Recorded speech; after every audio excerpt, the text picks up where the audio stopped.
ये तो बहुत खतरनाक स्टंट है। पता नहीं आपको डर कैसे नहीं लगता? डर सबको लगता है, गला सबका सूखता है, पर डर से डरोगे तो कुछ बड़ा कैसे करोगे? तो ड्यू उठाओ और डर को पी जाओ।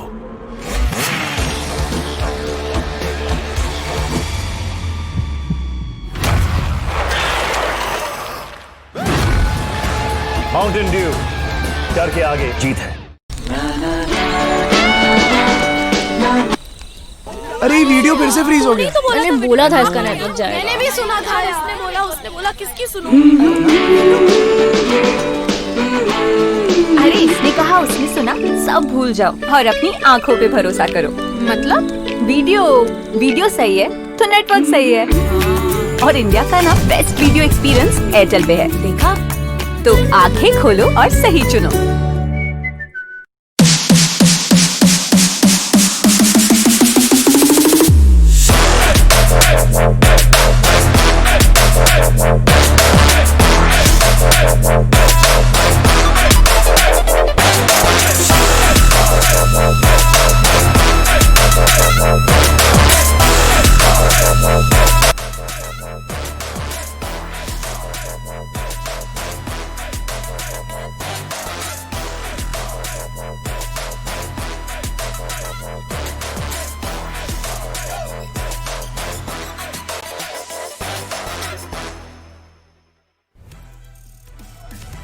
"14 long days of PUBG Mobile action, and we're now down to the final day of the PUBG Mobile Pro League South Asia. Feel the Mountain Dew, and of course sponsored by Airtel, a preferred partner in the PMPL South Asia. My name is Blair, and bringing you guys the show is going to be XV, who looks a little flabbergasted. And of course, Fixes, who is looking like he's straight going to the debate club. Gentlemen, welcome to the final day. Let's get this bad boy. Let's get the show on the road. Woo! I'm ready.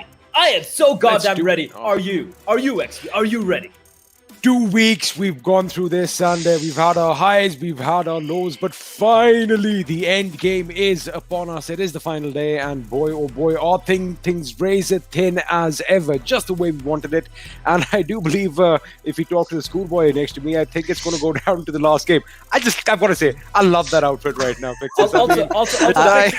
Fixes. I know it's 6:30 right now. You know, school usually ends around 3, 4 in the afternoon. So I mean, you haven't changed for a couple of hours. So I'm assuming that you were just prepping yourself, like downing the Mountain Dews, you know, ready to take us through the action today, right? Back off. I've got a tie buddy for a change. Dude, I need to talk about my tie. This tie is lucky for me because it got my first girlfriend. So, you know. So yeah, I have to wear this.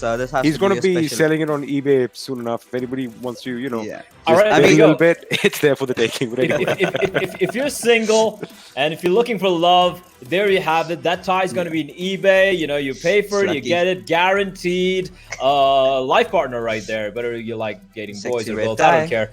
Right now, what we're talking about, however, is the overall standings. TSM Entity yesterday basically completely obliterated everyone. Celtz holding on, the surprise of the final so far, coming in second place, closely followed by Megastars, who had a resurgent performance on day 2 of the finals. Godlike in the 4th place.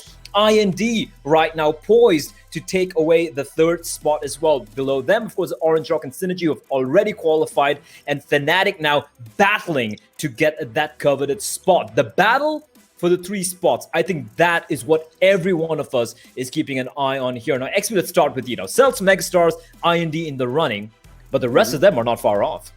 Well, Fnatic started yesterday off with a wonderful game, and then they kind of just fell off the map. But, Megastars, again, they had a shaky start, but then the last couple of games, they were just on fire, and now they're sitting high up top. And if you have a look at the second half of the table, Marcus Gaming, 83 points, Elementrix on 83 as well. So both these teams, in my eyes, still stand a chance to, breach that first half of the table. And if they can overtake Fnatic or IND, it all depends on how it goes down today, to be honest with you. It does indeed. And bear in mind, Fnatic are right now the 4th place team amongst the teams who haven't qualified. And they are at 85 points. And like you said, just trailing behind is Marcus and Elementrix, just 2 points shy. Umumba, kind of disappointed in day 2, but still 73. That little bit of a gap can dissipate over the span of a couple of games. They can just do an entity and drop 41 points in one game, Fixes. Anyone can do it, right?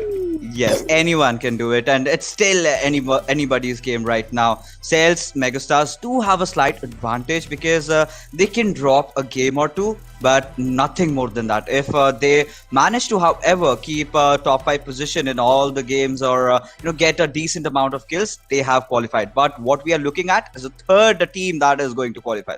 That's where the race is. That's where the race is. First place, second place, and third place. These are the teams who are going to be getting 40,000, 20,000, and 14,000 US dollars macaroonies. And that's a lot of money on the line. Right now, TSM Entity in the front runners, so to speak. And they look poised to take this one, if you ask me, XP. But more than this are the 3 spots available. Now, for those of you tuning in and wondering, wait, TSM is already qualified. If they get first place, did they get like 2 slots? No, they don't. The slot goes down. It goes to the team placed second or third if they haven't qualified yet. And right now, Celtz, Megastars, and I do believe Team IND are in the running. Now, XP, talk me through the points distribution.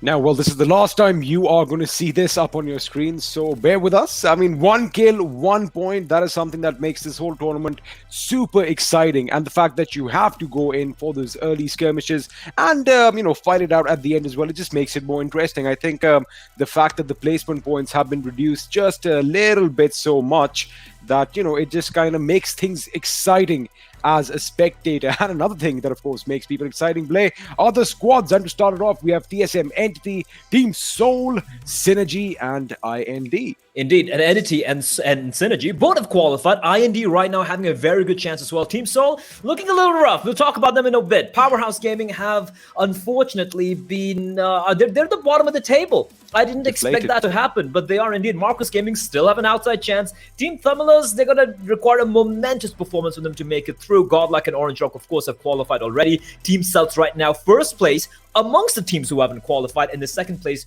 overall in the standings. And VSG-Crawlers, they still might have an outside chance, some people might say, although it is looking unlikely. Umumba, great start, and then they kind of taper off in the end. Fnatic right now battling to get one of the 3 spots available. Elementrix, they had their ups and downs, and right now I do believe they are tied with Marcus Gaming, and they still have an outside chance if they do have a good day today. And Team Xtreme, they have looked promising, but they need to play out of their minds to make this work. It is the final day, guys. 5 games remaining. Everything on the line. Now's the time for you to put on your big boy pants and show what you got. And what you got is going to be shown on these 5 maps. Erangel, Miramar, Sanhok, Vikendi. And to close it off, it is, of course, going to be the El Clasico. It is going to be Erangel fixes. I'm excited. You can kind of make out that I'm excited by the tone of my voice. Are you?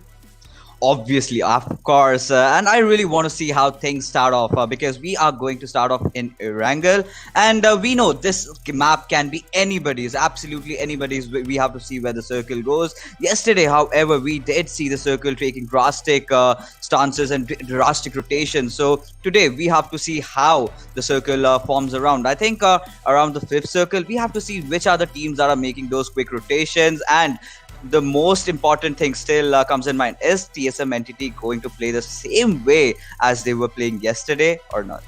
That we're going to be finding out in a very quick while. But right now, we got something special for you. It's the fan moments from PUBG Mobile Pro League. Hey guys, this is Sophie Chaudhary, and I just want to wish Global Esports and Team SynerGE all the best for the last few matches of the PUBG Mobile Pro League. You guys have been amazing so far. Can't wait to see you at the World Championships. Let's do this. GE fighting. Hey guys, it's Shania. I'm here rooting for Team SynerGE and Global Esports. I just wanted to say congratulations to the team for getting it this far, and we're definitely hoping to see you guys in the World League soon. Hello, it's me Asim. Me Anjana. And we are from the Nepal. In this PMPL season, we'll support the all Nepalese team. Especially I'm supporting Elementrix. Hi guys, this is Bhupesh here. I'm supporting Team Xtreme from Nepal. Good luck Team Xtreme. Jai Nepal, Jai PUBG. Hi everyone, this is Abuzar and I'm supporting Team TSM Entity, especially Jonathan. Johnny bolte tapa tap dete. I'm Wasif from Pakistan. My support is for Soul. Soul FTW. Kaisi hai public? In this PMPL, I'm supporting Team Soul, and I know you will qualify for the World League. And keep going, guys. Okay, so I'm supporting Soul, Entity, and Fnatic. And also, we haven't forgotten you, John. You are a wonderful caster alongside Ocean and K18. I'm Moby. I'm from Bangladesh. I'm supporting Team INAS. They play like a beast. They're awesome. Love one, support everyone, soul forever. Hello, it's me Avaskere from Nepal, and I support Elementrix and Tamilas guys in this tournament. And all the best to all the Nepal teams out there. And thank you so much, casters, Super Joni, Ketan K18 Patel, and Asad Sharma. You are doing great. This is me, Ritesh from Nepal. All the best to Orange Rock and Mavi. Keep great ending. Jai PUBG. Soul Bolte Public, we need you in the World League final. OP casting by Ketan and Ocean Sharma. I'm supporting Team Soul and my favorite player is Soul Mortal. Hello, I'm from Somalia. I'm watching BML South Asia and I am supporting TSM Entity. Let's make AK number 1. I support Team TSM Entity और World League जाएंगे मचा के आएंगे टप देख के आएंगे TSM Entity so much OP and Jonathan कतई जहर I am with Johnny. Hello Fnatic, I'm supporting Fnatic because I like Scout always. Hey, it's me Assis and I am supporting Team Elementrix as well as all 4 Nepali teams. And love from Nepal, and casters are too OP. But I support players actually. Players like Fnatic, Scout, TSM Entity, Jonathan, OR Mavi. I'm supporting Team Soul. आप लोग भले दूसरों के लिए ऊपर या नीचे हो पर मेरे लिए आप लोग हमेशा मेरे दिल के टॉप लेवल पे होंगे. Team Soul for the win.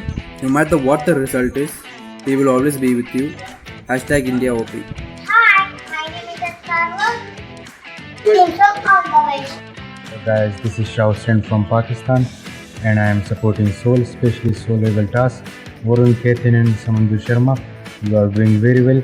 Stay safe and stay home. Bye. Guys, I am from Pakistan. I am supporting TSM. Johnny बोलते खोपड़ी खोलते इस बार सबकी खोपड़ी खोलेंगे. TSM will be on the top. We support Team Elementrix. Let's go Elementrix. Let's go. Hi, my name is Tanvir. I am from Sweden. My favorite team is Team Fnatic. My favorite player is Scout. Love you Team Soul. Love from Pakistan.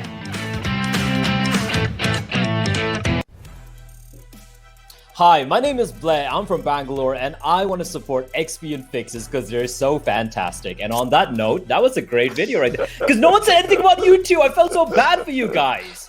That's not fair. It comes with the job. We're not doing this for the praise. We just want to bring you the action live. Oh, you're doing it for the money. Hey, just said, do you not want to get paid? Right I want to get paid. What? I mean, we did not talk about getting paid. I mean, we're just talking about the acclaim that you receive. Mr. Producer, touch. All right. That was fun, though. Thank you. Everyone, if you guys are watching, you guys saw yourselves on that video.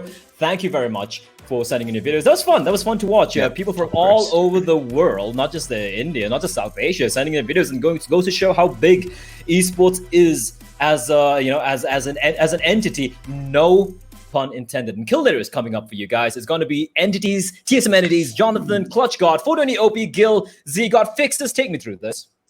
I mean, why am I not surprised? You see Jonathan, Clutch got 27 kills each. Then we have 420 OP, who did start off the finals at a very good note, but somewhere has vanished. Kill still keeping things alive. But if we talk about the bottom half play right now, things are looking really good. We see MJ, we see Demon, we see Always, we see Snacks. Some new names coming in there. Of course, Ted is there. He has always been a constant throughout the league stages and, of course, during the finals as well. Well, there you have it, the kill leaders. And these aren't just the guys who just outfrag everyone, right? These are the guys who are the MVPs of the team. They are the difference maker. And the difference makers will have to make the difference. And it is going to be on map number 1 of the day. We're not going to be wasting any time. Everyone's like, no one wants to listen to us talk. Analysts, casters, stop, talk, start game. That's what everyone's saying probably in the chat right now. I don't know. I don't have chat open. I'm just assuming that's what they're going to be saying. But we're going to be jumping into the game very, very quickly. But before that, we have a little something for you guys, a milestone. Yesterday, we crossed some big barriers, but today, we're very close, ladies and gentlemen. Yesterday, we didn't hit 250K. Are you kidding me? What's wrong with you guys? Get your family, get your grandma, your grandpa, your parents, your girlfriends. Fixes has one, so do you. Get your girlfriends, your lovers, your kids. I don't care how old you are, how young you are, whoever you know. Get them on. Tune on in because 350K viewers, we get 2 crates, 500,000. You get 3 crates if you are subscribed. And of course, if you do hit the 2 million mark, or rather, the PUBG Mobile Esports channel, if it hits 2 million mark in subscribers, and if you're a subscriber, you get a chance to get his permanent set. Fixes, describe Pinocchio for me. Okay, if we talk about the actual Pinocchio, he is the one who lies and gets his nose elongated. But this is not the case with this one, because with this set, you can actually camouflage in those grasses of Sanhok or maybe Erangel. I love the color combination coming in. And yes, you guys have to hit that subscribe button, of course, to get a chance to have this permanent set. Of course you do. And XP, you just opened him out there. I think you had a thought. Please. I think I'll let you lead us off in the next segment, though. All right. So everyone, shut up. Guess what's going to happen right now? We're going to go live. We're going to be jumping in straight in. It's going to be Erangel. Final day, ladies and gentlemen, of the finals. Map number 1. It's going to be Erangel starting off at shooting range, heading over to Primorsk. This entire map is indeed going to be a shooting range. Will TSM Entity continue the reign of terror? The question remains to be answered. And to answer that for you guys, it's going to be XP. It's going to be Fixes. Gentlemen, the final day. Take this bad boy away. Well, before we all have a look at the way the plane is, which direction the plane is heading, we are coming down south, just over the shooting range, and we'll fly over Feripe and Primorsk. So, a lot of drop points are going to be in jumping distance. However, I was just going to tell Blade that, although we haven't hit our mark of 350,000 viewers, Fixes, you know the reason, right? It's because we are Indian, and we like holding up things till the last moment. I'm pretty sure today we're going to crack that 500k mark as well, but I'm just waiting for those goodies to be unlocked in my game. Yeah, dude, I have actually legit opened the stream on my phone so as to increase that one number, and it does matter. So every device that you have, just switch on the PUBG Mobile stream, and we can all enjoy those goodies. And XP and I are doing a great opening, like we told. But getting back to the match in hand that we have right now, look at the circle. I think considering the flight path trajectory that we had earlier, a few of the teams are going to have a lot of trouble, and notable names will definitely be the two big ones that we are talking about. That is Team Celtz and Megastars. They have to go traverse a long way out to get in where they want to. But right now, Z-God, we can see he has spotted down Mr. Spray. Does make that spray happen, but could not really connect. And that was a bit too far-fetched, to be honest. A little far-fetched maybe, but they are going to be comfortable looting on those Georgia Paul containers. And of course, West Georgia Paul is going to be strictly under TSM Entity's control. So, they're going to have plenty of time to loot up. And that was kind of funny. He had a dress, he had an outfit that said boot camp on the back, but there's no boot camp on this map. I'm just kidding. But, as far as the zone goes, I've seen this trend in PMPL of late. Wherever the plane path is, most of the times the zone is going to form far, far away. Because yesterday, if you just remember, it was kind of reversed. The plane was flying over Novo, going up to Severny, and the zone was basically on the left half of the map. So, the zone loves doing what it's doing, but a lot of teams are going to be nestled in their little hovels right now. They're going to make sure that they get all the loot that is necessary, and we are once again going to join the boys from Umumba Esports, who maybe dropped off a little bit elsewhere, and they were like, you know what, just nice in the zone, might as well run for it. And when you don't have vehicles, well, you've got to just hoof it on those two legs. Okay, so a lot of drop difference that we are getting to witness right now. Team Xtreme and Umumba both are going towards Yasnaya, but the major drop difference that I got to notice while the map was on was Team Celtz.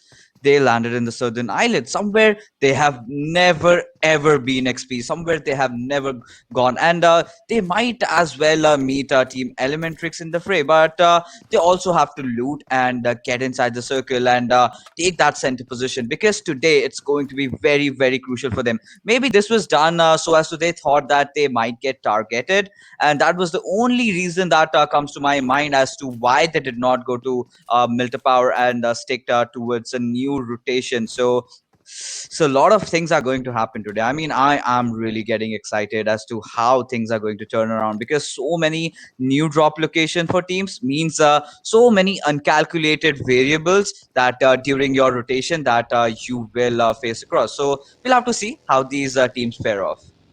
I mean, that is absolutely one way of looking at it. I mean, new variables, and if you want to get into maths, of course, all these numbers are going to matter. But at the end of the day, the thing is, there are 5 games remaining, and a lot is on the line for a lot of these teams. Of course, those who maybe see, the thing is, if we keep the Celtz as a focal point right now they have jumped on the military island, but Elementrix have actually gone to the main island this time, and they are going to be looting up not too far off from the bridge, but they definitely have Ferry Pair and a little bit of Promosk under their control. So, I mean, it's nice to see them change things. I guess the thing is, I mean, you're right in a way that it's going to be, the variables coming in and all that, but it's going to add to the fun factor, the unpredictability of what's going to happen. I think that's the call for the day, because they really need to just calm down and play this game without all that weight on their shoulders, which in some cases we've seen has actually been dragging these players down.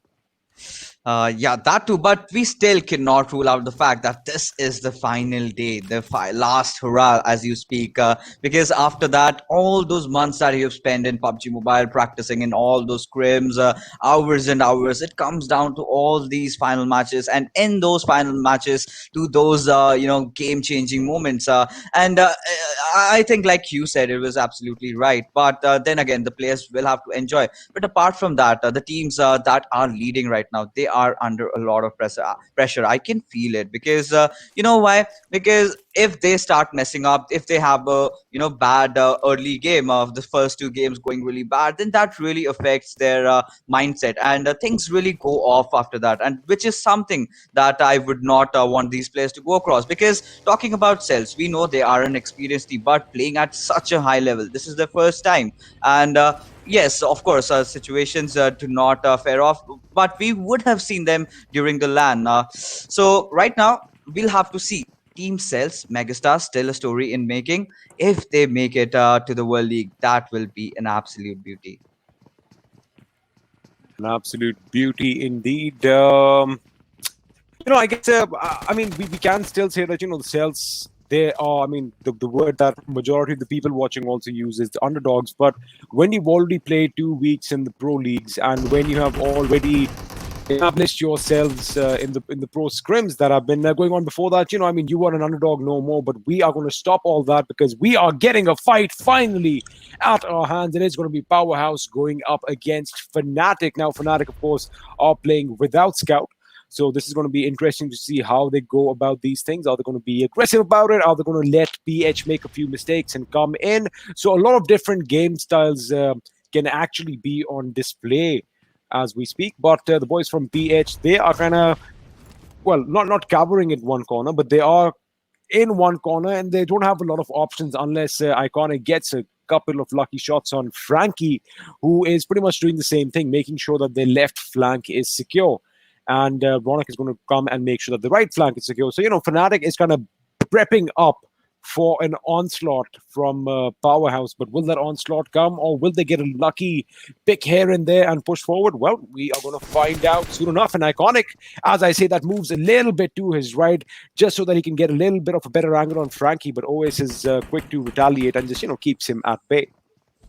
Absolutely, and Oasis will drop that flash grenade and does stun him for a while, but nothing to be really scared about. Zebra still trying to lob those grenade in. Dark also doing the job over here. But one thing I'm really scared about Team Fnatic is all the 3 players are inside one barn house, and that can prove really fatal if one grenade really connects. If they get that 1 or 2 knock, that will be very detrimental. But look at Nova King, the way he has flanked around towards the right in a huge building, and he will be looking for that angle onto its Frankie. And if they do get a knock on Frankie, means that they do not have any cover fire coming in for them. So that will give Powerhouse a good opening. But Iconic is also looking so open, and he will get knocked down by Max Crash right now, giving a lot of information away right now, because Team Fnatic now do understand that is Team Powerhouse right in front of them, as Dark is faced off against Ash, as he will take him down. But Dark gets traded off over here. Fnatic dishing out all that damage onto its Powerhouse, and Powerhouse is looking in a lot of trouble because Nova King and Zebra are the two members that remain, and Zebra needs to make something happen. Nova King, he is still hovering around that house, trying to search for an angle, trying to take that knock, but will he succeed? Only time will tell, XP. Time will tell indeed, and of course that was something that we were expecting from the Mac. I'm sorry, I just had a little bit of a technical glitch over here. The feed kind of just I just lost it for a couple of seconds. But yes, well, I think Zebra is going to get knocked out as well as we join the action. But Nova King does get a knock on Shadow himself, so they are taking that long fight there. But they've got to be careful of the neighbors next door because well, they aren't the friendly type. And if Fnatic realize what's going on right now, they can actually capitalize on this situation, push forward, and just be an annihilation for Powerhouse. But they are still keeping their cool. Now, why? I mean, I get it. You got to be patient. You got to make sure you get all your information to the point, and you don't want to make a move that you're going to regret later. But I think that is a good lob grenade. But Frankie will see that coming, and well, I mean, all right, this is a lot better. Now, I apologize. My feed was flickering a bit. Fixes, why don't you just take over for a minute while I just... Don't worry, mate. I got you covered. So right now, if we see everywhere, Marcus Gaming has their eyes onto its Powerhouse right now. And Maxkash, he is the actual key element as to why Powerhouse is melting down over there. Because that first knock he got onto its Iconic was really, really crucial. That is where Zebra had to go in to save it. But there, Dark already had entered inside the building and he just got caught off guard, and Powerhouse has lost their best player at this particular moment, and this is going to be devastating for them. But Iconic still hanging around in the house and trying to find out a single member of Team Fnatic, trying to apply that pressure, or he might just be wondering somehow that Fnatic just get away from here so that he gets to fight for some more minutes. But we'll have to see if that is going to happen, because TSM Entity is on a prowl and they have spotted down Team IND. Neo is looking aggressive, and Team TSM Entity, I do not think there is any kind of change in their gameplay right now as they head into it. Team IND, they are in looking for some blood right now. Clutch God, he has cooked the grenade. Snacks already taking down C God. IND do know that this is TSM Entity. They have to take this fight very, very carefully. I mean, carefully indeed, but the way TSM have been playing, I'm pretty sure that word is not in the dictionary right now. As Clutch God goes up, he knows where the enemy is. He is going to give a little bit of a pre-fire. Is Snacks going to come in his line of fire, or is he going to do something quite opposite? And it looks like it. He did something opposite. Now Jonathan goes in. He gets knocked down. Snacks is just a man possessed right now. He's already got Jonathan. Almost got Clutch God. DSM better act quick. He does have to patch himself up. But now they go out in full force. Neo is going to finally get that knock. And he's like, you know what? You did your bit. You should have finished him when you had a chance. But you know, you are not down and out unless you still have a couple of breaths in your lungs. And by the look of things, oh my goodness, Jonathan, I thought, took another big hit, but he just got picked up. And Clutch God is going to get obliterated by Slayer, who is now coming in for the kill. He is on a path of vengeance. He wants to exact revenge for what just happened to his teammates, and pretty much he's going the same way that TSM did. All those grenades doing devastating damage. He gets two players right now. Z-God is knocked out, and I do believe Neo went out as well, so it's going to be him up against Jonathan. But is he aware that Jonathan is actually on the ground floor and might shoot him in his back? He is shrouded by that smoke, but I think he has finally been caught out. His sound must have gone in. He goes out. Jonathan is nimble-footed as they come. He is now outside the building, going up on a 2-on-1 situation. He's going to get this. He does not. He gets taken out.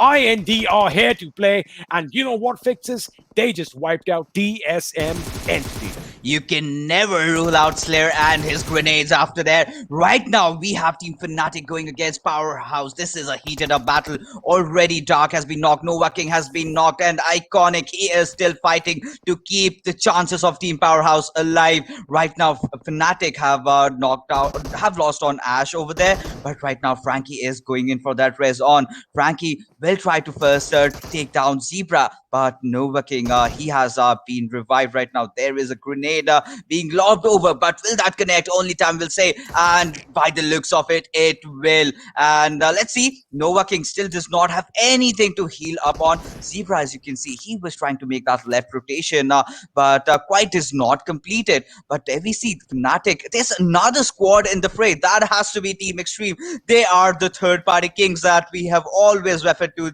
as right now. Fnatic versus Team Xtreme. Versus Team Powerhouse. This fight is going to be really, really intense, as Powerhouse somehow managed to revive their fallen comrade, that is Nova King, and still get on back to that compound that they were holding. You know, I was actually expecting this fight to be over by the time we got to it, because it kind of looked like Fnatic were about to be pushed by Powerhouse. But kudos to Powerhouse for still staying alive, because they were under attack by Marcus Gaming at the other end. But I do believe Nova King got a knock on. Well, talking about Marcus Gaming, they are in the line of fire again. Avi with a knock. Iconic gets the kill on OA. So Fnatic versus PH, we are down to a 3v3 situation. But again, you've got to be careful, because I do believe I see SynerGE in the background. And of course, Team Xtreme is right nearby at the beach. They just, sunbathing a little bit. They want to come in for the fight once it's all clear. Once the smoke settles, once the dust settles, I'm pretty sure they're going to make their move. But Ash over here with that Ratata gets a knock on Zebra, so he is keeping them at bay. And Zebra's teammate, who was right next to him, is going to have his work cut out. But Iconic on the left flank goes around, gets a knock on Ronak. Niku is finally joining the fray as well. He gets a knock on Ash, so now it's going to be a little bit tricky for Frankie. He is the last man standing, but he does jump out, and he gets that finish on Zebra.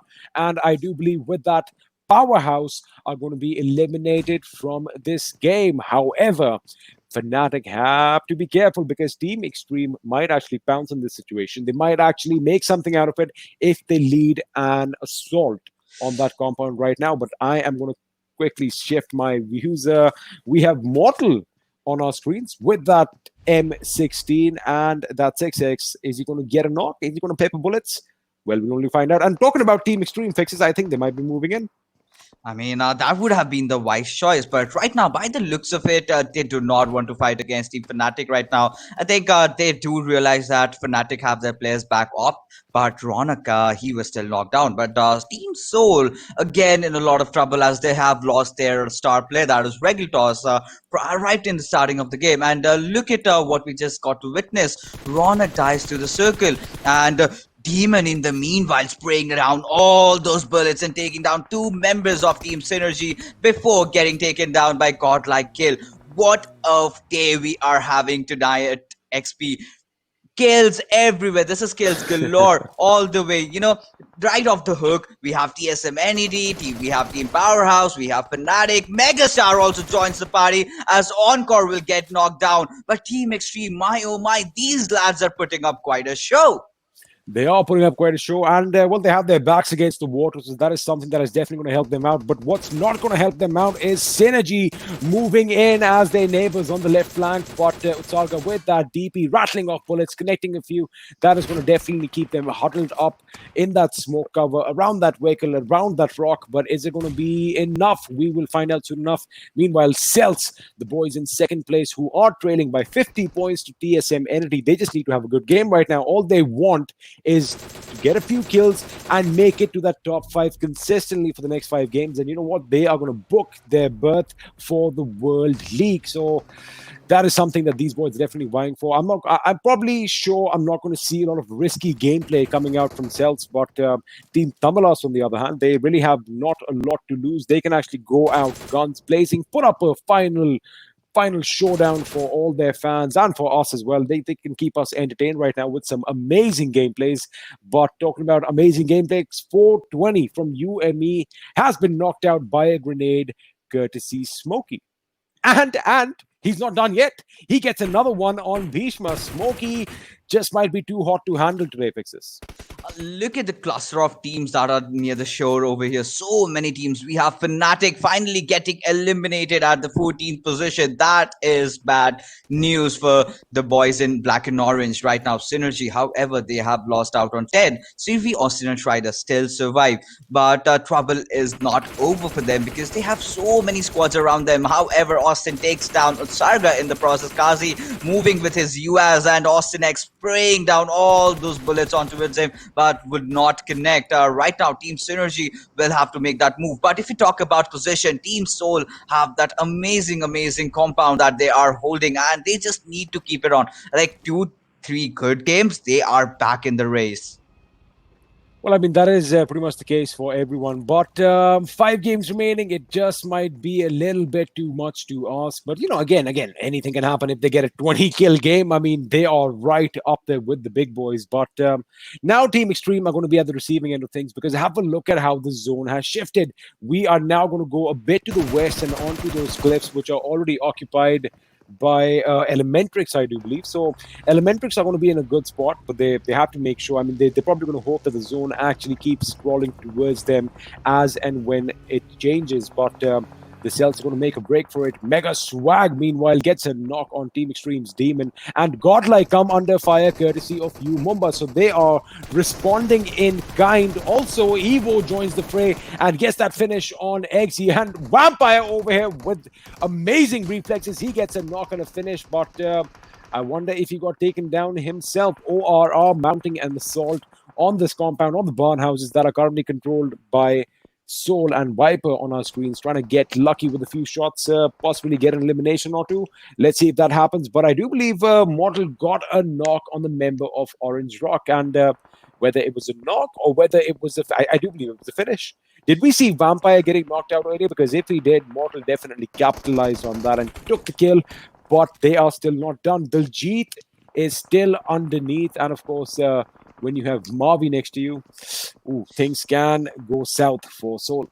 What could have really gone south for Team Orange Rock? They, however, still managed to secure this compound, and they have 2 of their players surviving. All credits to Diljit. He was the last member surviving for Team Orange Rock, and he did get those revs on. But Megastars Swag did knock out a member of VSG-Crawlers as they look into taking that high ground advantage over there. Meanwhile, Pansing finishing off Cronton, eyeing the Slayer. He is not looking to stop as he has taken down Team Tamilas, Striker, Paradox, and Swag. The 2 members remaining. 11th position. 11 teams are still surviving. This is not the position that they want to get eliminated at. And in the meanwhile, Swag, however, does know that there is a squad right in front of him. He has to be very careful with all those moves that he is making right now, because one small mistake and Megastars might just edge out of the lead that they have. But Swag still proning in. It's a 5th circle.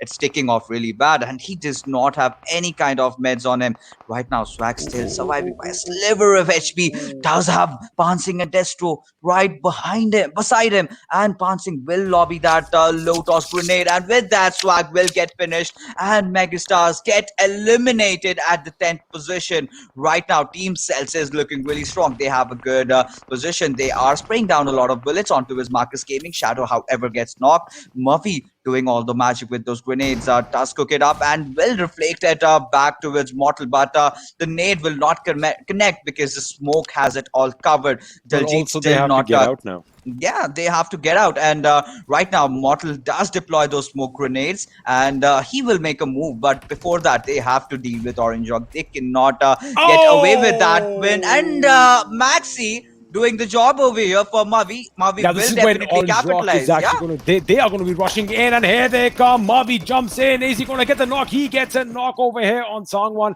It's going to be Viper, and he's like, you know what? I am going to skedaddle out of this place because it is quite literally a war zone up there, and he is out of there. I think that is a good choice, probably considering the fact is that they were getting shot at from all directions. Then you have to survive. At least one of them needs to survive to get some placement points. But again, a little bit of coordinated effort on their part would have got the job done. However, we are going to now focus on Umumba's Destro, who is lying low, and he is hoping to get a sneak attack on VSG. I think he does get one. And is he going to get the second? We are going to wait shortly. Back in the action over here. He is going to pinpoint Evo's location, but Evo spots him quicker and takes him down with that M4. Sliver of HP. Bouncing is there to assist his teammate as well. And I think he might just get a spot on Evo. He doesn't. He finishes the job that his teammate started on HB, but he does not get a knock on VSG-Crawlers. Evo, man, talk about a cat having life. These boys definitely have something up their sleeves. He is still alive on a sliver of HP, and the Celtz are going to be eliminated from this game courtesy an M24 bolt action headshot from Slayer. So that is something that all you bolt action fans must have been waiting for. 7 teams alive, 13, make that 12 people alive out of these 7 teams. I mean, oh my goodness. IND and Elementrix are the only teams which have 3 men apiece. Orange Rock with 2, Umumba, Crawlers, Soul, and Tamilas with 1 man remaining. And this is the most balanced game that I got to see so far, because we have kills from the starting till the end. We have some or the other action going in, as Maxi is bleeding out, will get taken by the play zone, and Team Tamilas, there you go, gets eliminated at the 7th position. Viper still surviving. Mavi and Diljit just edging out on that Barnhouse compound. Viper does know. However, I am pretty sure he does not have that grenade, or else Mavi and Diljit could have been taken off. But right now, Mavi is searching for someone. He is taking down all those bullets onto the car, trying to assume that there is a body behind it, and with that explosion, he might get a knock or 2. But the team that is doing really good this game, that has to be Team IND and Team Elementrix. They are still sitting at a comfortable position. Look at Kratos' position. He knows that Mavi and Diljit and Viper are there in the fray, and he will definitely take them down when they do come. But right now, everyone is separated from each other. Team IND and Team Soul, they do have the nearest coverage area for the circle, and the Viper with that taking down Mavi. Yes, and Slayer does take that knock onto it on top.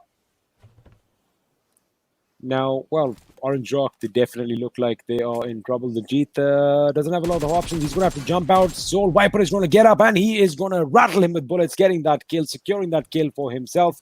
And down to the last 4 teams, Orange Rock getting eliminated in the 5th position. 3 kills to their name. So it all comes down to the boys from Team IND. And that was a nade that Kobe would have been proud of. And with that, Soul getting eliminated from this game in the 4th position. Good effort on Viper's part. He does get those placement points for his team, and he comes away with 1 kill. So, I mean, that is going to be some points that these boys were looking forward to. However, with Umumba Esports also out of this game, we are now down to a 3v1 situation, and I do believe Team IND are looking to take their first chicken dinner from the finals back home. I mean, these boys have been they were kind of not so strong on day 1, but on day 2 they really show that, you know what, we are back, and it's never too late to join the party. And well, with this win, I think they are definitely off to a good start, eh? Absolutely. And a good sigh of relief for Team VSG-Crawlers as well, because Evo did survive for a lot longer, but he decides that he does not want to give that crucial kill away towards the members of Team IND, so he just burns himself alive. And with that, Team IND are your winners for the game number 1 of day 3. And it's not surprising. I'll tell you why. Because Team IND is one of the most experienced teams, and they are known to thrive under pressure. The way that they took off, they killed TSM Entity right off the start. That gave them all the confidence to move forward with the game and clinch that chicken dinner. Well, you know, I mean, they've got their dinner. We are going to need to catch our breath. So why don't we do this? Let's quickly take a break, and we'll see all of you on the other side of this really soon.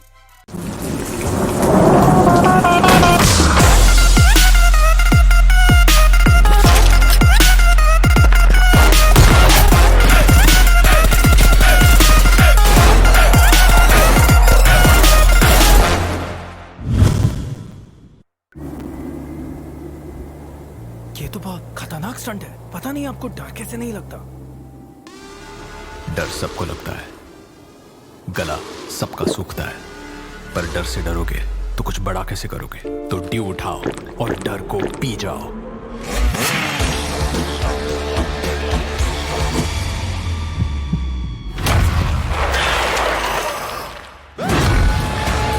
Mountain Dew, डर के आगे जीत है।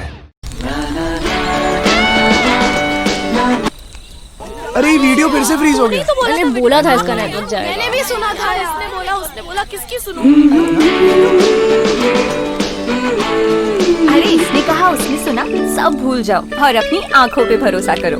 मतलब video सही है तो network सही है, और इंडिया का ना बेस्ट वीडियो एक्सपीरियंस एयरटेल पे है। देखा? तो आंखें खोलो और सही चुनो।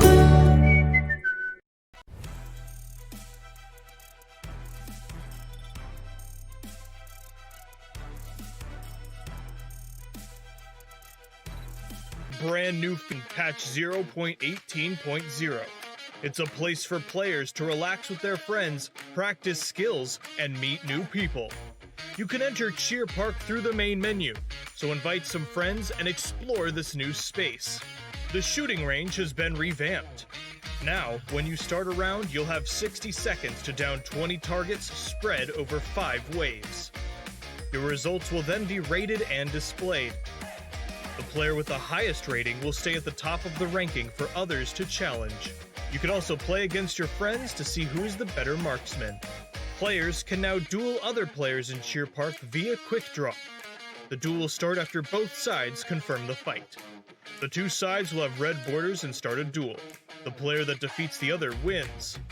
Don't forget to take a photo with each other afterwards. Friendship first, results second. The selfie system is also available in Cheer Park. Get together, find the right angle, and strike a pose. Say cheese. Nice shot. Don't forget to share it on social media. Players can also create their own cheer parks and invite their friends. Many special buildings from the original map can also be found in Cheer Park. Don't miss out. Of course, there's a lot more than what was mentioned, so come explore Cheer Park's features now.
Welcome back, everyone, to the final day of PMPL South Asia Pro League Finals. And I was feeling left out, Fixes. I was feeling left out. So I'm just going to grab my blazer as well, right? We have XP joining back in real quickly. I do believe he has a little bit of internet connectivity issues, which should be sorted out in a couple of minutes, and he should be jumping in anytime right now. But, Fixes, that was a fantastic game. That was a fantastic game. And for IND winning the chicken dinner, it feels like forever since we've seen them actually win a chicken dinner, if you ask me. I mean, this was the first chicken dinner that they got during the final stages, and who better to get the MVP other than IND Slayer? Yeah, but 1,400 points of damage, 9 kills. IND Slayer single-handedly sent everyone down south of heaven, basically just raining blood all across, and he was absolutely indomitable. And it was indeed a season in the abyss for almost, it's in the abyss rather, I'm forgetting how to English here, for almost everyone who had to face off against him. 9 kills in a game. That's something you don't see that often. I think that's up there with the 21 kills which TSM Entity got yesterday. This has been one of the most dominant performances from one individual player so far. Something even Jonathan would be proud of. I mean, he did get that kill on Jonathan, and I think the spirits kind of just went in. He just powered up, and the way Slayer did perform, 9 kills, 1472 damage, something that we have seen Jonathan do, but this was Slayer for you. Those grenades always point on every single time he lobbed in. And talking about the top 5 players play, Slayer punching on top, the Dude and Evo. Quite some few new names over here we've got. Yeah, and obviously because TSM Entity may be overextending a little bit today. They went out, I do believe, in the last place, but considering the lead they have, they wouldn't be too surprised. But it's always great to see players like Pansing. We have On Top, who almost had a crazy clutch a couple of days back. We have the Dude, and of course VSG-Crawlers Evo over there. VSG-Crawlers coming in second as well. They had a pretty good game overall. Some of the teams who were battling for the 3 spots actually performing quite well indeed. Now, will that be enough? I don't know. We still have 4 more games to decide it, though. But you know what, Blake? Things have started to change. Team IND with this chicken dinner, we will go on very high on the scoreboard. And we knew that things were going really close. And now IND did get that chicken dinner, like say with 12 or 13 kills, which is like around 33 points, which is going to set them up really, really high. So for the 3rd place contention, I think we've got IND as well. So 32 points. There you go, the standings, Blake. That's quite impressive. 32 points, 12 kills, 9 going the way of Slayer, indeed living up to his name. Now, VSG-Crawlers, they came in 2nd position. However, they only had 3 kills. That means they're tied with Umumba, who had 7 of their own. Great performances coming from Umumba and VSG-Crawlers. This was a game which it really had to perform in, and perform they did. So did Elementrix, and it was IND topping the charge. Orange Rock, 10 points, not too shabby. Soul doing pretty well as well. They just get the 1 kill, but they do have the placement points to bolster their total. Celtz, not too bad, not too good, but currently they should still be holding on to the 2nd spot unless I'm very much mistaken, because Megastars had quite an abysmal game here. So did Fnatic, so did TSM Entity, and Marcus Gaming over there in the 7th place with 7 points. I don't know if that's going to be enough. I'm still waiting to... my math is not my strongest point, so I'm still waiting to see what the overall standings is going to be. But what were your bigger disappointments in this first game of the day? Hold on to that thought. Team Xtreme, Tamilas, Megastars, Godlike, Fnatic, Powerhouse, TSM Entity, and SynerGE at the bottom over there. Now, TSM Entity and SynerGE, they've already qualified. Powerhouse... Man, ever since the days in ETG Brawlers, I think they used to play in that team, right? Yep, and they used to be a force to be reckoned with. But right now, I don't know. They've kind of been on a free fall, and I gotta say, it is kind of disappointing. And even Fnatic as well. This is a golden opportunity for them to fight back and at least get the 2nd and 3rd spot available. But this particular disappointing performance means the pressure is going to mount even more for the final few games. I mean, they are at the last position on the overall standings, and this has always been a trend with Powerhouse, even when they were back ETG Brawlers, right? What used to happen was they used to perform exceptionally well during the semi-finals, but when they come into the finals, somehow they seem to fade away. Somehow all those performances that they put up earlier could not reflect back, and today the same thing happened. They went off against a good fight against Team Fnatic, but they should have taken care of things on their right side, especially Iconic. He should have dropped a smoke over there. They were so focused in that one team that they forgot about the rest, and that's how they got punished. But that's how they got punished indeed. Yep, yeah. There you have it. The overall standings, TSM Entity still holding on to the total. Look at the lead they have, and despite a disappointing game there, they're not going to be affected whatsoever. Celtz holding on to the 2nd spot and trailing just by 3 points is Team IND. Big leap from them.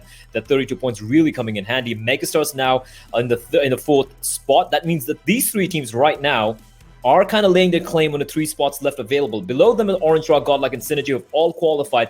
Elementrix in the 4th position with 95 points. The problem here is the distance, the gap is lengthening. It's getting bigger and bigger. Megastars are now on 125 points, 130 and 133 for Celtz. It's 8 points difference between the 3 teams who are looking to qualify. And Elementrix are trailing, if my math serves me right, by 30 points. And everyone's below them are trailing by more. That means they need a chicken dinner now. I mean, there's no two ways about it. They need a chicken dinner, or they need to have a couple of games where they get like 20 points apiece. Umumba right nearby them, tied with Marcus Gaming and Fnatic on 88. They have indeed fallen quite far. And those 3 teams, Celtz, Megastars, And of course, Team IND looking to steal away those three placement points. I mean, 4 games remaining fixes the pressure. It's going to keep on mounting. Absolutely. Till 11th position, till Fnatic, still it can be anyone's game. But if you come down towards Team Xtreme, Soul, VSG-Crawlers, Tamilas and Powerhouse, I would be a little worried about all these teams. They need to play the best game right now. They need to get a couple of chicken dinners, not just one, to get back to have a chance at the World League. But talking about these 3 teams, Fnatic, talking about Team IND, Celtz and Megastars. Celtz did put up a good show. They can just continue taking those 10 points from every single game, and they are pretty much through. But Team IND did, however, march down a long road, and someone just came in. Pops out. And as he comes in, we also have the Mountain Dew with Dorky Agajit moment. Hey guys, I'm looking fab. I know. Welcome back, XP. Nice to have you back. I hope your internet issues have been fixed. But before you get off, actually, you know what? Lead us into Mountain Dew moment of the game there. You know, here I was sitting worried. I was getting so nervous. I was getting anxious. But then I thought I'll conquer my fears, and we have the Dorky Agajit moment for us. It is, of course, going to be the amazing gameplay on display by IND Slayer. First getting a knock with the grenade, then getting double knocks with another grenade. So we know this boy and grenades go hand in hand really well. Good play by Jonathan over here as well. He got out of that building in record time, goes up on a 1v2 against the last 2 remaining members of IND, but isn't quick enough on the trigger, and they get the best of him. And with that, they also go on to get the chicken dinner. Snacks and Slayer 16 and 15 kills for their team. So these boys really have been carrying a lot of that weight on their shoulders. And out of those 15 kills with IND's Slayer, he got 9 of them in this one game. He was bottom fragging for his team. But then finally, he steps it up. And IND, with this win, they are now almost solidifying the position. Now, XP, I don't know if you had a chance to look at the overall standings as it stands right now. But I'm gonna reiterate that for you. And what's happening is TSM Entity is still on top. Now, Celtz, IND, and Megastars are in 2nd, 3rd, and 4th place. And that's 133, 130, and 125 points respectively. The team beneath them, not considering Orange Raw, Godlike, or SynerGE, is Elementrix, and they are a 95. The difference between Megastars and Elementrix is 30 points, and everyone else are below Elementrix as well. So it looks like with 4 games remaining, the pressure is really mounting, XP. And the rest of the teams, they need to really buckle up, or else this one's going to go away from their grasps. I mean, although I was just, trying to make sure that the feed is on my screens, I did hear you guys talking about how Fnatic is kind of, wasting the chances that they have in this state to make an impact, and we are going to join them as they fall on our screens. But yeah, I mean, they've got to bring it now. I mean, 4 games remaining. 4 games. You can't even say that, you know what, it's all right, don't worry, there's always tomorrow. No, there isn't. This is it. Today, you make it or break it. Today, you will either have a good night's, I mean, you're going to have a good night's sleep, by the way, but you'll be sleeping, thinking that, oh my goodness, we actually pulled it off. I mean, that big upset, we were down, but now we are going to the World Leagues. That is something that these teams, still are playing for. Everything is still at stake, and well, the way IND have shown us that, anything is possible, even if you have your bad days and you have a couple of good games, you get through. That is the mantra that the other teams need to follow over here. Indeed, they do. And the thing is, Fix, is one thing you've noticed, all these teams, IND, Megastars, Celtz, they all kind of jumped over everyone else and, got to the top 3 by just getting that one chicken dinner, one big chicken dinner. 30-plus point game is all that's probably needed, even by Umumba, even by Fnatic, even by Elementrix. Any of the teams just needs that one big game. But now they have 1 chance out of 4. And that is a scary proposition. How do you handle that pressure? How do you mentally prep yourself to get a 30 game, to get a 30-point game when you have teams like Celtz, teams like TSM Entity just running around casually wiping teams off the face of the planet? You have Soul, you have Orange Rock. They're not giving up either. So how do you mentally prep yourself? Like, if you were the coach for Elementrix, if you're the coach right now for Fnatic, what would you be telling or yelling at them at the moment? No, this is the final day, right? You have to make sure that they are calm and composed and do not crumble around the pressure that they have been receiving so far. But like we said, Team IND, till yesterday, they were looking really shabby. They were not so confident until and unless the last game where they got the 2nd position. But today, they have went off to a very good start. till now things aren't really worrisome till the top 12 position, because anybody can get a chicken dinner and get back on top over there. But right now, the teams that are below 12 position, they have a lot to worry about. So my advice to those teams that have a chance into making it would be just to play your best game, give everything, just play fearlessly like TSM Entity does, but make sure you do not overstep, because that's when you'll die. Play smart, don't overstep. Yeah, XP. I was feeling lonely. I was feeling cold. I'm like, you guys are all decked up, so I just got my blazer on. Like, stop judging me. I like my blazer. It's a nice one. All right. But quickly, for those of you tuning in right now, we crossed a milestone yesterday, and today, if we cross, I do believe 350k viewers, everyone's gonna get to screw that. Get 500,000 viewers concurrently across all the streams. Like I said, call your family, call your loved ones, call your hated ones, get your pets as well, give them a phone too, get your girlfriends too. Fixus has one. I'm sure you too as well. I don't know about you, XP. I don't know about myself, but definitely. I'm not as lucky as Fixus is. Yeah, we don't have the tie. We need that tie.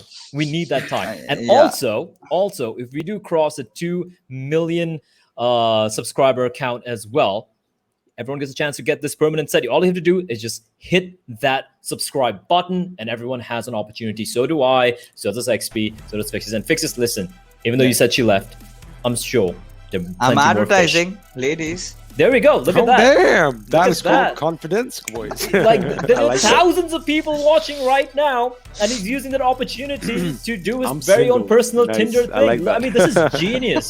This is freaking genius. Why do you want to keep swiping when you can literally advertise yourself live on stream with thousands of people out there? Fixus, you're a god. I should be taking tips from you. However, XP, heading to map number 2, it's going to be Miramar. And as the pressure mounts, I'm going to throw you the same question as well. As the pressure mounts, you either deliver or you shut up. And every one of these teams, they want that slot. Fnatic, they want to go out with a last hurrah. Elementrix have fought so hard, they want to make it through. You have teams like Marcus Gaming who look very promising, and now they're like, oh, is it going to slip away from our hands? You have Umumba. Like, all these teams, they still have that one chance, but they need a big game, don't they?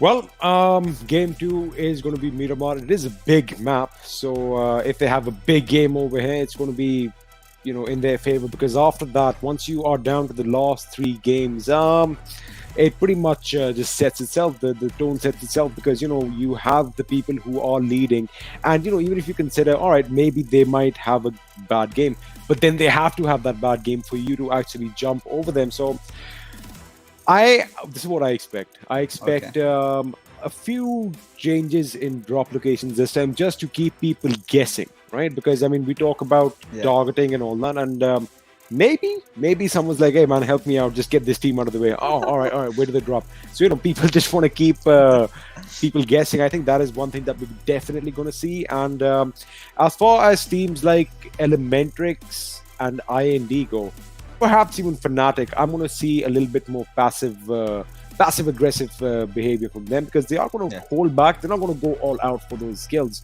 But once somebody comes knocking on their doors, I'm pretty sure they're going to want to repel the attacker off. So, it's going to be a bit of both right now. Well, from what we've seen so far, Fix, is the big bad wolf who's looking around knocking down doors is TSM Entity, and they huff and they puff and they keep blowing everyone's houses down.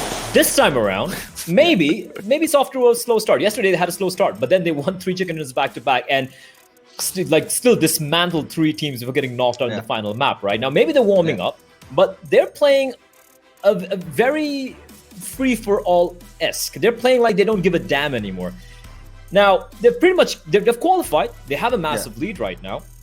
Do you think they should switch it up, or do you think it's completely fine for them to kind of like treat this as like a practice game at the moment?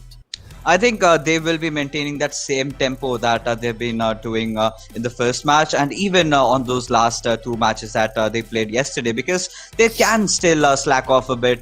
They can manage to lose out on a few games, because the kind of lead that they surmounted yesterday is too high.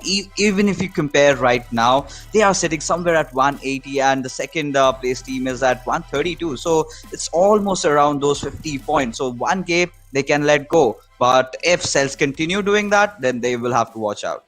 We'll have to watch out. And any final thoughts from you before we will be heading in straight? I mean, we have this particular showcase for you guys. Elementrix and Megastars. Megastars obviously looking good at the moment, but Elementrix, they still have that outside chance, don't they?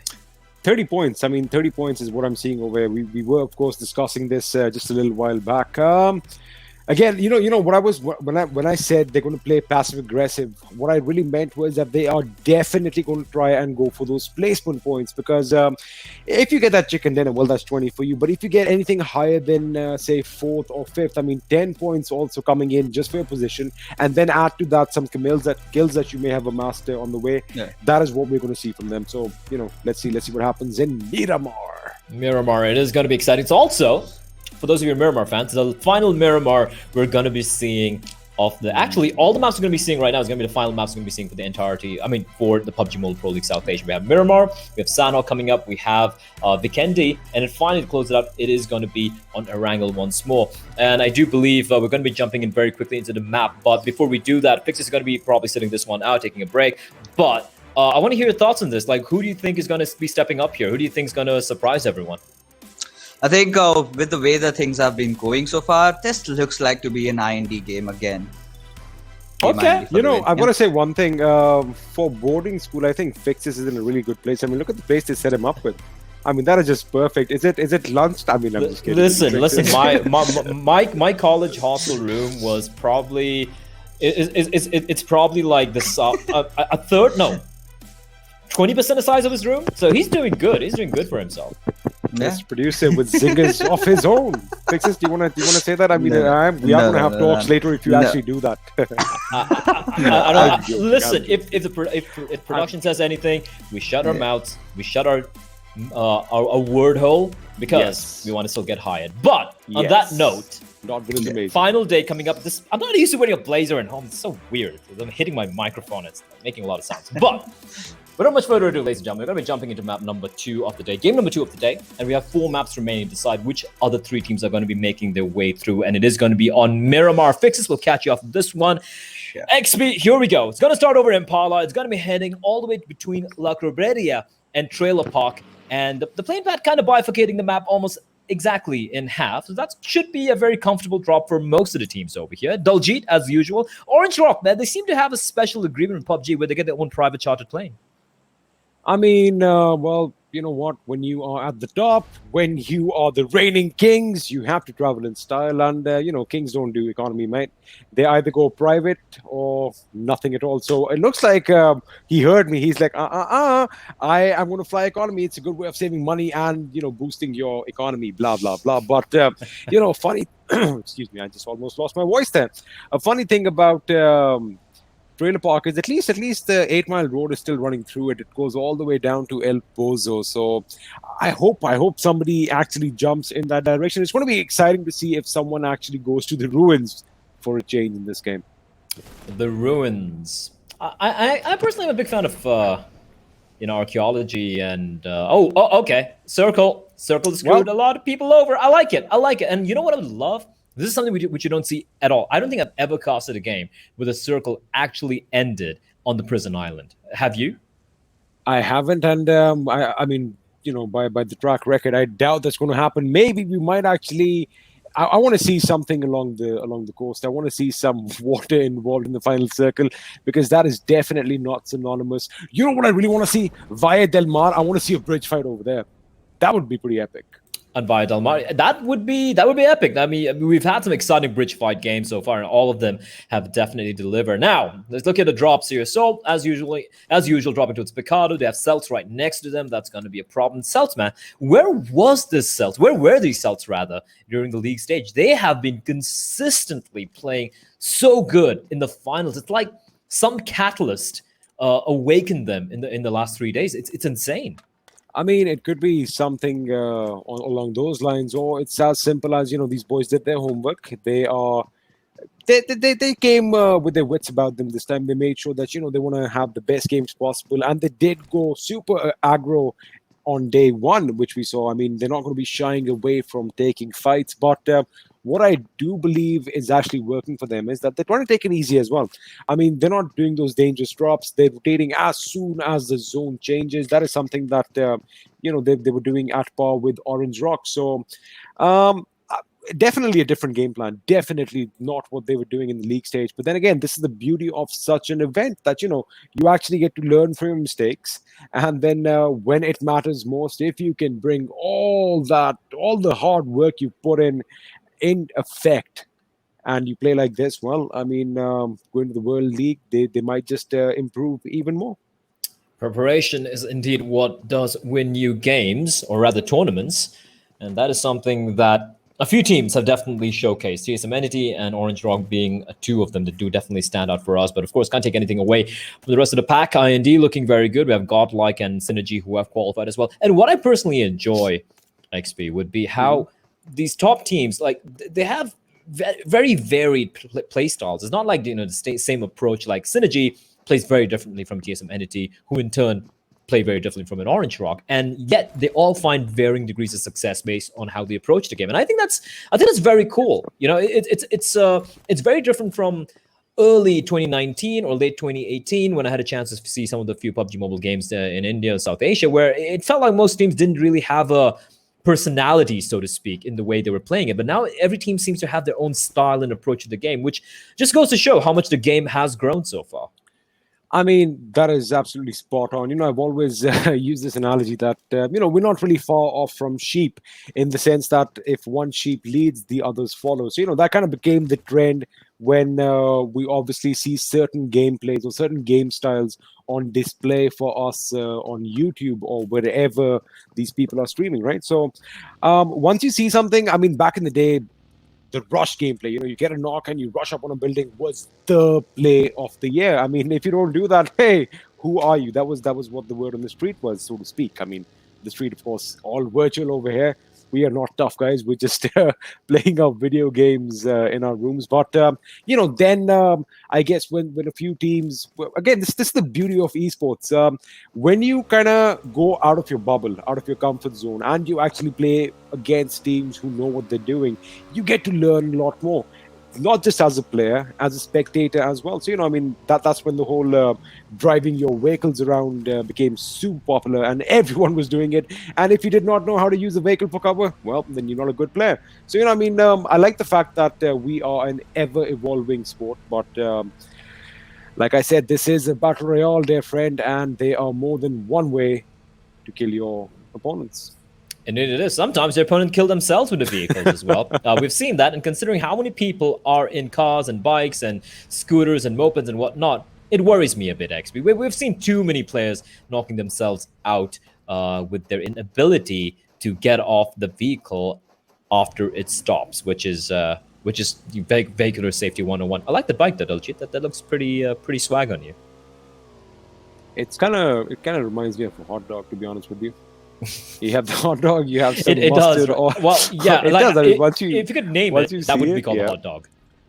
But we did get that bike in this season. So PUBG Mobile, as usual, bringing us nice little goodies every now and then. But Umumba Blade, these boys again, we associate words like free fall, and they can't seem to catch a break and yada yada yada. But they were popping off, and on day 2, pretty much nowhere to be seen. I mean, they, if you have a look at the points, how many points are they behind Elementrix?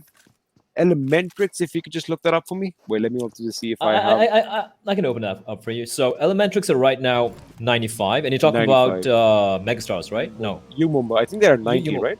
So 95 and Umumba are indeed on 90. 5 points of difference. But 5 points of difference, yeah.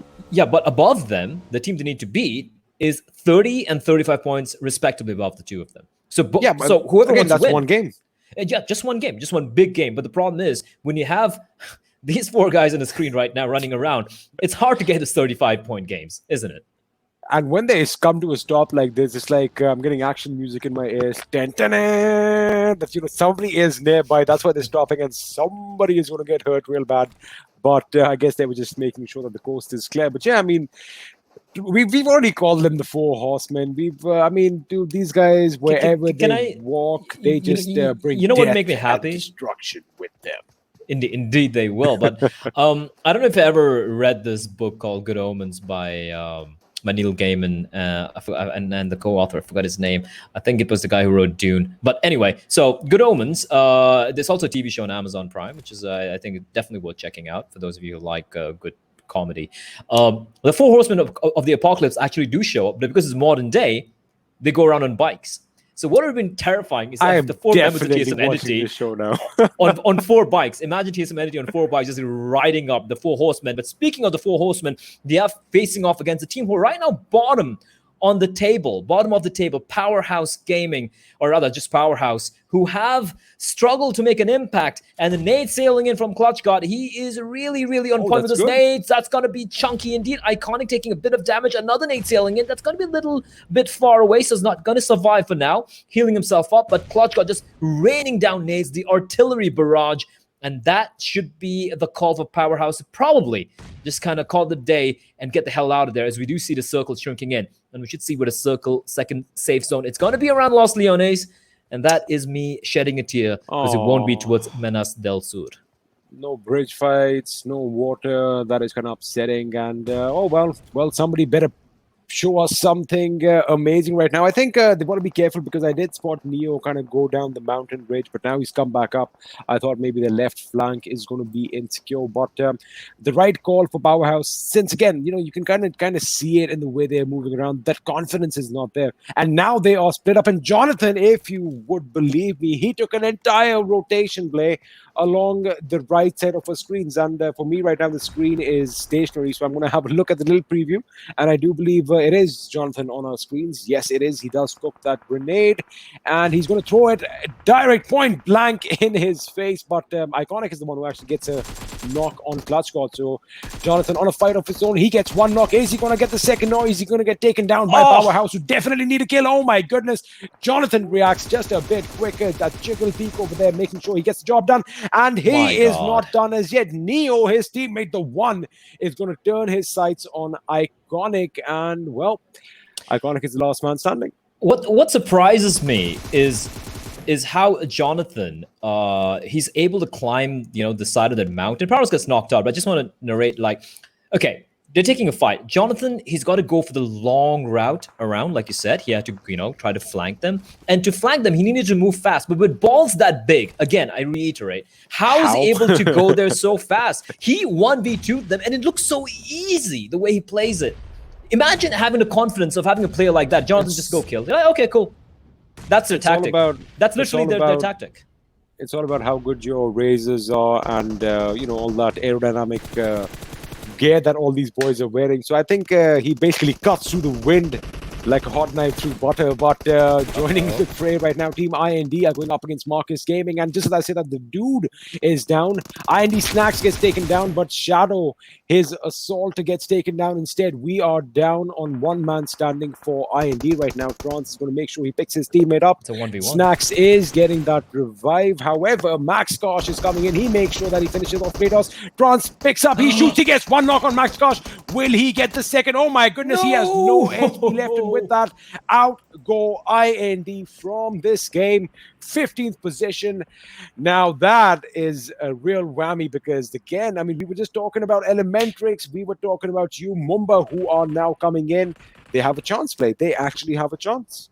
They do have a chance. And IND, man, it's such a great game. All they needed to do was have an okay game. Nothing too crazy. An okay game, and that would suffice. Surya is going to be out in the open anytime soon. He's so low on health. Just one bullet. One little scratch would be enough, but somehow the gods have favored him. But considering his name is Surya, I guess he himself is a god. He survives on his own, and he will make his escape. The sole man surviving for Marcus Gaming. I say that, and I jinx him. And with that, they at least get the squad wiped, but they in turn get destroyed. That fight with IND took too many casualties, unfortunately, XP. And with that, both teams get wiped out. And that was good for Marcus Gaming, but they needed to survive. And now we have another fight here on our horizons. Celtz, right now second placed, right beneath TSM Entity. And across that little bit of a wasteland is Umumba. And they need to win this fight. I thought it'd be the desert and all, the sun's out. Surya might actually harness the power of the sun, but he was just a little bit too late to press that button. I'm sure it was coming. He would have got that health back up, and maybe he would have taken down his enemies with the unholy godlike destruction. But that is not the case, of course. And the zone is going to be centering in around Los Leones. We might actually just witness some urban warfare after all one more time. But on our screens, we do have Team Tamilas pretty much dead smack center, so they are in a good position. But Team Xtreme is coming in at one end, the Celtz directly to their south, and to their north they have to be content with, well, Godlike Guild just a bit to the northeast, and they are getting pushed on by TSM, so they do have their work cut out, but they got to pick their battles now. They got to be careful. They can't take the entire world at once, but maybe if they take them on one at a time, they can get something out of this, because the first opposition, the first obstacle does look like it's going to be Godlike. And well, if Godlike do what they've done before and just unleash that inner beast and go Super Saiyan, go Godlike, play as their name dictates, they might just, show us something different this time. But Orange Rock having them in your crosses, is that a good idea? And meanwhile, Orange Rock had them in their crosses, because now TSM Entity is showing up, and with that explosion, well, they are saying hello in quite a spectacular fashion. I have a bad feeling about this, XP. I have a bad feeling about this. They're in a house, and the wolves are coming knocking. Look at that. They're coming knocking. The four horsemen, they ride again. And death, pestilence, war, and I forget what the fourth one is. Yeah, the fourth one's called Jonathan. They're coming in together, and Orange Rock are like, this is not looking good. In the meantime, Team Xtreme are just demolishing everyone. Andrew drops Neo. That's a big drop. However, the rest is going to be coming in. Look at Clutchcard's position. He's providing. He's actually in a good spot. This is a very good spot from him. But Anto with the high ground advantage. This is something that could come really into use. But TSM Entity, they're not a team that's going to stay by. Clutchcard gets spotted out, though. It's another team joins the fray. Elementrix's Shagar is just rattling off bullets, but doesn't quite land the shot. He had to be careful, because I saw Shagar in the background over there. I'm like, oh my goodness, if Clutchcard does not realize that there is someone creeping up on him like that, that could be devastating. But Neo has been picked up, so TSM are back in full force. Orange Rock, of course, they lost Vampire just moments ago, so that is going to be a little bit of a man disadvantage for them. But the way they are currently, spaced out in this house, I don't think it's going to be a problem. OR definitely, if you think about it, if you have a look at the way they're set up right now, OR, you would assume that they are safe, right? They have that little bit of a high ground. They have buildings, but they've got to be careful, because just off screen to the left, we have Godlike, who, when you are high up on a mountain, you are easy pickings, because there's not a lot of cover in those windows. And if you get spotted out, and we know Gil and the boys, they love shooting you from miles across. So Indeed. That is something that they've got to be careful about. But Indeed. And a problem right now for that little bit of a standoff we saw between Orange Rock, TSM Entity, and Team Elementrix, none of them are in a circle right now, and they all have to move. So it's looking rough here. As a Megastars and Soul, it looked like they're about to go into a fight, but Soul decide to not really go for it. They're going to be playing this one a little bit safe. Well, they are making their way into the zone, which they have done so. But look at the map. We have the boys from Celtz right above them. We have Umumba Esports in front of them, and Jonathan and the boys are getting out in their vehicles once again. But I think Zegod is forced off his car, because it is going to explode any second now. But Jonathan's like, you know what, you got this? He's like, yeah, I got this. He's like, all right, see you in the next one. And Zegod and Neo are going to stay behind. Meanwhile, 420 OP gets a knock on Sangwon. This is the fight we are joining in right now. Viper goes down to his M4 as well. 420 OP's like, you know what? I gave my position to Jonathan and Clutchcard yesterday. No more. I want to reclaim my spot back, but he's got to be careful. He's got to not get knocked out. He goes prone. He does get that finish on Viper, but Regaltos coming in from the left flank, helping out his teammates, avenging their death. Gets one knock, gets a second knock, gets the finish on them. He is going to be on a high right now. Sangwon still knocked out. Can Mortal and his teammate get to him in time? I doubt it.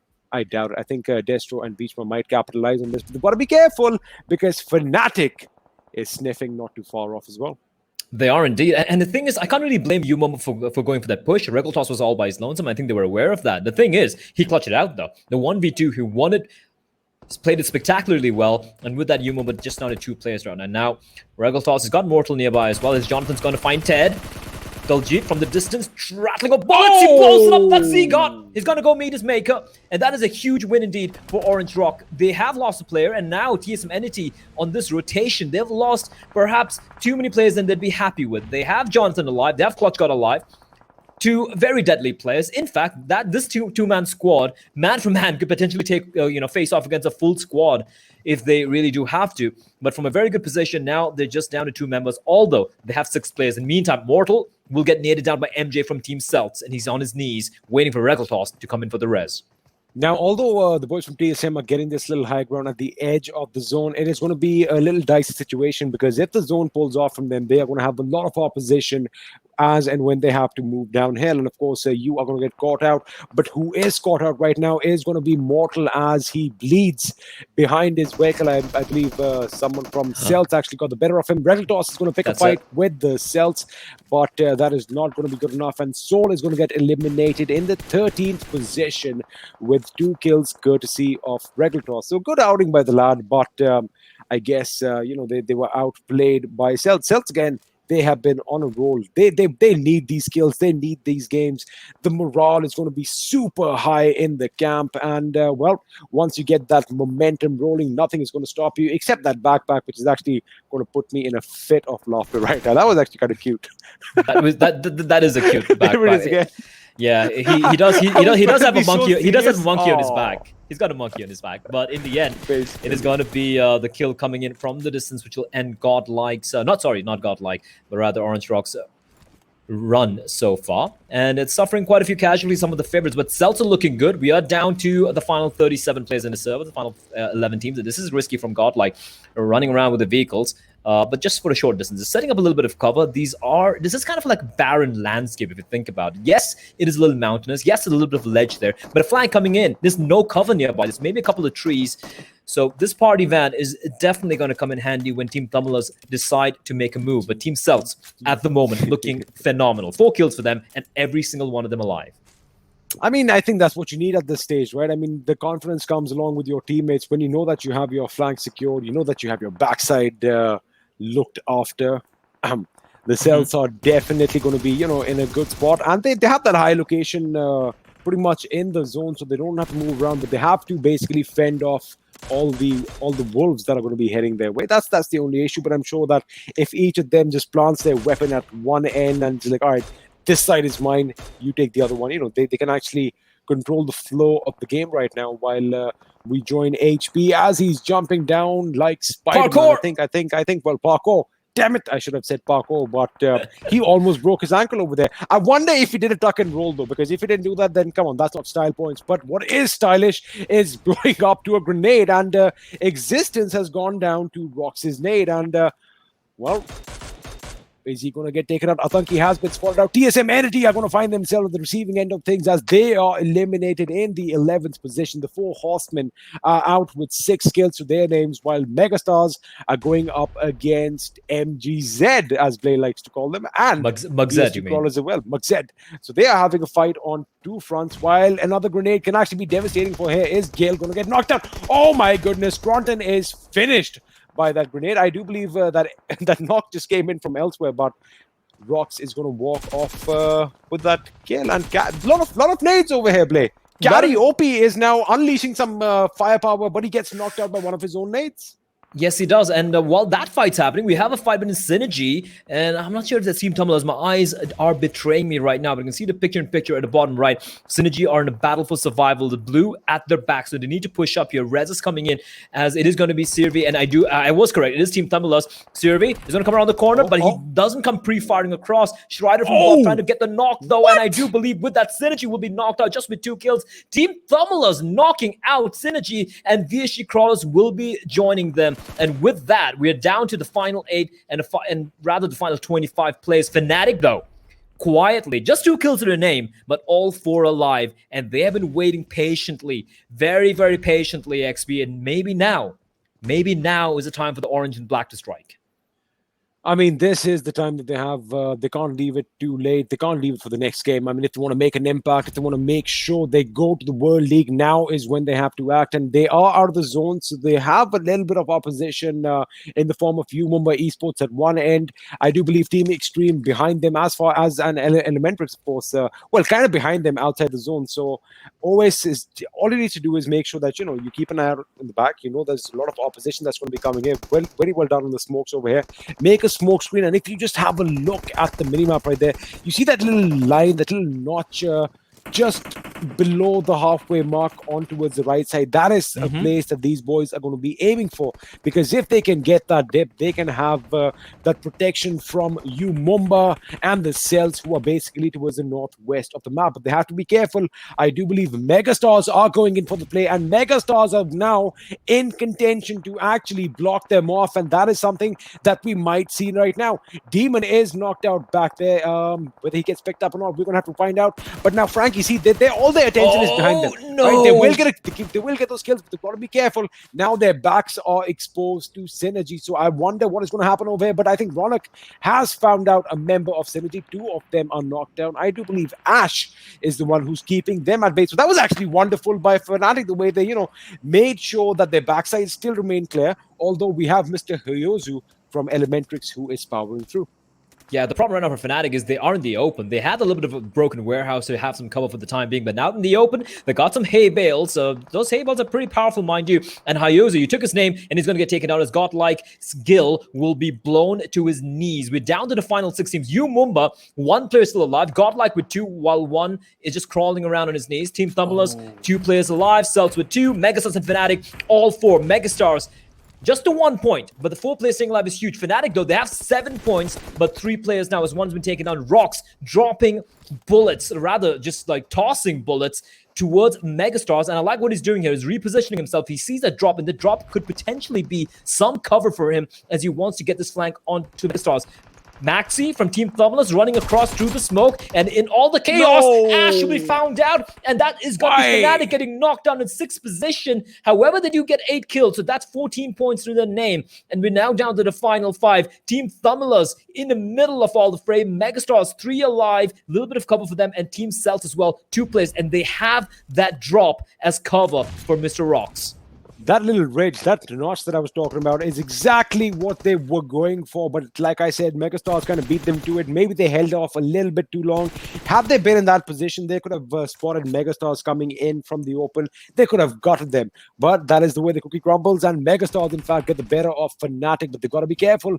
Their position is exposed. And Rock's coming in with a Molotov. That is going to be just a little bit too short. He is going to lob another one. I think Onko is definitely going to burn a little bit to that. While Godlike get eliminated in 5th position. Celtz going in for the kill. He gets the finish on Onko, but Swag is still the last man remaining for his team. He gets taken out by MJ, just as I said that. So the Megastars bowing out in the 4th position with 4 kills. We are now down to the last 3 teams. Like, it would be, I mean, on average, you would say it's 2 players a team, but nuh-uh. Celtz have 3 members, and I believe Tamilas have 2, and wait a second, Bhishma is the last man standing. Can he do something big here, Play? Now is the time. He needs to channel that warrior, unleash it, and do something good. Because if you have a look, MJ and Rocks are going to be in a position to hit Maxi, and they do. MJ gets a knock on Maxi, and he finishes them as quickly as I said that. So Striker has his work cut out. Oh boy, it can go either way right now.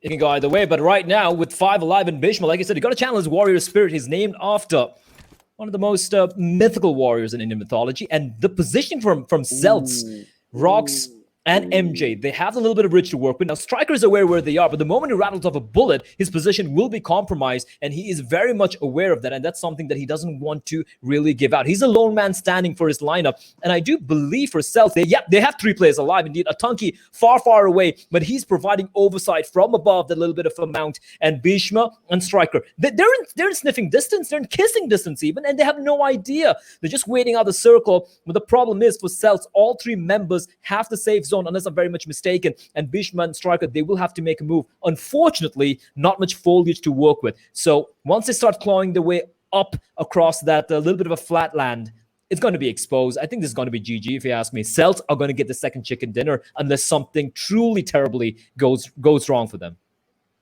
I mean, well, I guess you said it all. I mean, until or unless they make some major blunders, I don't see how they are not going to walk off with that chicken dinner. And that just goes to show that, they have been playing spectacularly, to be honest with you. And they've done it well. And, well, here is the result. They are on track to get the second chicken dinner of these. Is it the second or is it third? I do believe it's second. It's a second. It's a second. Yeah. So, they've been playing consistently elsewhere. They've had their kills to match... the placement points that they've got. So I think they are going to take it away until or unless Bhishma and Striker have their all mics on and are conversing right now and be like, yo, are you the last guy? Yeah, man. Are you the last guy? Yeah, man. Do you want to team up on these guys? Nah, man. I'm going there to the zone right now. So Bhishma is actually going to go out. Umumba Esports out in third position, to be honest, to beg your pardon, and 5 kills with their names. Atanki is going to go on the prowl. I think he spotted him. He is going to aim. He is going to shoot, and through the magic of those bullets kind of went through the wall over there for us, but they were actually clean hits. They get a chicken dinner play and wow, solidify the first position. Team Tamilas also, I've got to give them credit for the way they've played. Second position, 7 kills. Not a bad outing for them, but winner chicken dinner, of course, is going to be in for Team Celtz, and I think it's a deserved win over here. It's a deserving win, indeed, and I feel like for teams, Celtz in particular, they have solidified their position in first place, at least amongst those who haven't qualified yet, and I think they're going to be feeling very comfortable. Also, I think they're narrowing the gap they have between team TSM Entity and themselves, so it's a great performance from them. But Tamilas, I don't think it's enough yet. It's they got 24 points there, still going to be trailing by quite a bit. But some big disappointments, some good performances. We're going to break that down for you guys in much more detail after we come back from this very short break, so don't go anywhere.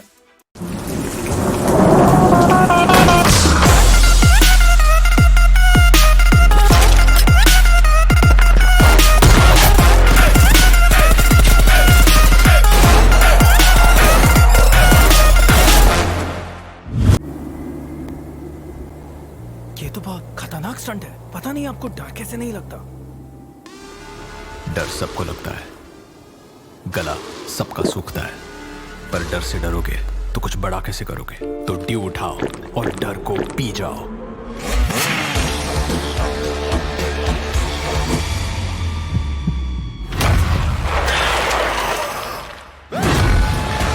Mountain Dew, डर के आगे जीत है। अरे video फिर से freeze हो गया। मैंने बोला था इसका नेटवर्क जाएगा। मैंने भी सुना था, उसने बोला किसकी सुनूं? अरे इसने कहा उसने सुना, सब भूल जाओ और अपनी आंखों पे भरोसा करो। मतलब वीडियो सही है तो नेटवर्क सही है, और इंडिया का ना बेस्ट वीडियो एक्सपीरियंस एयरटेल पे है। देखा? तो आंखें खोलो और सही चुनो।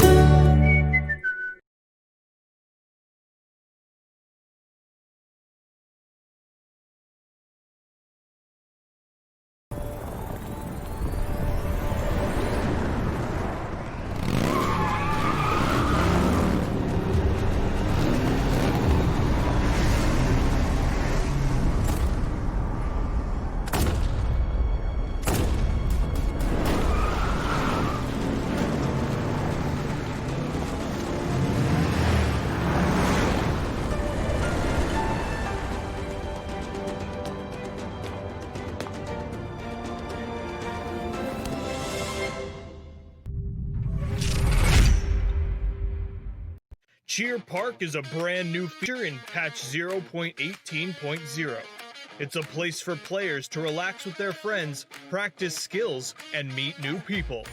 You can enter Cheer Park through the main menu, so invite some friends and explore this new space. The shooting range has been revamped. Now, when you start a round, you'll have 60 seconds to down 20 targets spread over 5 waves. Your results will then be rated and displayed. The player with the highest rating will stay at the top of the ranking for others to challenge. You can also play against your friends to see who is the better marksman. Players can now duel other players in Cheer Park via Quick Draw. The duel will start after both sides confirm the fight. The two sides will have red borders and start a duel. The player that defeats the other wins. Don't forget to take a photo with each other afterwards. Friendship first, results second. The selfie system is also available in Cheer Park. Get together, find the right angle, and strike a pose. Say cheese. Nice shot. Don't forget to share it on social media. Players can also create their own Cheer Parks and invite their friends. Many special buildings from the original map can also be found in Cheer Park. Don't miss out. Of course, there's a lot more than what was mentioned, so come explore Cheer Park's features now.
Welcome back, everyone, to the final day. The final 3 games remaining in the PUBG Mobile Pro League South Asia Finals. My name is Blair.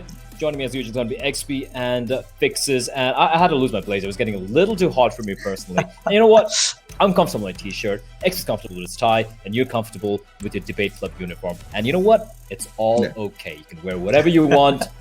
You don't even have to wear pants. Heck, I'm not wearing pants. Or maybe I might. I don't know. You don't know, though. However, right now, coming into what happened there in Miramar, Fixes, let's start with you. Celtz, it wasn't a flash in the pan. It wasn't a fluke. They are playing at an elevated level compared to what we saw of them in the league stage. I mean, Celtz, a team that I was thinking that will play very scared, very passive today, but they're going all in. And with that, we see the MVP over here, Atanki. Look at the damage, 785 and 5 kills played. That's amazing. That is amazing indeed. And he's someone you really can count out. And I love the way XP, like you were noticing how they were playing that final, like when it was down to the final 4 teams, I believe. And the way they were so proactive and how they took down Megastars, that was very well played indeed. And Atanki, the man you see right here on his screen, especially providing really, really good cover fire and also offering them information from the position he had. I mean, a lot of these small things kind of add up when you keep in mind that it's a team game, and communication is definitely one of the key elements. And they were communicating on point, and everyone was making sure that they cover their respective area, their respective degrees of the compass, so to speak. And there was no overlapping, and it was just brilliant. I mean, they had the best position, they capitalized on it, and well, that's what you get. You get the chicken dinner, and I think not a lot of kills for them, but the way they played was quite phenomenal. I think they actually did manage to cross over 10 kills, but I guess 10 or 11. Yeah. Well, since TSM, they've kind of made the new normal 21. It's like, not 10 kills. That's true. That's true. I'm just kidding. It's kind of like if a team has 10 kills, you're like, that's a good game. If that 15 kills, you're like, that's incredible. And TSM's like, that's rookie numbers. Atanki, MJ. 10 kills combined just between the 2 of them, and that is quite a showing indeed. We have Striker with 4. Team Tamilas actually putting up a very, very good show. Now, will that be enough? We don't know. We'll find out later on when we do see the overall standings. We got Frankie as well from Fnatic, 4 kills. Not too much damage, but finishing off some of the players over there in the 5th place. Mr. Jonathan can't take them away from anything. 3 kills, but 670, double the damage on it feels like. And for TSM Entity, again, off to a blazing start, but eventually getting stopped in their tracks, especially while rotating over there. And I guess they're going to be playing the same way here, Fixes. They're not going to be stopping anytime soon. They're playing it like it's just a casual, fun deathmatch. See, they are having a very good lead, and they can just go all in, play very freely. And that is the same case with Team Celtz right now as well, because the way Atanki, MJ, the entire team has been playing so far, that's quite amazing as well. So these 2 teams are looking really safe for me right now. But for the other teams like Team IND, they pulled off a chicken dinner in the first game. Suddenly, they are the last. They got out very early off, I think at the 15th position. If I'm not wrong, that is going to impact a lot on the standings. It will indeed. Celtz now 32 points, probably knocking at the door of TSM Entity unless they're if they're not careful. Team Tamilas 21, a great showing from them. Umumba finally stopping the free fall, but bear in mind they were trailing by, I do believe, 35 points behind Team Megastars, so it's still not quite enough yet, and so is this in the same story for Fnatic as well. Megastars with 12, ensuring and trying to hold on to the top 3 spot for the 3 spots available rather. Godlike with 10, TSM Entity with 7, and Elementrix at the bottom there of the top 8 with 7 points as well. Now on the bottom half, Marcus Gaming again, you need to step it up. They've been struggling a bit right now, and their chances are getting slimmer game by game. Team Xtreme with 5. We have SynerGE and Orange Rock who've already qualified. Soul with 3. VSG-Crawlers with 3. IND, a chicken dinner, and then they get just 1 point. And Powerhouse at the bottom last. What in God's name, XP, has gone wrong with Powerhouse? Like, of all the teams, like, they seem to be underperforming throughout the entire tournament, if you ask me. I mean, maybe the bigger the names, the more we expect from them, right? Well, it looks like we do have a little bit of technical issues, but XP, his mic seems to be cutting out. But you know what? I'm just going to throw the question to you, Fixes. What's wrong with Powerhouse? Like, well, why are they struggling so much? I don't know, man. Like, to be honest, if you ask me at this particular point, I will just say that they have given up. Okay. I mean, every single fight that they take, they are looking not so confident with the fight that we had in hand, TSM Entity against Powerhouse. Look at how Johnny was positioned, right? There was a moment when two of the players could have just gone up the hill and taken down Johnny, but they decided to, go one by one. They got, both of them got knocked down. There you have Neo providing that very good cover fire against Iconic, kept him pressed down. Zebra, I really felt that Zebra could have performed on as an IGL. He does deliver good calls, but you need to rack up on those skills as well. On the kill department, I however felt that Zebra was cutting short a bit, and Iconic, he kind of disappointed me a lot because he is a player with a lot of capabilities, and he has proven himself time and again, but this tournament has pretty much not been his game. It hasn't, right? And unfortunately, it does look like the chances even Nova King, Yeah, and the chances are pretty much non-existent right now to really make it back. And the same can actually be said for Team Seoul as well. And we do have the overall standings in a TSM Entity, 186 points. But Celtz are right there. They're knocking on the door, trailing just by 19 points. Didn't have really a chance to go through the top 10 there. But okay, now we have the producer. Can you get it back, please? Can you roll it back? Yes, no, no? Okay, answer is no, I guess. But we do have at the bottom, everyone moving down. Look at the arrows, right? The Team Tamilas with a little bit of a hurrah over there. But at the bottom, Powerhouse not even cracking 50. VSG-Crawlers, Seoul, Team Xtreme, Marcus Gaming as well, and Elementrix on 102. And with 3 games remaining, they need a Herculean effort from the likes of an Elementrix, the likes of a Marcus Gaming, to potentially get the slot for the World League. You know, when we started on Friday, we're like, everyone has a chance. But now, their opportunities are slowly dwindling away, and that is the unfortunate reality. That is how ruthless this competition can be. Well, Blay, we have 2 more maps remaining until we go to Erangel. We know Erangel is pretty much whoever is best positioned and everything, blah, blah, blah, yada, yada, yada. But 2 maps, Sanhok and Vikendi. We know Sanhok is very unpredictable, right? Yesterday's Sanhok, we got to witness all those teams on the bottom half really putting up quite a good show. And Vikendi, a map where Elementrix really thrives. Nepali teams always have had that strong edge in Vikendi. For some reason, I am still searching actually why as to the Nepali teams thrive. But yes, so these 2 maps can make a lot of difference. But if in Sanhok they do not do anything, I think it's pretty much done so for them. It might be indeed done so for them. We do, of course, have a few more things to talk about. And I do not really have the overall standings for me at the moment. Oh, there we go. We have it. So I can talk a little bit about the overall standings. I have it open for myself, unfortunately not for you guys, but I can talk. I can take us through that. And from what I see over here, Megastars, Celtz in second place, Megastars in third, 137, IND in 131. Now the team below them is Umumba on 105. That's a gap of 26 points. Now, if they have a big game, and if IND or Megastars have a really, really bad game, there's a chance for Umumba to still make it through. But 3 games remaining, and they haven't shown what they did on day 1. Like, do you think they can make it? Umumba and Fnatic, they're very close by. But it's still not an insignificant number. It's still substantial. 25 points. It's still 25 points. See, IND Umumba do have a lot of experience in the side in the forms of Pishma for team Umumba, who has represented the country in international tournaments as well. So he knows how to handle all these pressure situations. But if you talk about team IND, they have Kratos, who thrives under pressure, and we know how deadly team IND can get.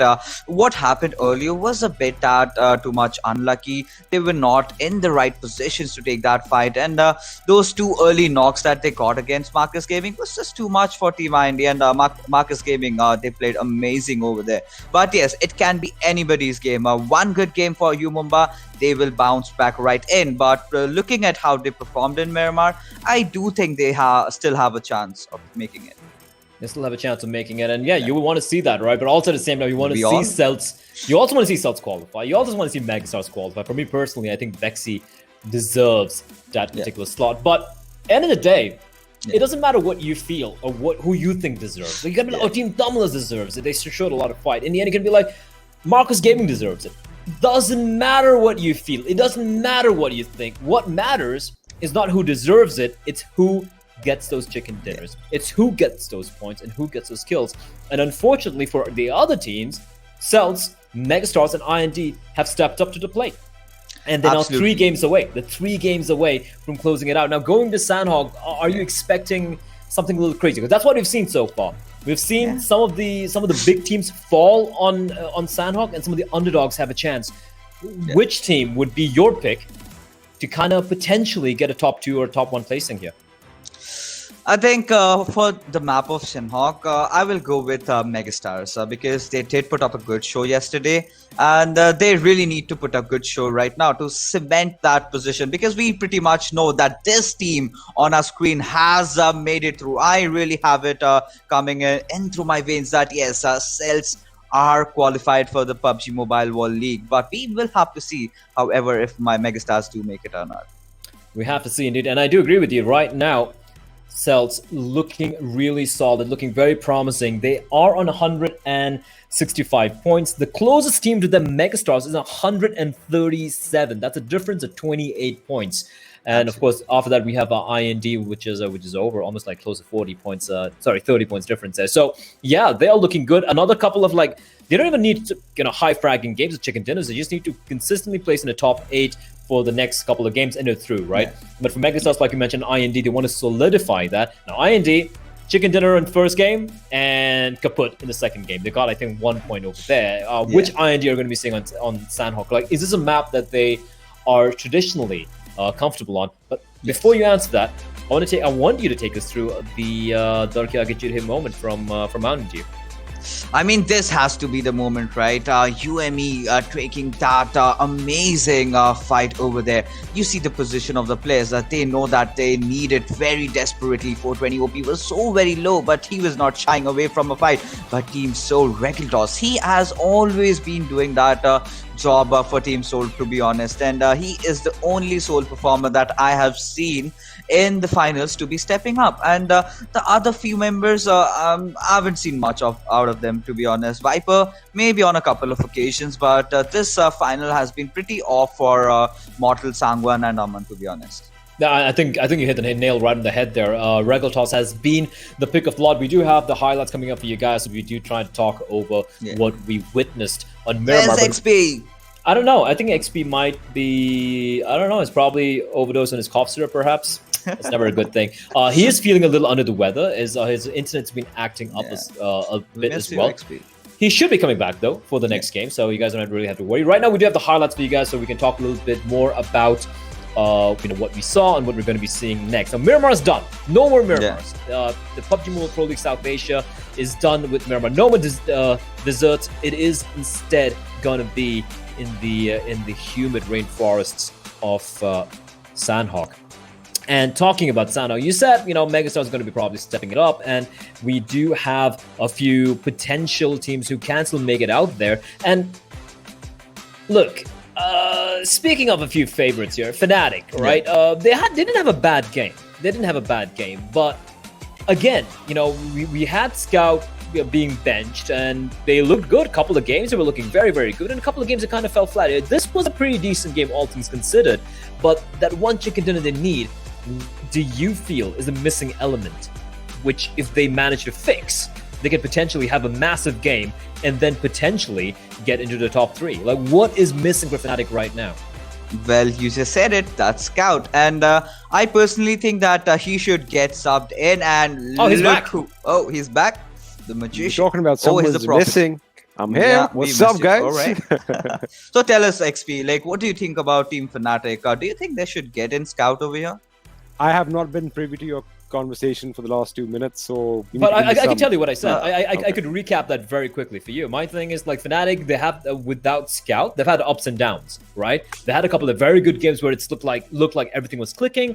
They had a few middle-of-the-pack games, and they had a couple of games where it just kind of fell flat. Now, without Scout? without Scout. The thing is, the question I asked Fixes is, what is that one catalyst missing at the moment which could potentially give them one big game, which is all they need right now to potentially snatch away a spot from either Team IND or Megastars? Like, what is it missing? Is it a person? Is it comms? Is it a little bit better, more synergy, no pun intended? Or is it, just playing a little bit more safe, a little bit more aggressive? I don't know. So answer me this question. If, you're talking about without Scout, this is happening, right? I'm going to be blunt. With Scout also, they've had a couple of good games. They've had the majority of all right games, and they've had a few completely dismal outings. So, I've been saying this from day one about Fnatic. Individually, all these boys can perform well. As a team, however, and let's be frank right now. We know communication is definitely an issue, and we know there's a little bit of a rift going on. So, yeah, all these things do matter. With or without Scout, it's pretty much been the same showing. Can they improve on it in both cases? Yes, absolutely they can. But is it going to happen in the lifetime of this squad? I doubt it. Well, to be honest, right now, looking at the situation, Fnatic needs a little bit of more gun power, something that Scout really brings up onto the line. And you have had some good games, some decent games. Maybe getting Scout, you have nothing much to lose. So maybe they should try it out, but I barely think that's going to happen. I'll come to this afterwards. Yeah, but we do want to talk a little bit more. We'll get back to the discussion, of course. But right now, we do have the peak viewers milestone. If we crack 350,000 viewers all across, come on, exactly, come on, what the hell are you guys doing? Do it. We need to open the crates, man. I want 6 crates tonight. Do the do, man. Just do it right there. 350,000 viewers, you get 2 crates. If you crack 500,000, you get 3 crates. That's 5 crates in total. Free stuff, freebies. Everyone likes freebies. And also, if we hit 2 million subscribers on the PUBG Mobile Esports channel, every one of us who have subscribed, of course, has an opportunity to get the Pinocchio workman uniform. And unlike Pinocchio, we don't lie. This is indeed a fact. But getting back to the discussion, XP, with 3 games remaining, do you really want to change it up? Do you really want to change up, the synergy you have built up over the duration of the past couple of days? Or do you just want to go with the flow and see how far it takes you? That's the beauty of having a 5-man squad, that you've got to be able to pick and choose your people. But if there's already, if they don't want to play, or if they have so much of an issue with synergy, then by all means keep what's working for them right now. Go ahead. Even if they mix it up, it's going to be either or. It's a difficult shuffle because with Scout coming in, they can have a little bit of that oomph factor, like I said before. They can just do something out of the book. Maybe that guy just runs off in the distance, yells out, and just guns down the entire squad. Anything can happen, but. Again, let's just let Fnatic do what they're doing, and whether they reach the world stage, we can all start, jabbing them with points then, because they have to make it to that final stage first. Yeah, well, Fixes. I mean, it's sad saying all this. I mean, I'm sorry to cut you off, but listen, man. Listen, man. You spit facts. I appreciate that. I like that. You call it as it is. You're not, beating around the bush. You're not trying to be nice. You're gonna get all those Instagram messages probably. But hey, if you're gonna DM him any hate, first follow him. At least follow him before you message him. You're like, I hate you for saying that, XP, but just follow him at least. Come on, some consideration. That's not an I. That's a 1.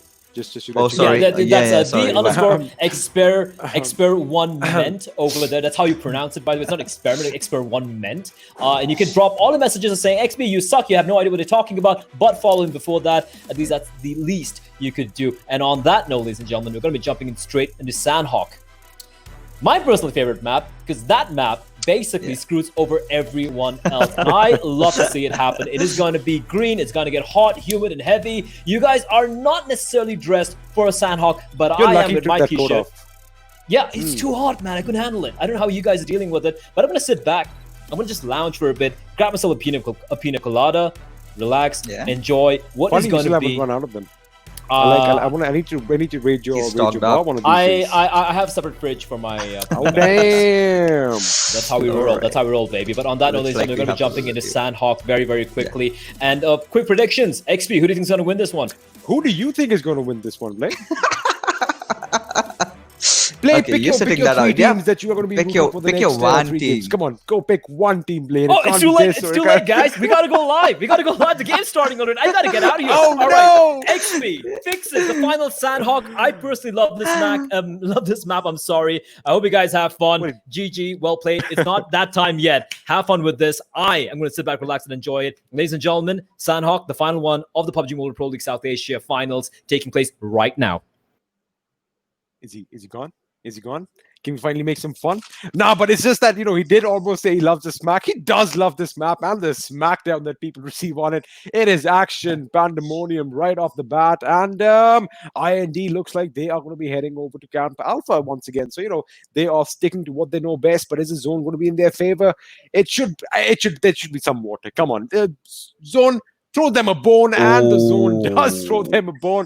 They're like, you know what, lads? If you come to Camp Alpha, I'm going to make sure the whole island is going to be protected. So, fix this something different this time. Well, you got it. You got it on your screen. That's Powerhouse in bootcamp, baby.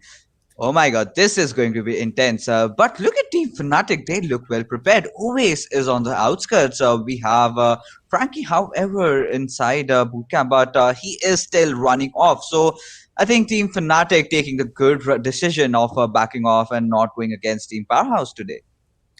I mean, they obviously saw, shoots coming down at boot camp. They were like, all right, someone has definitely come to mess with us.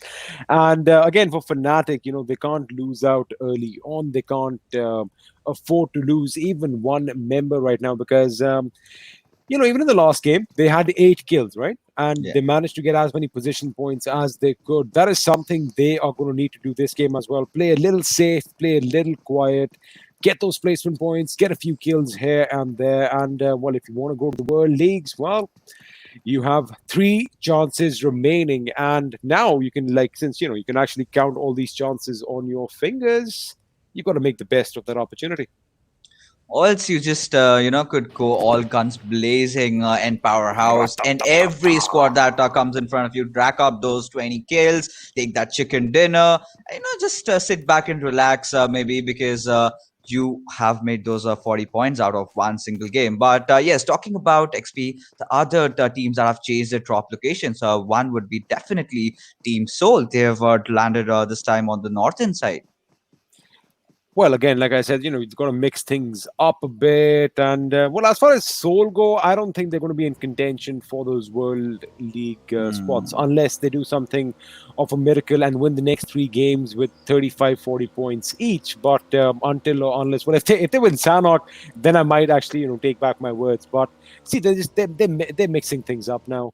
I think they should actually go for a few more kills than they normally would. If they hear a little bit of gunfire in the distance through the bushes, they should kind of, make their way towards that and pick a fight. I mean, what's the worst that can happen? It's just another elimination. But if they do manage to get the squad wipe, it's like once you're playing, once you get a few kills under your belt, your adrenaline kicks in and that momentum boost comes in. The morale is there. You just play better. It's a fact. And if they can get that working for them, I guess they still have a chance. But they have a lot of opposition if they want to make their way towards bootcamp after that. Indeed, they do. But talking about Team Soul, like we were discussing in the pre-game segment, it has been only a good outing for Regulators as we speak. The rest 3, however, have not put up a good show, to be honest, because Mortal, Sangwan, Aman, they did come up with a lot of expectations and they quite did not live up to their name. I do not know exactly what's wrong in their department, but somewhere XP, I really feel the game style they are playing right now, they used to do the same a year back, and somehow teams have learned about it. Oh yeah, absolutely. Teams have adapted and improvised on how PUBG Mobile meta should be played right now, and they have been outplayed in every single way that we can imagine. Like we were talking about it yesterday, I was like, so basically Seoul is like Ford, right? When they came out with the Model T in the Indian PUBG community, because yes, they are the pioneers. The game was obviously popular and huge in India, but they kind of gave a face to it.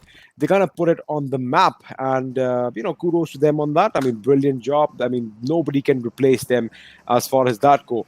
But then you have your Lamborghinis, you have your Ferraris, all these Italian manufacturers. They were like, oh, so you made a car, hey? We'll make a model ourselves. So they make a new model, and a new model got pushed out, and it sooner or later they got overtaken at some point. Now, until or unless Soul goes out and is like, all right, you know what? Forget the Model T. Let's get the GT on.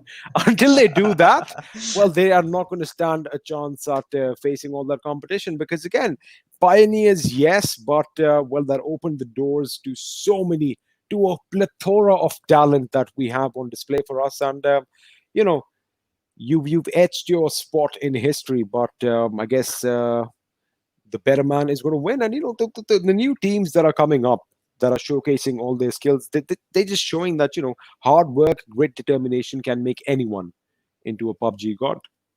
Absolutely. And that's the best part of PUBG Mobile, right? You just do not have one team. You have so many teams in contention for that one coveted award to get that chicken dinner, to, represent your country. And so many teams are pitching in. Everyone. I think we have like around 1,000 teams that play competitive really, really seriously. Yeah, I mean, okay. Am I surprised? Are you surprised, XP? No, I wonder where this boat is. Which side are they on? Okay, it was the north. I'm just waiting for it to blow off. I'm just imagine if they're being silent so that nobody sees any movement. But that is quite interesting. All right, and that's Maxi already blown off. and Carry, they've already lost one boat, so their teammates were like, "Oh shit!" So they lost one. Let's just turn the boat off. Hopefully nobody sees us. Hopefully we are out of rendering distance, and we survive. But maybe it's like I think I'll tell you what happens. So with Team Tamilas, they are ardent fans of Teenage Mutant Ninja Turtles because they just love going for a swim, and just like the turtles, they have that big rucksack on their back and they pretty much look like it from this distance. That's what they're doing. They love swimming, man. They can't get enough of water. Indeed. But talking about the Ninja Turtles, I really feel TSM Entity are playing like one because all four of them, all guns blazing, they just, keep killing every enemy that comes in front of them. But VSG-Crawlers, these guys have had their good days and again their bad days. Same thing, what went wrong with Team Soul. We only have seen Evo and CG performing so far. Something I really expected Avi, maybe HP, maybe Roach to also step things up, but they haven't really put up on quite a show. But Godlike is right in front of them. They have definitely qualified into the World League, but in the finals, somewhere I feel that they have faded out as well. I mean, they've had a few good games. They've had a couple of good days, decent outings. So, the thing is, you see, okay, when we see CB and HP, trying to putting up the numbers, you got to realize that it's not just them who's doing all the work, right? Their teammates are also helping them out in various different ways. It's not just getting the maximum number of kills. Someone's got to be spotting. Someone's got to be the lurker. Someone's got to go scout. Someone's got to hold the fort down at a certain time. There's so many roles that are played in a PUBG mobile game. So, again, I guess as a team, they definitely need to get some work done. They need to do their homework, which I'm pretty sure we are going to see them coming a little stronger. And for me, I think one of the most important things is stick together.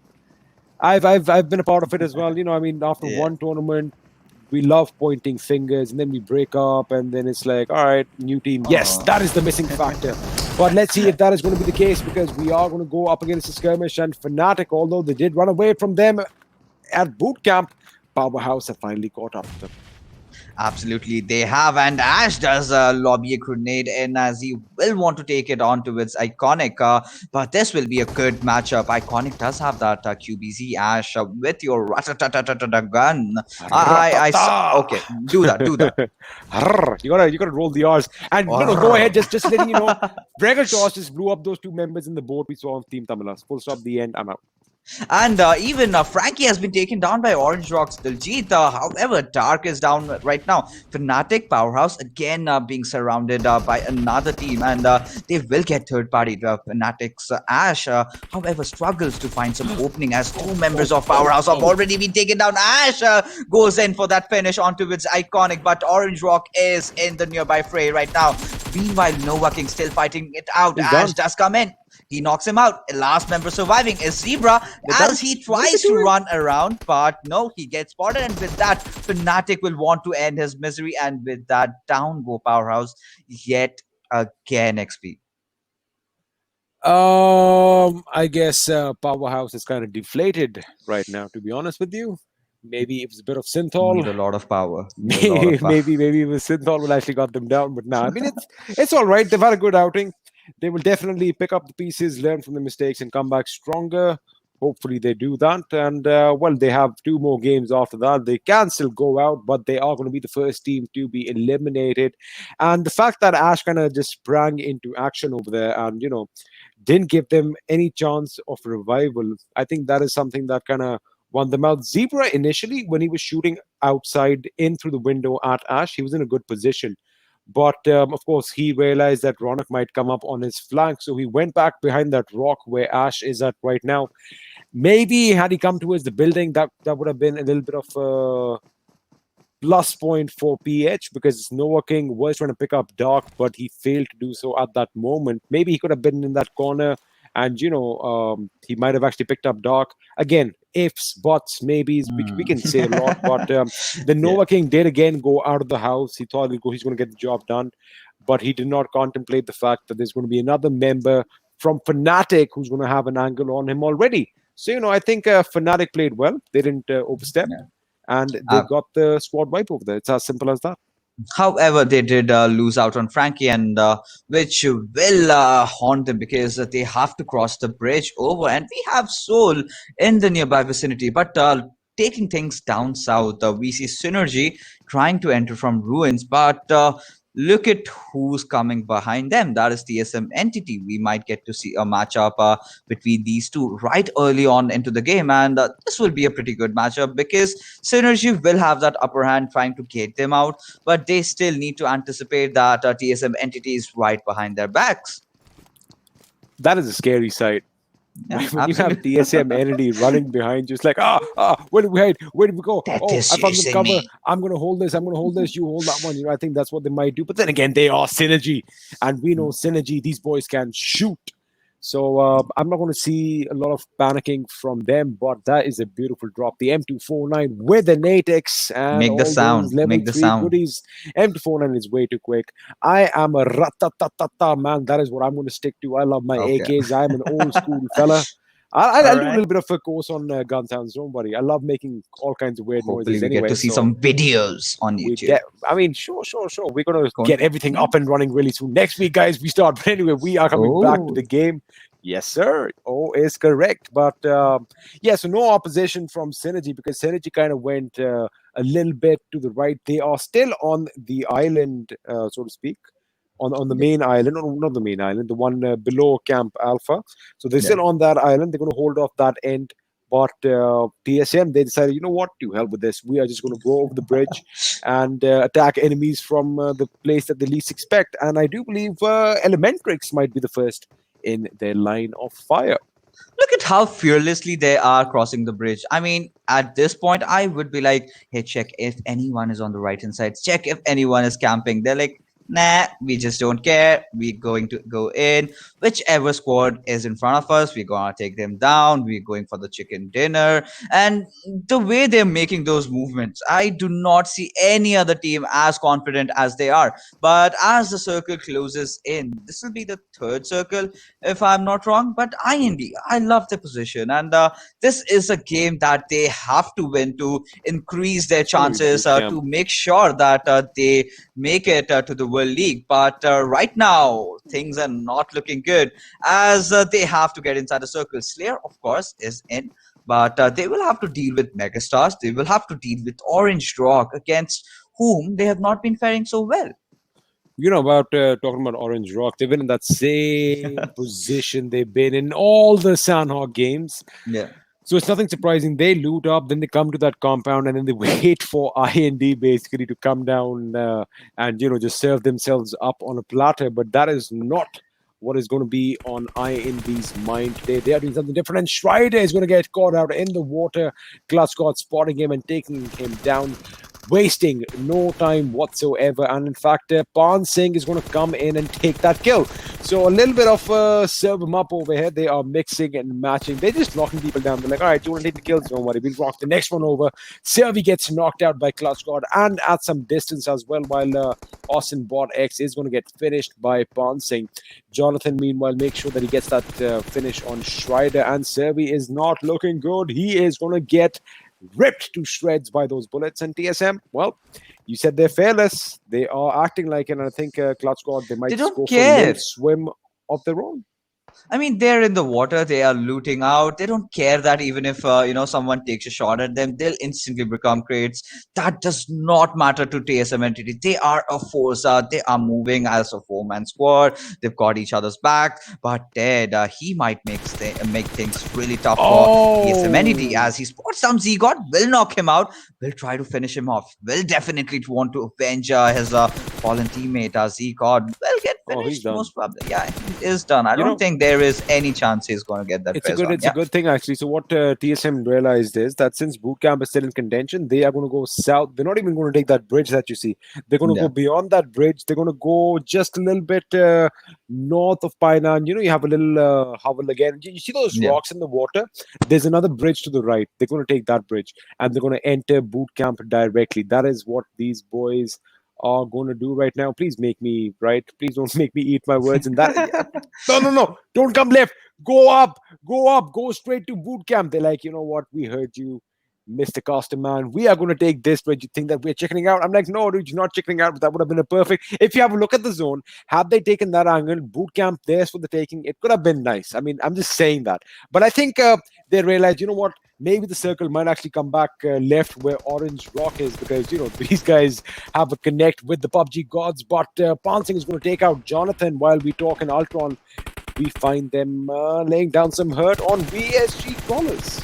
Absolutely. And Celtz are looking so fresh, and they do not seem to stop at all. They are going in for the kills. I thought they will be trying to go in for the placement. They'll be playing ultra safe mode. Will try to defend. But no, we see a new Celtz that we did not quite witness during the league stages. And this Celtz looks so confident. They look like a champion the way they are aggressing out. They did have one knock. But look at the positioning. Rox is wide up in the open. He made sure that his teammate is providing that cover fire. MJ has already rotated out. Meanwhile, Kratos does take down Ted. Ultron again knocking down Avi over there. This is the push that ourselves do want. Atanki with that Uzi passing through that smoke. Will want to spot away CG, but CG is prone in. But will he do that? Let's see. Will VSG-Crawlers survive? XP, what do you think? They're done for. I think CG is the last man standing, and Celtz are going to try everything in their power to make sure that he put a full stop to him right over here. Meanwhile, elsewhere, Zajeet gets a knock on existence from Godlike. That is a fight, of course, we do not want to watch, want to miss, actually. Okay. I mean, yes, we do want to watch it. I misspoke. It happens. But SynerGE are going to find themselves getting eliminated from this game in 15th position. And MJ, you better be careful, because there's a snake crawling in the grass. He's coiled up, ready to strike. And, well, he is a smart snake, because he's going to let them go. He's like, you know what? We can't do anything over here. You and me getting obliterated right now. Neo, is he going to react on time? He does not. And with that, I do believe TSM Entity are going to be bowing out from this game in the 14th position. UME, one by one, they kept picking them off, and they finally got that job done. A little bit of a blind rush. 420 OP getting knocked out, and his teammate, Destro, was mighty close to getting knocked out himself. So good cover by Pansing and Bhishma over there, getting the job done. TSM definitely out of this game, and UME come out a bit stronger. Okay, this is the end of the line now for TSM. They need to stop doing this. Hey man, they can have some fun.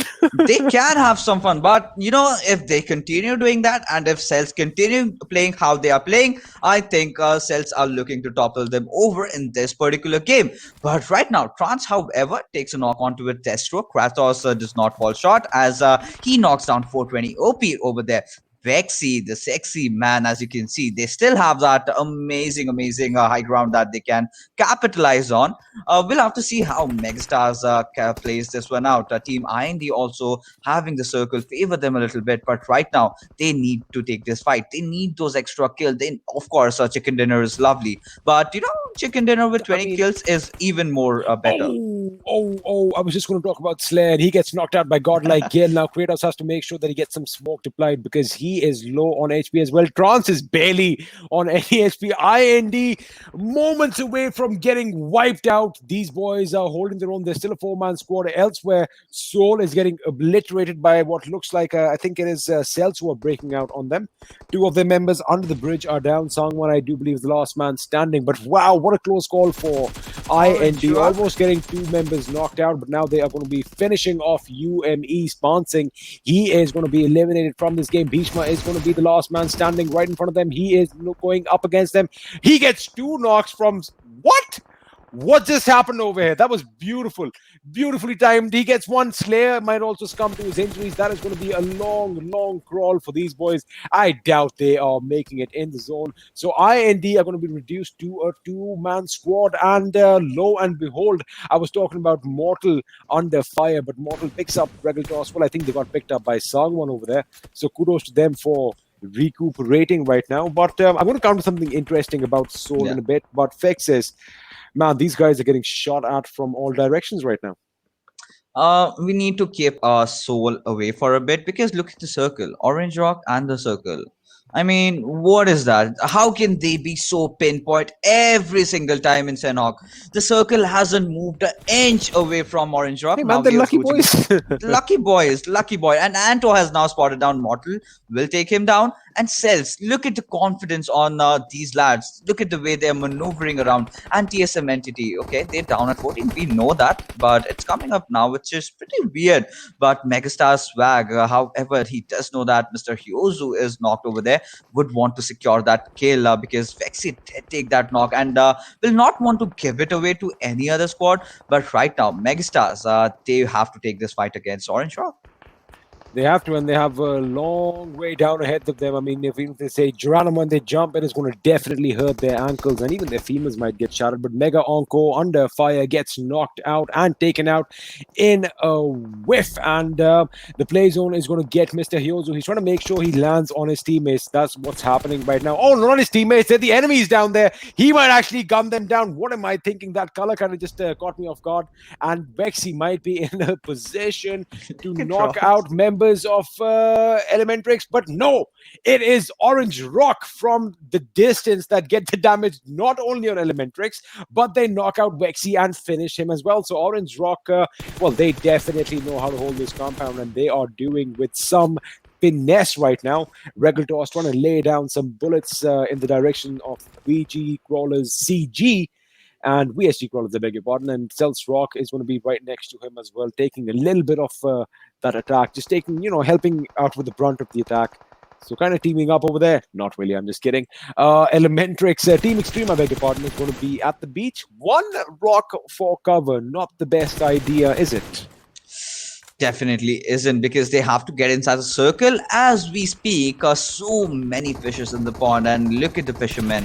Regaltos, Demon, they are just peppering down bullets. They have spotted Rocks down, and it will be a bad thing if Rocks gets finished so early. But they do have quite a fun number of kills up their belt, and Demon, however, spots Regaltos proning over there, takes a lot of damage onto him, and Demon does manage to knock him down, will finish him off right instantly, and Utsarga, he takes down Smokey in the fray as well. So much being done from the side of Team Xtreme. Something that we did not expect. Goes down by Niku. Whoa! This is going to be catastrophic because Ronic is actually in a position to shoot down. That's it, they're done. I don't think Fnatic is going to come out of this one because they have started moving into the zone. But do you think a revive might come in for Kazi over here? I mean, it's really difficult, but it is possible. If they deploy 2 or 3 more smokes and Orange Rock do not look at them, then it's pretty much possible. And Utsarga also needs a res on, as 2 members have been down. And always, I think he will just he'll just die to the zone. And Orange Rock looking for a chicken dinner. Good outing for Team Soul as well, because Mortal and Sangwan, 2 members still alive for their team. And Orange Rock are looking strong. Mavi does take down Niku. Demon also gets taken down by Vampire as well. And with that, Team Xtreme fall down. So now we are down to the last 3 teams. And out of 7 players alive, ladies and gentlemen, 4 are from Orange Rock. Correction, there were 7 people. We're now down to 6. It's going to be a 4v2 situation between the mighty Rock, that is colored orange, and probably the fan favorites, the most popular team in India right now, Team Soul. Can Mortal and his teammate Sangwan pull off an upset over here and put a smile on a lot of people's faces? I thought Mortal gets the knock. He does get the first knock on Anto, I beg your pardon, but Mavi is there to act quick. Takes out Mortal, takes out Sangwan, and no surprise over here. Winner chicken dinner will go in Orange Rock's favor. 5 kills by Mavi. I'm pretty sure he is going to be the MVP. So that's 8, 9, 10, probably 11. I do believe they have 12 kills to their names with this chicken dinner fixes. But again, forget about the zone thing, right? I mean, it can go either way. They have to act on it, right? The patience, the sheer patience exhibited by Orange Rock just to be sitting in the house like, yeah, they'll come. Hold on. But Mavi, I want to go fight. Hold on, they're coming. You know, looking at the top, it's like, all right, I hear gunfire. Can I?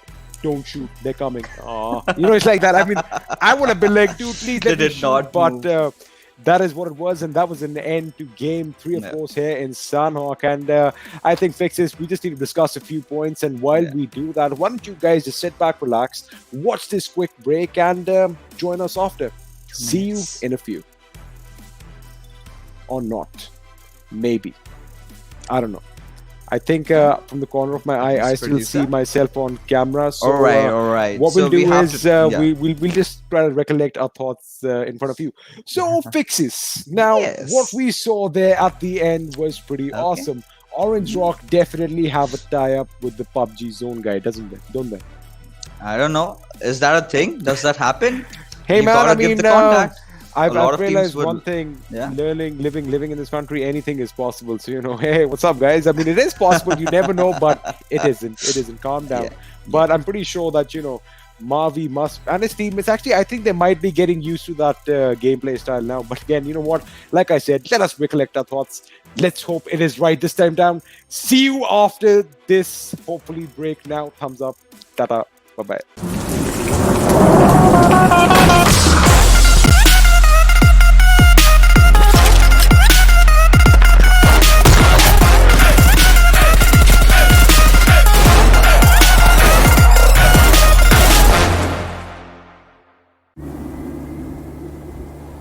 ये तो बहुत खतरनाक stunt है। पता नहीं आपको डर कैसे नहीं लगता?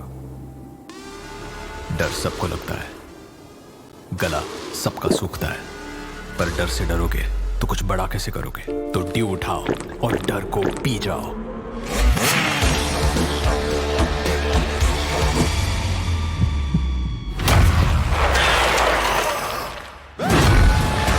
माउंटेन ड्यू, डर के आगे जीत है।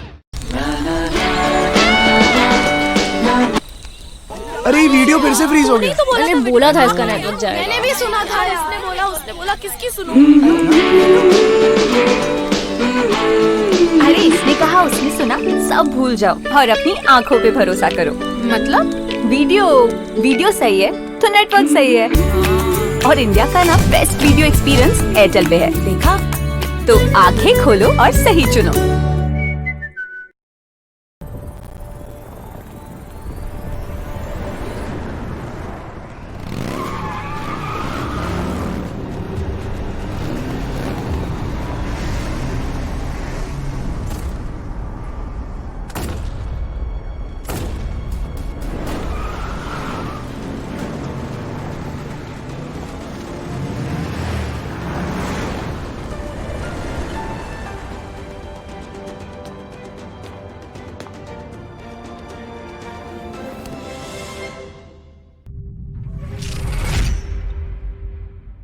Cheer Park is a brand new feature in patch 0.18.0. It's a place for players to relax with their friends, practice skills, and meet new people. You can enter Cheer Park through the main menu, so invite some friends and explore this new space. The shooting range has been revamped. Now, when you start a round, you'll have 60 seconds to down 20 targets spread over 5 waves. Your results will then be rated and displayed. The player with the highest rating will stay at the top of the ranking for others to challenge. You can also play against your friends to see who is the better marksman. Players can now duel other players in Cheer Park via Quick Draw. The duel will start after both sides confirm the fight. The two sides will have red borders and start a duel. The player that defeats the other wins. Don't forget to take a photo with each other afterwards. Friendship first, results second. The selfie system is also available in Cheer Park. Get together, find the right angle, and strike a pose. Say cheese. Nice shot. Don't forget to share it on social media. Players can also create their own cheer parks and invite their friends. Many special buildings from the original map can also be found in Cheer Park. Don't miss out. Of course, there's a lot more than what was mentioned, so come explore Cheer Park's features now.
After 15 days of PUBG Mobile action in the PUBG Mobile Pro League South Asia, Field of Mountain Dew brought to you by Airtel as well. We're down now to 2 maps.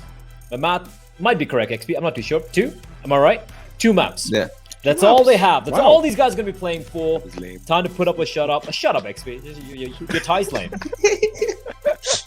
Your hair's lame. Oh, damn it. Oh. How much gel did he put in that? It's so spiky and so shiny, but I like it though. I'm kidding. We're down to the final 2. Okay. I don't know about you guys, but my heart rate is a little bit high at the moment, and it's been a while since we've seen Mavi. Once more, the MVP of Orange Rock, and the thing with Orange Rock winning again, it's not surprising, is it? You look at the final circle. All right, you got these teams over here, you got Team Soul over here, you got Elementrix over here, then Orange Rock, 4 of them in the compound final circle. Yep. Back to normal, back to normalcy. And can we just point out the distance covered for Mavi? 1.25 kilometers. It's a joke. They have covered. He covered 1.25 kilometers in that map. Now I know Sanhok's a small map, XP, but what the fish? I mean, it's just the moment we saw that initial zone, right? I mean, when it was basically the whole island was in contention, you got to keep in mind the chances are it is going to come their way. And as it is, this is what they do. They loot up, then they go and hold that very same compound, and then literally shell out, dispense lead in all directions. That's the game plan, and well, everything just works well for them right now. It did indeed, and we have, of course, the top 5 fraggers of that particular game. Celtz definitely putting up a showing here. And the way TSM Entity are playing, look, I really do enjoy what they're doing. But if they keep continuing on this war path that they seem to be on, there is a world, there is a parallel universe where Celtz could potentially steal away the $40,000. That's a lot of money on the line. So, fixes. Do you think TSM Entity maybe, just maybe, want to slow things down a tad bit? They have to slow things down a tad bit. I mean, they have to play their original game. But Blake, coming down to this particular map, I loved the zone prediction again of Mavi, because we've seen so many teams, shifting instantly. But he stood on, and there you go, the standings. I just want to ask you a quick question. Go ahead. Go on, XP. No, you go first. You talk about the standings first. Yeah, the standings. Almost every team who have come first in the finals, it seems like they cracked the 30-point barrier. It's kind of interesting if you look at that. Seoul coming in second. great performance for them.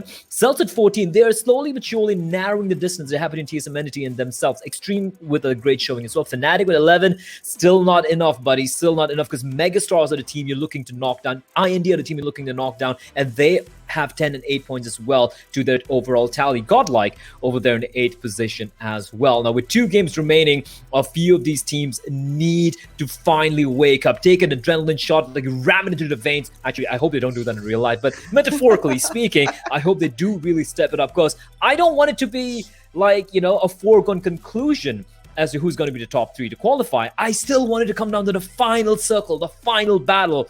That is what we're all looking to see, XP. But you did have something you wanted to say earlier. It's definitely going to come down to the final circle of the final game. I mean, there's no other way around it. But yeah, I was going to talk about, you know, that whole zone prediction thing. Now, if you, okay, look, if zone 1 starts and your house is dead smack center, I'll come to my point again, because we have the latter half of the table. Elementrix again putting up a good show, but getting knocked out a bit too early.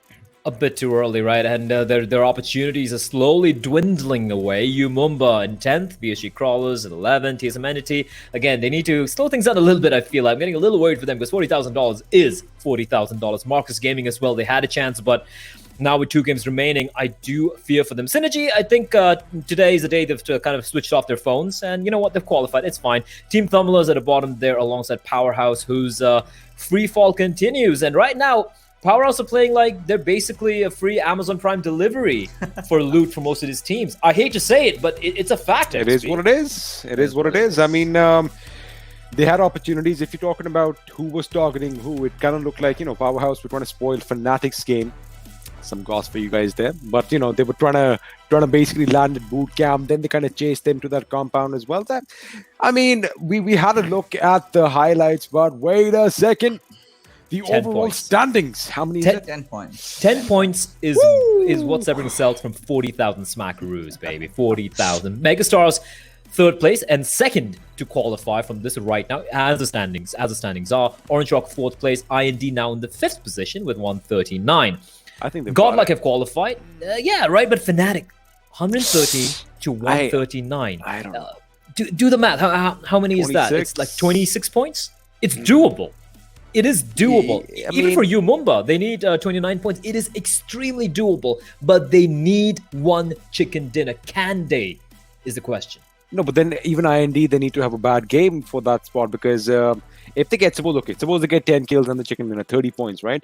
IND need to be out of the game in the first 4 positions. I mean, from the bottom, if you think about it, so, you know, they only get that 1 point. But look, I mean, if I'm a betting man, which I'm not, well, I mean, it's obvious why I'm not, because I currently suck at it. But I don't know, man. Fnatic and Umumba, they need to either get both these games down to a point. I mean, to the decimal, they need to make sure that they actually go and wipe out Megastars or IND. Otherwise, for me, it kind of looks like it's already set. Here's the thing. I don't blame you for that. I think if you look at it objectively, fixes, it does look like that the top 3 teams are already set. But I'm a believer. Yes. I believe in miracles. I'm the guy who, you know, growing up as a child, I used to watch a Rocky movie. I'm like, you know, you can do it, Sly. You can do it, Stallone. You know, you sing "I the Tiger" in my head. If only this were a movie. If only. Unfortunately, the script, PUBG Mobile and real life, is not so much of a fairy tale as we would wish to believe. But then, considering almost every team who've won a map so far in the finals have crossed 30 points, it is a possibility, fixes. I mean, it is a possibility, but then again, both these teams need to make sure that they get at least 1 chicken dinner, and the second game has to be a good game. And with that, again, one more condition does apply, that IND needs to get out early in both the games. So either you go and drop on their drop location, or you just cut out their rotation, do whatever you have to, because if it needs to be done, if IND is the team that is stopping you from qualifying, you gotta do it, man. You gotta do it. Yeah, I mean, no holds barred, right, XP? This is one of those. It reminds me of the. I mean, XP. I don't know if you remember. I doubt Fixes will remember, but I do remember watching WWE or WWF, it was called back in the day. And we used to have the no holds barred matches, like, you know, Mankind or Cactus Jack facing up against Undertaker. That was or Stone his Cold Steve Austin. That was his thing, right? The no holds barred match. And if that happens, if that happens, I mean, what happens in no holds barred game? There are no rules. Everything's off the table. You got to go for it. And if you want to target IND, you want to target Megastars, you want to target whoever, you have to do it now because your opportunities are slipping away. You have 2 shots. Yeah. I almost felt like I was going to an Eminem song there. But they have 2 shots at opportunity. Mom spaghetti. It needs to happen right now. And Dark Agajita moment right here. XP, take me through this. I mean, what do I say? All right, so Orange Rock, they're like, yeah, they're in this direction. Mortal and Stevens are like, yeah, here they come. Make sure your gun is cocked and loaded. Mortal is going to open up on Anto. He gets Anto down, but he gets spotted out by Mavi. Beautiful cover over there, and Mavi's going to go in for the second finish as well. His teammates come in. Sangwon over here, hiding behind a tree, but it looked like he barely had any opportunity to survive. And bye-bye, Soul. All right. Mavi, right there for Orange Rock. I do believe it's a second chicken dinner so far, unless just I'm very much mistaken in the finals here. Second or third? I'm not too sure. You kind of lose track with Orange Rock, don't you? Chicken dinners. It's like how many chicken dinners? Crossed the 15 marker yet? It's kind of like this. It's like how many chicken dinners do Orange Rock have? The answer is yes. Yes. So absolutely. Mavi, 16 kills, in-game leader, the flanker, the recon guy, the entry fragger, the clutch player, the MVP in my eyes. He's not the beast. He's not the horseman of the apocalypse like Jonathan or Zgot are. But as the most well-rounded player, I've said this a multitude of times, but I have to say he is in my opinion, perhaps the best player, considering every role possible. As we do see a few highlights here. Fnatic, they had a great fight there. Powerhouse Gaming basically giving them a lot of free loot over there. TSM were again on a little bit of a warpath, but unfortunately not able to survive. And now this has been a story of the day, Fixes. And we spoke about TSM Entity, they were on top, but with 10 points separating them from Celtz, they don't want to lose that 40k. That's a lot of cash. You gotta make a call to Joshi right now and remind him that if the boys slip out, then they're losing out on that $20,000, and that is a lot of money, Blake. I doubt it. A lot of money. You doubt it? You doubt what, XP? I doubt that they're going to lose out on that 40k. No, I mean, okay. Look, we've seen this that TSM, they haven't been doing what we've seen them do. I'm pretty sure next game they'll be like, hey, what's up, guys? You missed me? It is Vikendi, one of their favorite maps as well, where they just literally go ape shit crazy. Pardon my French, but that is what happens with them. We saw it yesterday. Mm-hmm. We saw it when we resumed the PMPL after those 2 months. Vikendi, I'm pretty sure they're coming. Whether they walk off with a chicken dinner, I don't know, but they're definitely clipping about 15 people. Indeed, they would be looking to do that, and I wouldn't really be surprised if they're like, haha, you thought we were done, no we're not, and they try to break their own regular 21 kills. I would love to see something like that happen. In fact, I would love to see any team manage to pull this off. This was unfortunate though, Fixes, for Fnatic. They were caught behind the rock. They were swimming. All right, time for us to sneak in from behind, but Team Xtreme are like, nah, that's not happening, son. I mean, you get that sound cue when you are swimming, and that chop chop sound does come in, and he did hear that. And all right, XP is the one who makes those good noises. I really I know. Please go ahead and make more sounds. I love it. But then again, what sound does it make? Chop chop. Chop chop. Wait, chop chop. Oh. All right. Taking a look at the kill leaders overall, Clutch God has somehow managed to get the first place. 31 kills to the 30 of Jonathan. Jonathan with 5,969 nice points of damage. And of course, Godlike's guild there in the third place, trailing by 5, 420 OP. He was a king on day one, but unfortunately, he had to relinquish the crown to the rightful heir. And it was Jonathan, but now Clutch God's like, hey, yo, bro, like you got first place in the league stage. Let me have my moment in glory. And from Celtz, we have MJ in the 5th position. What interests me about the fact that MJ is only the 5th position, XP, is the fact that for Celtz, it's not about one player stepping up. It's not about having crazy amount of top fraggers. It's more about just playing as a unit, playing the right way. And I don't know, I didn't see the Celtz in the league stage, and they have really stood up today. Look at it. All 4 of them in a row, 19, 19, 18, 20. That is teamwork, ladies and gentlemen. I mean, Demon, of course, in the middle over there. Kind of get caught away with their jerseys, which pretty much are super similar. But yeah, I mean, coming to your point, they have been playing as a tight-knit unit. And, the results are speaking for themselves. Of course, we didn't... Yeah, I mean, in the league stages, maybe they were, they had their moments, but we weren't really counting on them because, there were so many other great plays being made by all the other teams. I mean, of course, we were talking about Deadeye's guy who, just came so close to that chicken dinner. So, everybody had their moments. The Celtz kind of didn't really pop at that moment, but boy, did they start day one with a bang. Day two, TSM of course overtook, and I do believe I'm getting foggy because there's so many thoughts going on as to who will take the second and third position. That I think the Celtz have pretty much got it in their kitty this time. I think they're going through. All right. I do believe you have a very valid point. And looking at the points between Team IND and Fnatic, you can see the difference: 113 to 139. But if you look at the kills, it's almost the same. IND just have 5 more kills than Fnatic. Damage-wise, Fnatic have more damage than IND.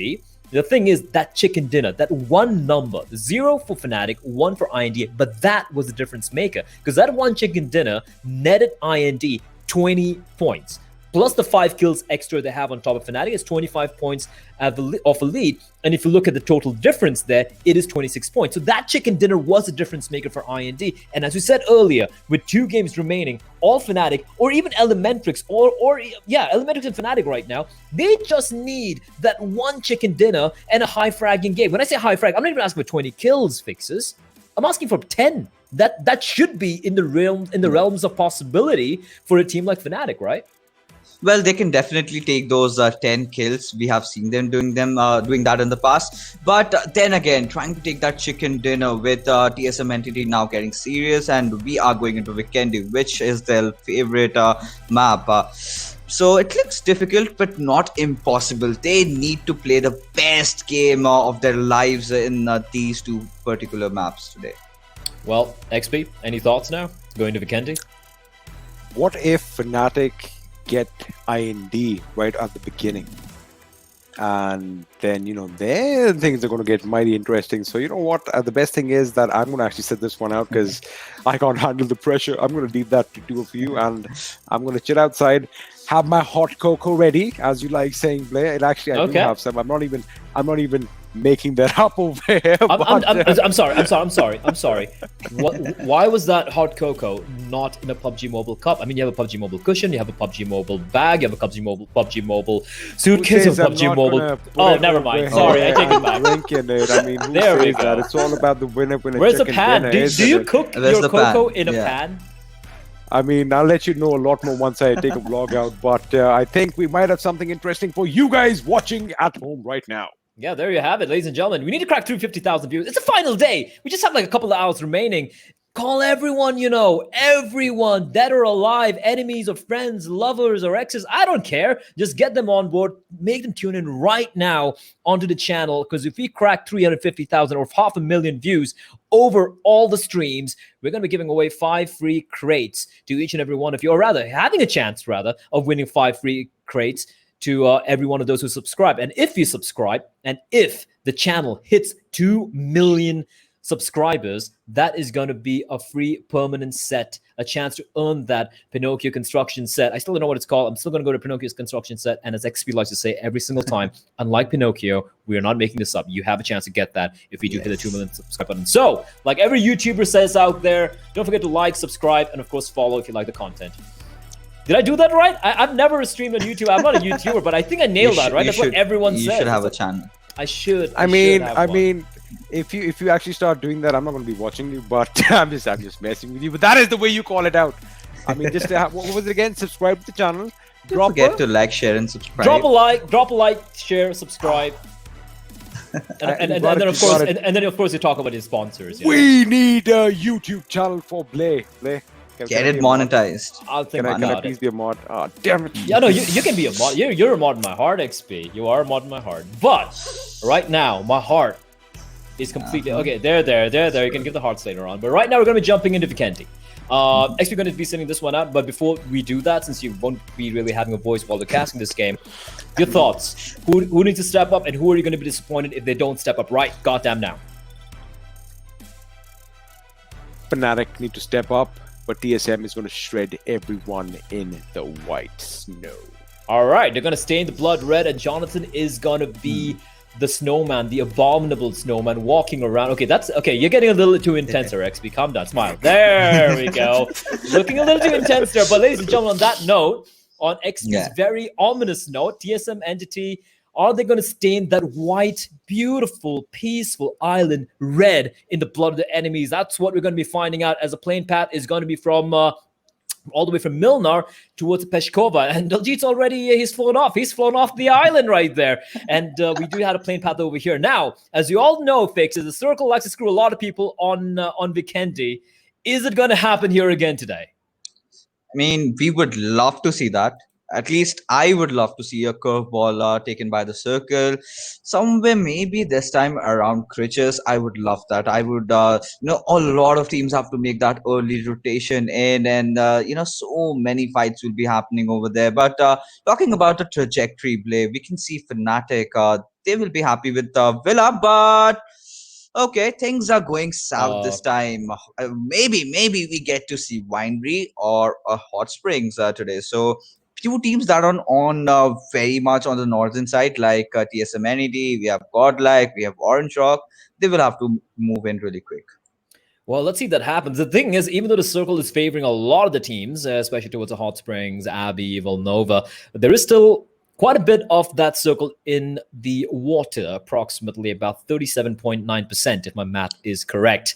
Now, you guys can maybe try and counter me by doing your own calculations, but let's see if that does affect some of the drops taking place. Considering the map isn't that big, there's a 6x6 map, obviously, of which a lot of it is in the water. Some of the teams might just be content just dropping towards Cosmo, or maybe dropping towards Goroka or Deborah Mesto, and then they'll be like, you know what, it's fine. We'll go there, we'll loot up, we will still have a lot of time to make it to the safe zone. But right now, Seoul, Team Xtreme, Megastars, SynerGE, Fnatic, IND, and even Umumba, barely, and Team Tamilas as well, are looking pretty comfortable. They're all in a safe zone, and they're going to have a lot of time to loot up and prepare for the end of the, for the end game. Absolutely. And one thing that I've really observed in the map of Vikendi, the Circle, if we talk, even though if it takes a curveball, like it almost did this time, but the next circles that we get to see are very even, geometrical, like XP calls it. So we would see maybe Megastars having a good Vikendi map. But right now, if you talk about the rest of the teams, Orange Rock are yet to go through their drop location, and they're yet to loot, and they have to move in really quick. So, a little bit of problem for these teams, but I'm pretty much sure that they will make good rotations. I kind of wish Powerhouse dropped in Fnatic again. That would have been fun. I wish they pulled off a Dead Eyes guy. That was probably the most fun I had in the final games of the league stage. We have Orange Rock north of Powerhouse, Godlike all the way up north as well. So they will have a little bit of land to cover. Seoul's in a good spot. They have dropped towards the winery. They're going to be looking downstairs. Their mortals just running around saying, "Where are the beers? Where are the beers?" Is opening up all the caskets. Like, damn it, there are no beers. But hey, there are guns. There are guns, definitely, and Seoul Sangwan pretty much very silent through the entire tournament. Haven't seen much out of him, but that last game was a definitely good breather for Team Seoul. And if they continue over the next two games, maybe get that chicken dinner, we can see a dream run coming in true for Team Seoul. If they get those, 20 kills, chicken dinner, get those 40 points, get total 80 points, this might be happening. A dream is real for Team Seoul. But talking about dreams being real, VSG-Crawlers, things are looking really tough for them. Listen, if I don't want to sound rude, but for VSG-Crawlers to qualify right now, they need to do a TSM Entity, and also we need some other team to just commit suicide. Like, Entity's got to be like, all right, guys, we'll help you out here. They just jump into the water and just kill themselves. Maybe then they have an opportunity. But right now, I won't lie, it is grim for Team Tamilas. It is grim indeed for most of the teams in the bottom half of the team. Even Marcus Gaming, man, they were looking very good. They look like they were on for getting the top 3 spot, but unfortunately, they have tapered off towards in the past couple of days. And, if you're going to give up your spot, there's someone else ready and willing to snatch it away from you. So that is the way the cookie crumbles sometimes. S- to be honest, Play, the only problem that I've seen with Marcus Gaming is their recent, roster changes. We did see Pansing moving from Marcus Gaming to Umumba. Then they got in some new players. They have Shadow, who did perform really well during the scrims. But during the main league, he did perform in the earlier stages, but somewhere down late, he kind of faded off. But right now, in Abbey, we have Megastars and SynerGE almost in the nearby compounds. We did see Megastars yesterday at the same compound, if I'm not wrong, with Powerhouse. When they fighting against Powerhouse yesterday? I think they were. The first day, same exact place. I do believe you do. You're probably correct. I don't know. You have a better memory than I do. Listen, at my age, man, my mind is failing me, which is why I'm here commentating esports right there. But SynerGE. So here's the thing with SynerGE. Yeah. We love how they take fights, right? We love how they know how to take on these team fights, but they seem to struggle against TSM Entity, and that's something I've noticed so far. That's curious, though. What are your thoughts on that? I mean, in a 4v4 fight, TSM Entity is obviously in the close range fights is the better team, because every every player from their team is such a beast. You just can't tell that Jonathan is the sole guy. You've seen Clutch God really tracking up all those kills. We see Neo doing his job. Z God is an absolute beast at the mid range. So TSM Entity is a team that is complete in the terms of kill department. But if the TSM Entity, however, focuses on positioning a little bit, they will be good. But on the other hand, if you compare their gameplay style to SynerGE, they'd like to take things a little bit slow, but they do focus a lot on the positioning. I love the way SynerGE position their players. You see one player, and right behind him, you'll see another player providing that perfect cover fire. So sometimes it does turn around well, but sometimes it does not. So that's about it. That indeed could be it, and that's IND off to a great start. They've got a couple of knocks, and Megastars are in a world of hurt at the moment. Now, Snack's coming in. He is hungry for a few of those frags, so he wants a snack. And it's I'm not talking about packet of chips or nothing. He wants some bodies. He wants some blood. As Megastars, I like what they're doing here. They are playing this a little bit safe. They know that there is a team on the horizon, and that is, of course, Team Tamilas, and they know that it kind of pins it. So it's kind of like just holding on to the areas, not really exposing themselves. Fnatic, in the meantime, are like, hey, guys, what's happening?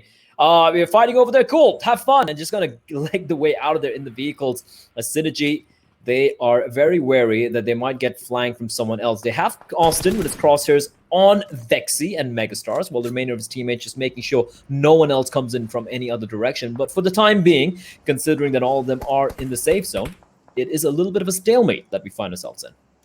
I mean, it's Vikendi. We know what happens in Vikendi. When you have 16 teams playing, they just tend to sit out for like 20 minutes, 25 minutes. And then in the next 5 minutes, they suddenly wake up and, oh, guys, we got a game to play. We got a game to win. Let's just go kill some people. And there you have some teams, racking kills. And there are some teams that get caught off guard. But the beauty of Vikendi, what I really love is that you can really push the buildings very well. So if you're a good team, there are not so high rising compounds in Vikendi. You just have that one floor. If you're good at your grenades, that is very easy for you to take those kills. And Orange Rock has been one team that has always been so good in those aspects, as so as to speak, because their grenading is always on point. But looking at how teams are shaping in right now, we see Orange Rock way too far. I think this time they are going to make a late entrance into the circle. We'll try to judge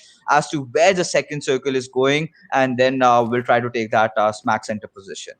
Yeah, Orange Rock are like some of those birds who are like flying in down south because it's winter, it's getting really cold, but they're taking a sweet time. They're like an albatross, or just flying across the Pacific or maybe the Atlantic. I don't know. I'm not very good with nature documentaries and how birds fly, but they are going to be the last team to rotate to the safe zone. And considering it's Orange Rock, that is quite the anomaly indeed. The only team not in the blue, and I take their name, and all right, guys, all right, you guys done?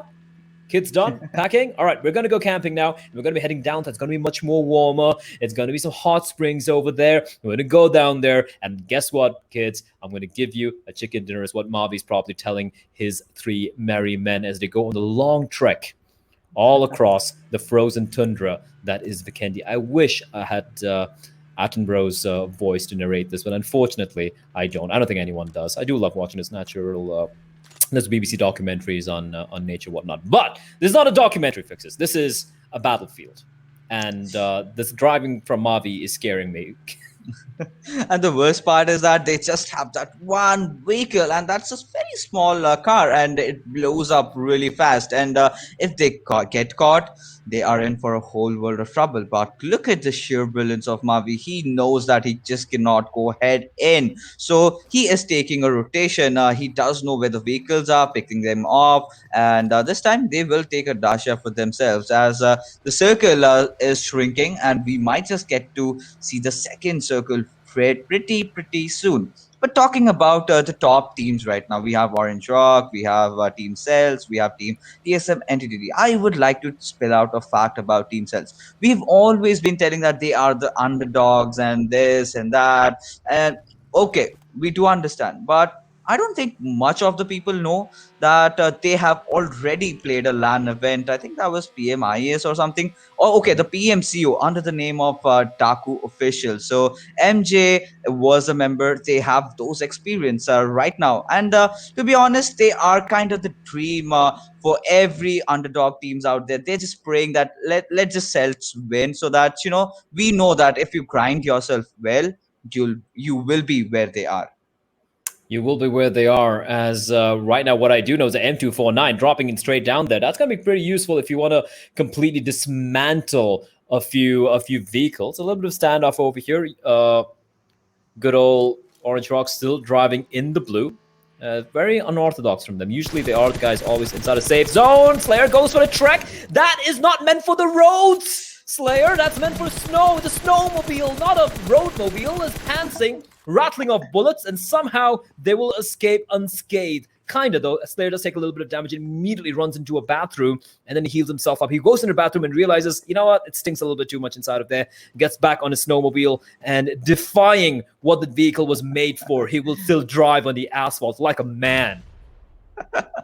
I mean, that's clear for you. But talking about a fight being erupting out, finally, we have VSG-Crawlers going against Elementrix. And Elementrix have put on a good show in the finals. But then again, falling too short of qualifying. This will be a good engagement.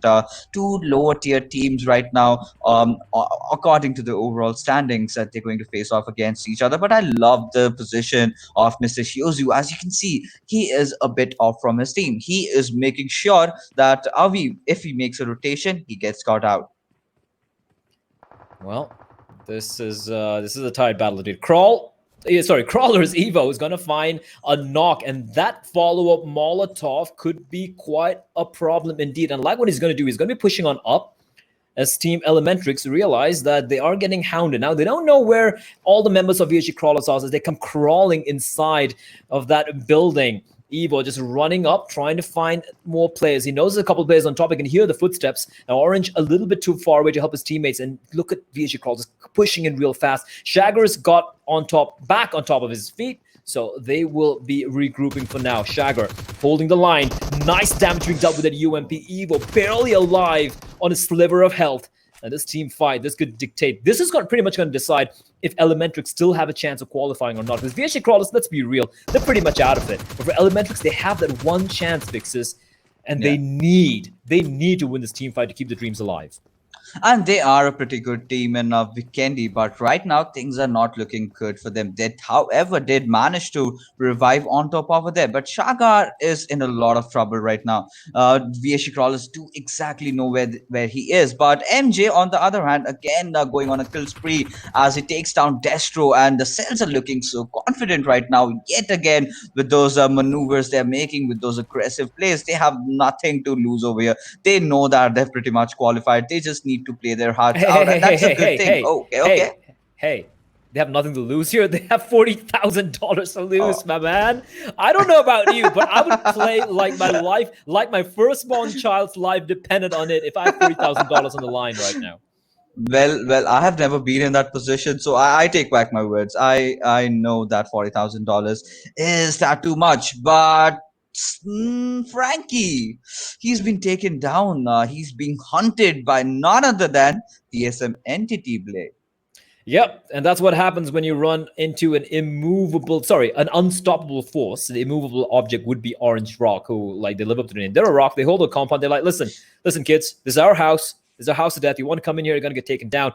TSM, they have finally got first blood. They have got one kill, and now they're going to be looking for more. They're dangerous. They're sort of like a bunch of like a pack of wolves roaming the frozen tundra. And the second they taste blood, they want more. They're just going to be looking for more. Always on the aggressive, always on the hunt. And every one of these teams are going to be very, very wary of that fact. Orange Rock now in a little bit of a split position, and I think they're going to be trying to gather their forces together before they want to take a fight against Team Tamilas. Up on the hill is Team Soul, but hold on, Sirvi and Ted, just a one knock and a finish off onto Orange. And Mavi in that car, that scares me. Please get off that car, Mavi. That can blow up anytime soon. As a Tunky with a perfectly timed nade is going to get a drop on one of the members of Marcus Gaming, and that is the dude who will be on his knees, but his teammates are nearby to go for the res, as Celtz are going to come pushing in to take the fight to Marcus Gaming. And Ataki leading the attack over here right now. He is taking it from the left-hand side this time. Will, however, sends a blood and a dust spray down as inside the smoke right now. But Ataki will lob that grenade. And will that connect? Will the dude live or not? We will get to know just a little bit later, as this time Celtz Rocks is the one who is pushing in. Marcus Gaming Shadow, he is all alone. Ultron will try to take a fire onto him, but Shadow does knock him down. MJ needs to come and give that back up, or else he is a dead piece of meat. Celtz really struggling it out. They need to take all those kills, and they need to top the TSM Entity over to make sure that they win that $40,000 over here. But right now, if things keep on going as they are, things are looking difficult for Team Celtz. It is indeed. Atanki, though, is gonna heal himself up a little bit, toss an energy drink as well to give him a little bit of an extra boost to his firepower. Meanwhile, Smokey's to be knocked down. Godlike taking a fight. Ultron, the res will be coming in. Now he needs a little bit of time to try and heal himself, but Shadow's like, that's not gonna be happening anytime soon. And there we go, Ultron on his knees, and he just might get executed. MJ has unfortunately had to abandon his teammate. There's nothing he can do. He can't do anything. He's too far away. Ultron crawling away, bloodied footprints left in the snow by his bloodied knees, and stained is the whites, as Marcus Gaming would be looking like hungry bloodhounds looking to finish him off, and Ultron will indeed be executed with the UZ and the back of the head, and with that Celtz down to 3 members. That was not the start they were looking for on this map, where they would be looking to overtake TSM Entity. Right now, Team Celtz are definitely feeling the heat. I have to take back away all the words that I spoke earlier, because they cannot just be satisfied with $20,000 right now. I mean, for one moment when they entered the finals, they were like, let's just try to put on a good show. They realized they are actually good, and they were in contention for the title. And then they realized, okay, we need to qualify. And once they have qualified, now I think they're getting a little more greedy and hungry as they look to take the Champions Award. But there's a fight erupting between Powerhouse and Team Soul, where we see Iconic getting knocked over here. Zebra, however, trying to search out Team Xtreme's players and taking a few shots onto them, but he has his own problems right now. He needs to make sure that they have to keep Iconic up and running, and they will need to make that res onto him.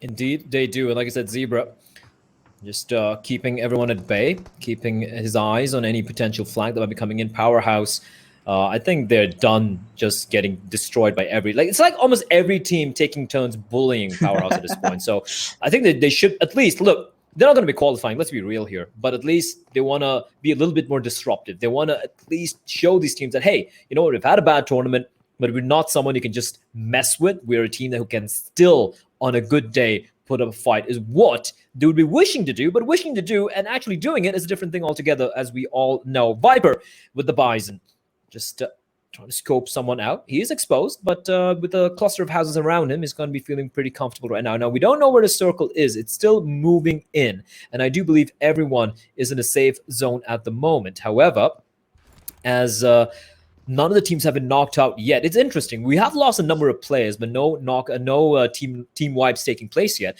and that means the circle gets smaller.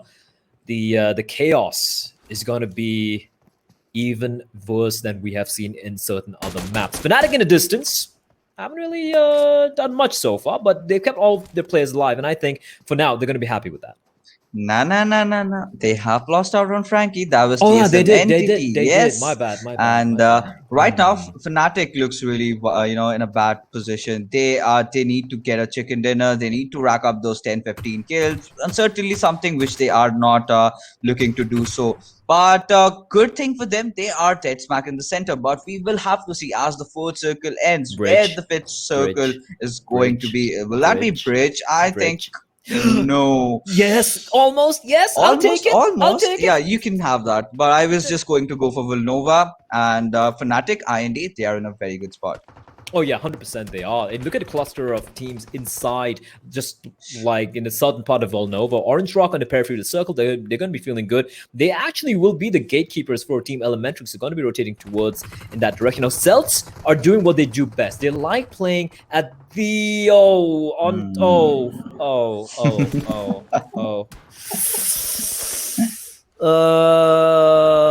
that is fixes. I mean, that is ought to happen, right? You sit quiet for so long, and then you make rotations when the fifth circle is formed. That has to happen. Someone will be watching. You are rotating in a car, so close to someone, some compound. You got to get shot down, and that is exactly that happened with Team Elementrix over there. But Powerhouse right now are in a fight with Team Xtreme, where we see people burning literally, and he cannot even get outside to roll on the ice as Iconic will enter inside his compound. Demon in a whole world of trouble right now. Kazi has definitely healed up, but Demon needs to keep himself against the 4 members of Team Powerhouse that are about to push him in just a moment. Right now, maybe. Ooh, I like the deflected nade. That was good. But it won't deal too much of damage though, and here comes the push. Dark pushing up, and he's gonna mow down the player. That's Demon, who has been exercised from the attic, leaving Utsurga down below. Now he will be taken down as well. There is still a member of Team Xtreme alive, but I do believe he has flown the coop. He has run away. He's like, don't worry guys, Kazi is here, and I will ensure that we at least don't get knocked out of the bottom. Powerhouse have had enough. The Amazon delivery have finally entered the house and smacked the guy who made the delivery. He's like, I'm done giving you stuff. I'm going to take stuff away from you right now. And you love to see that, as we do have a fight breaking out here between SynerGE and Team Seoul. And a player already taken out is going to be Sangwon. Viper and Mortal left alive in, I do believe, a 2v4, I'm sorry, for SynerGE. A great nade being lobbed in by Sangwon, but I don't think it's going to find its mark.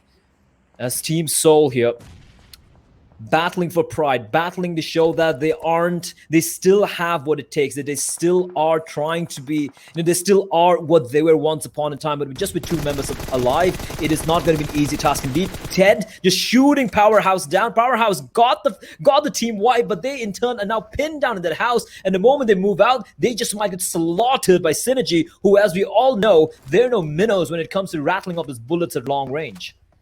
Absolutely, and SynerGE have been so devastating, and especially this lad Ted. You get a fight on a long range. Okay, he is there. He will connect. You have a fight on mid range. He's a beast at that range, and even in the close range, he does fairly well. But Orange Rock, what are they trying to do? Is Daljeet running away? No, Mortal, do not reload. Switch your gun. Nandi gets taken down. Play. That is so sad. But he has pretty much done a lot of damage over there.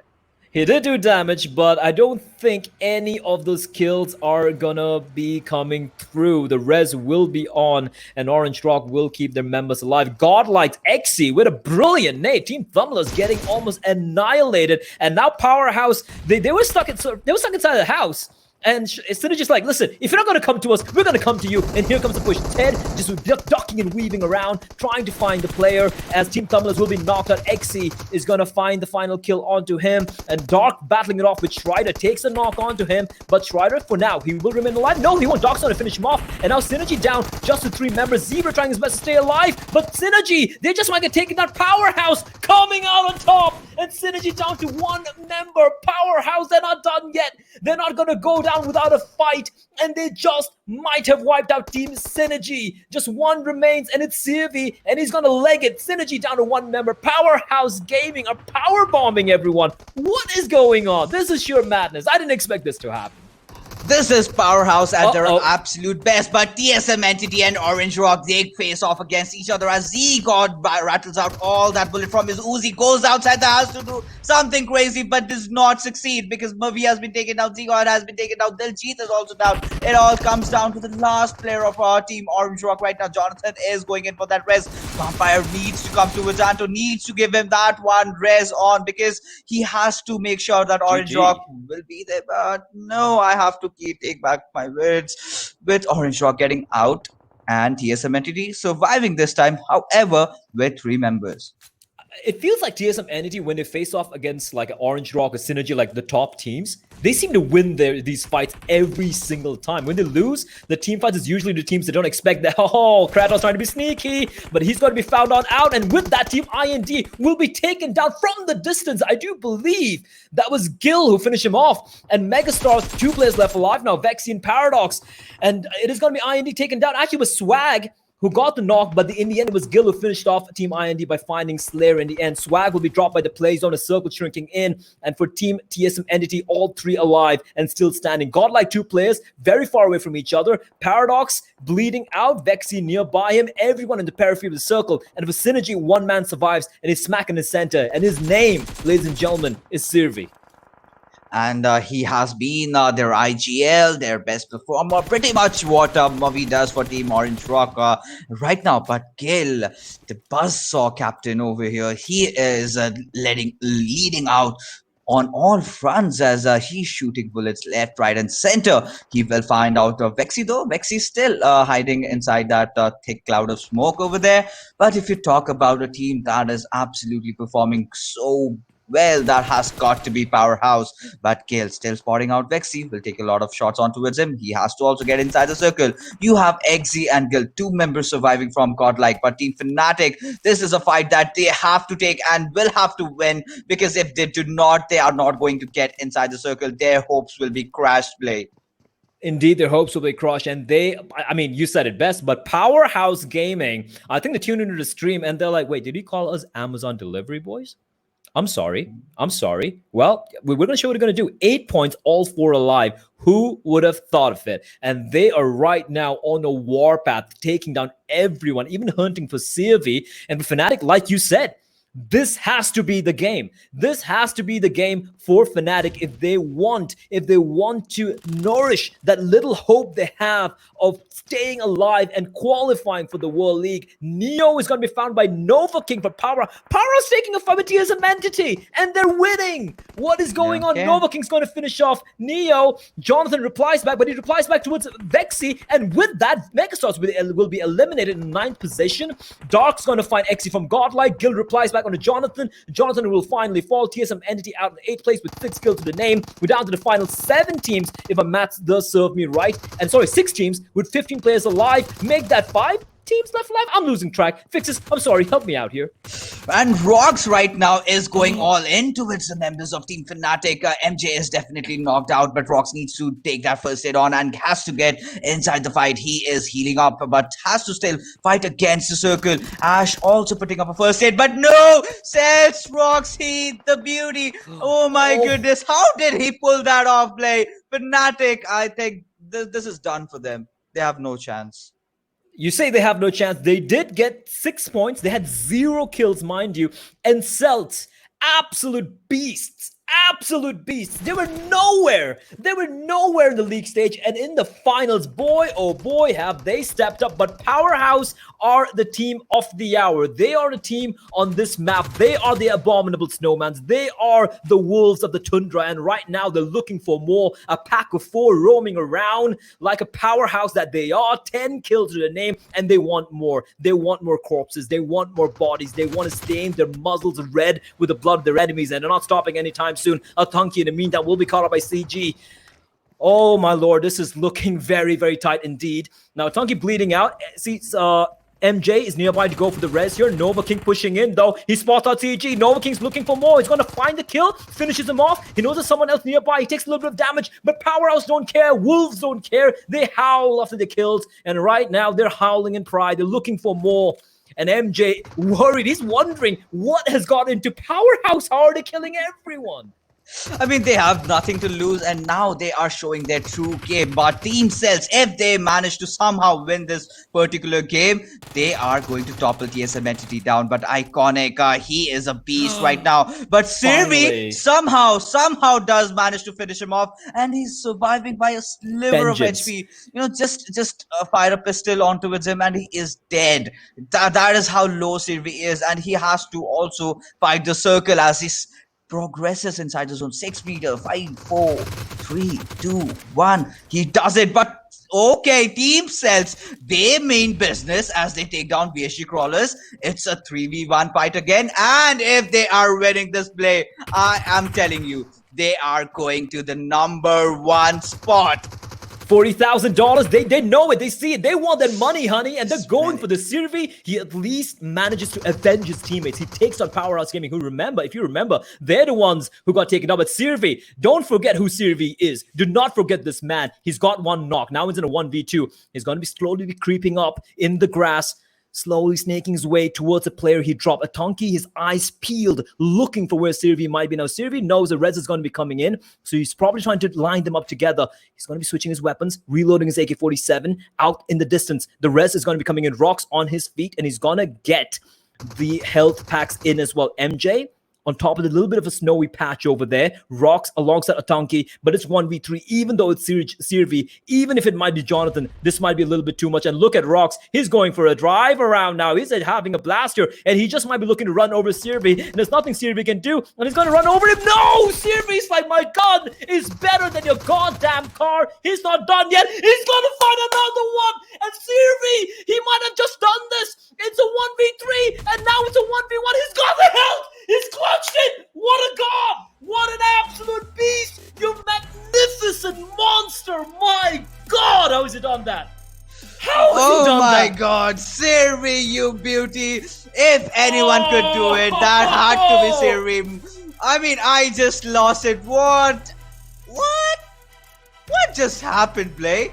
How did he do that? Break, I'm done. I'm flabbergasted. Okay, he's just left. I mean, okay, guys. Meanwhile, while Blair regains his consciousness, we will be heading out for a short little break. We will be back soon.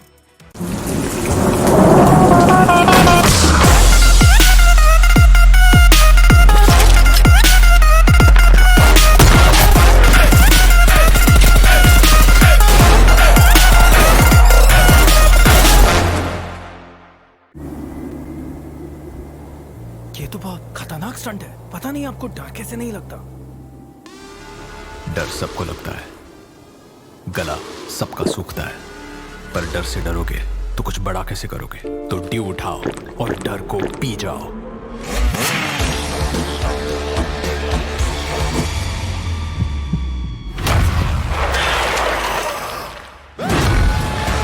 Mountain Dew, डर के आगे जीत है। अरे video फिर से freeze हो गया। तो मैंने बोला था इसका नेटवर्क जाएगा। मैंने भी सुना था, उसने बोला किसकी सुनूं? अरे इसने कहा, उसने सुना, सब भूल जाओ और अपनी आंखों पे भरोसा करो। मतलब वीडियो सही है तो नेटवर्क सही है, और इंडिया का ना बेस्ट वीडियो एक्सपीरियंस एयरटेल पे है। देखा? तो आंखें खोलो और सही चुनो।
Cheer Park is a brand new feature in patch 0.18.0. It's a place for players to relax with their friends, practice skills, and meet new people.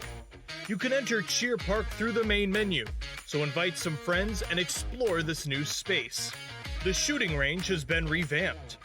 Now, when you start a round, you'll have 60 seconds to down 20 targets spread over 5 waves. Your results will then be rated and displayed. The player with the highest rating will stay at the top of the ranking for others to challenge. You can also play against your friends to see who's the better marksman. Players can now duel other players in Cheer Park via Quick Draw. The duel will start after both sides confirm the fight. The two sides will have red borders and start a duel. The player that defeats the other wins. Don't forget to take a photo with each other afterwards. Friendship first, results second. The selfie system is also available in Cheer Park. Get together, find the right angle, and strike a pose. Say cheese. Nice shot. Don't forget to share it on social media. Players can also create their own cheer parks and invite their friends. Many special buildings from the original map can also be found in Cheer Park. Don't miss out. Of course, there's a lot more than what was mentioned, so come explore Cheer Park's features now.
Ladies and gentlemen, welcome back to the final game of the PUBG Mobile Pro League South Asia Finals, Season 1.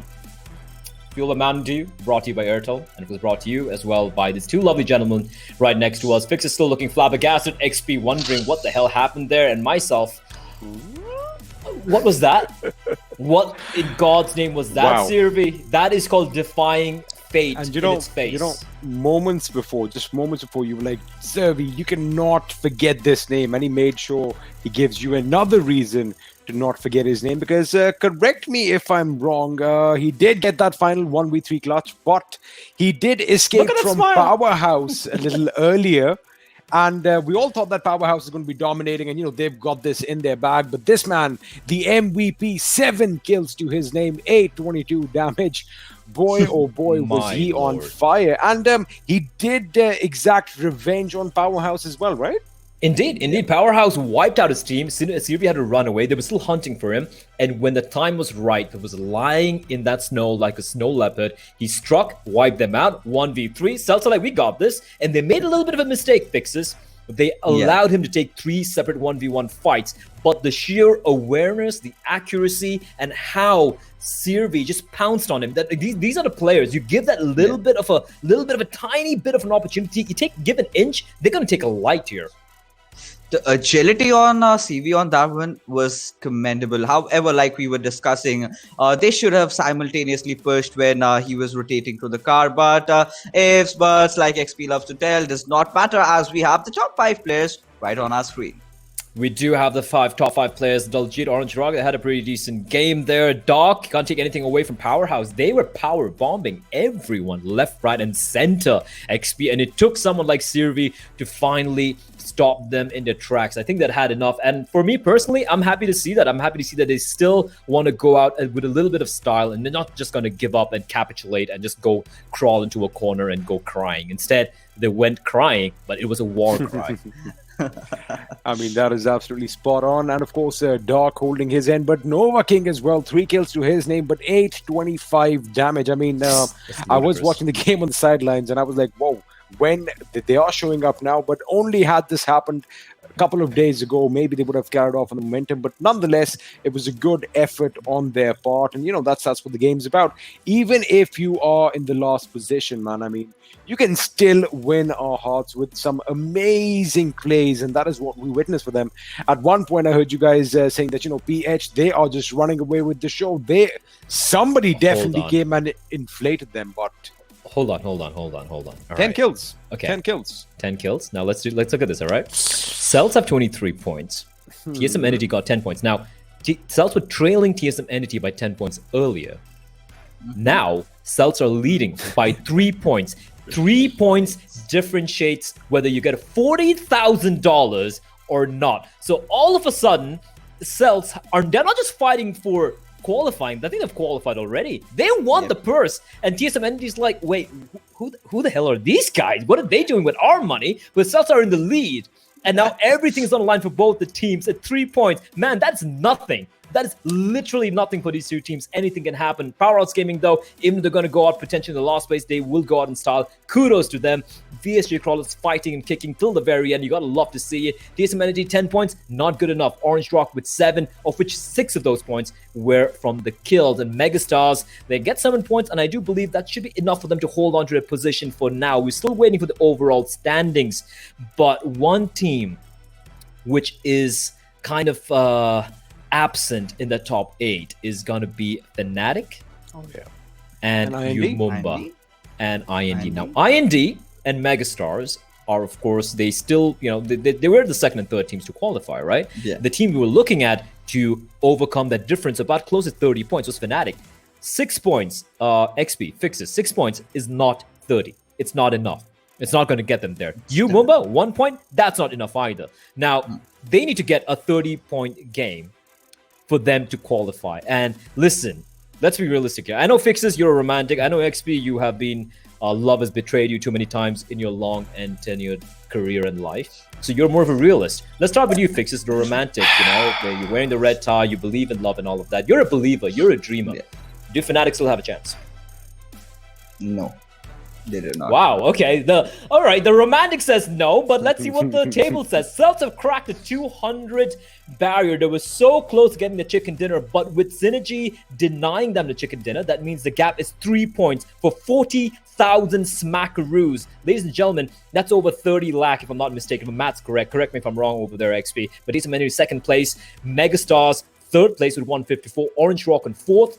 IND in fifth. So that's Celtz, Megastars, and IND who are now laying claim to the 3 spots up for grabs. After that, Godlike and SynerGE are there. They have already qualified. And then Fnatic on 119. If IND gets 0 points this game, which is impossible, so it's still going to get at least 1 point. If they get 1 point, they will get to 145. But Fnatic, that means, let's do the math with me together, they need to get 26 or 27 points to overcome IND. There is a world where it could happen, XP.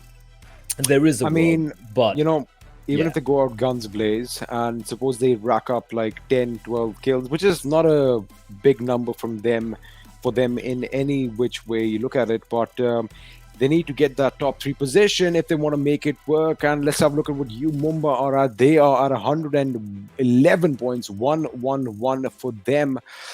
I don't know. It's looking dicey. I think the way we've seen them play in the last couple of games, and by they I mean all these teams combined, right? Umumba, Elementrix, Fnatic, and even Marcus Gaming to some extent.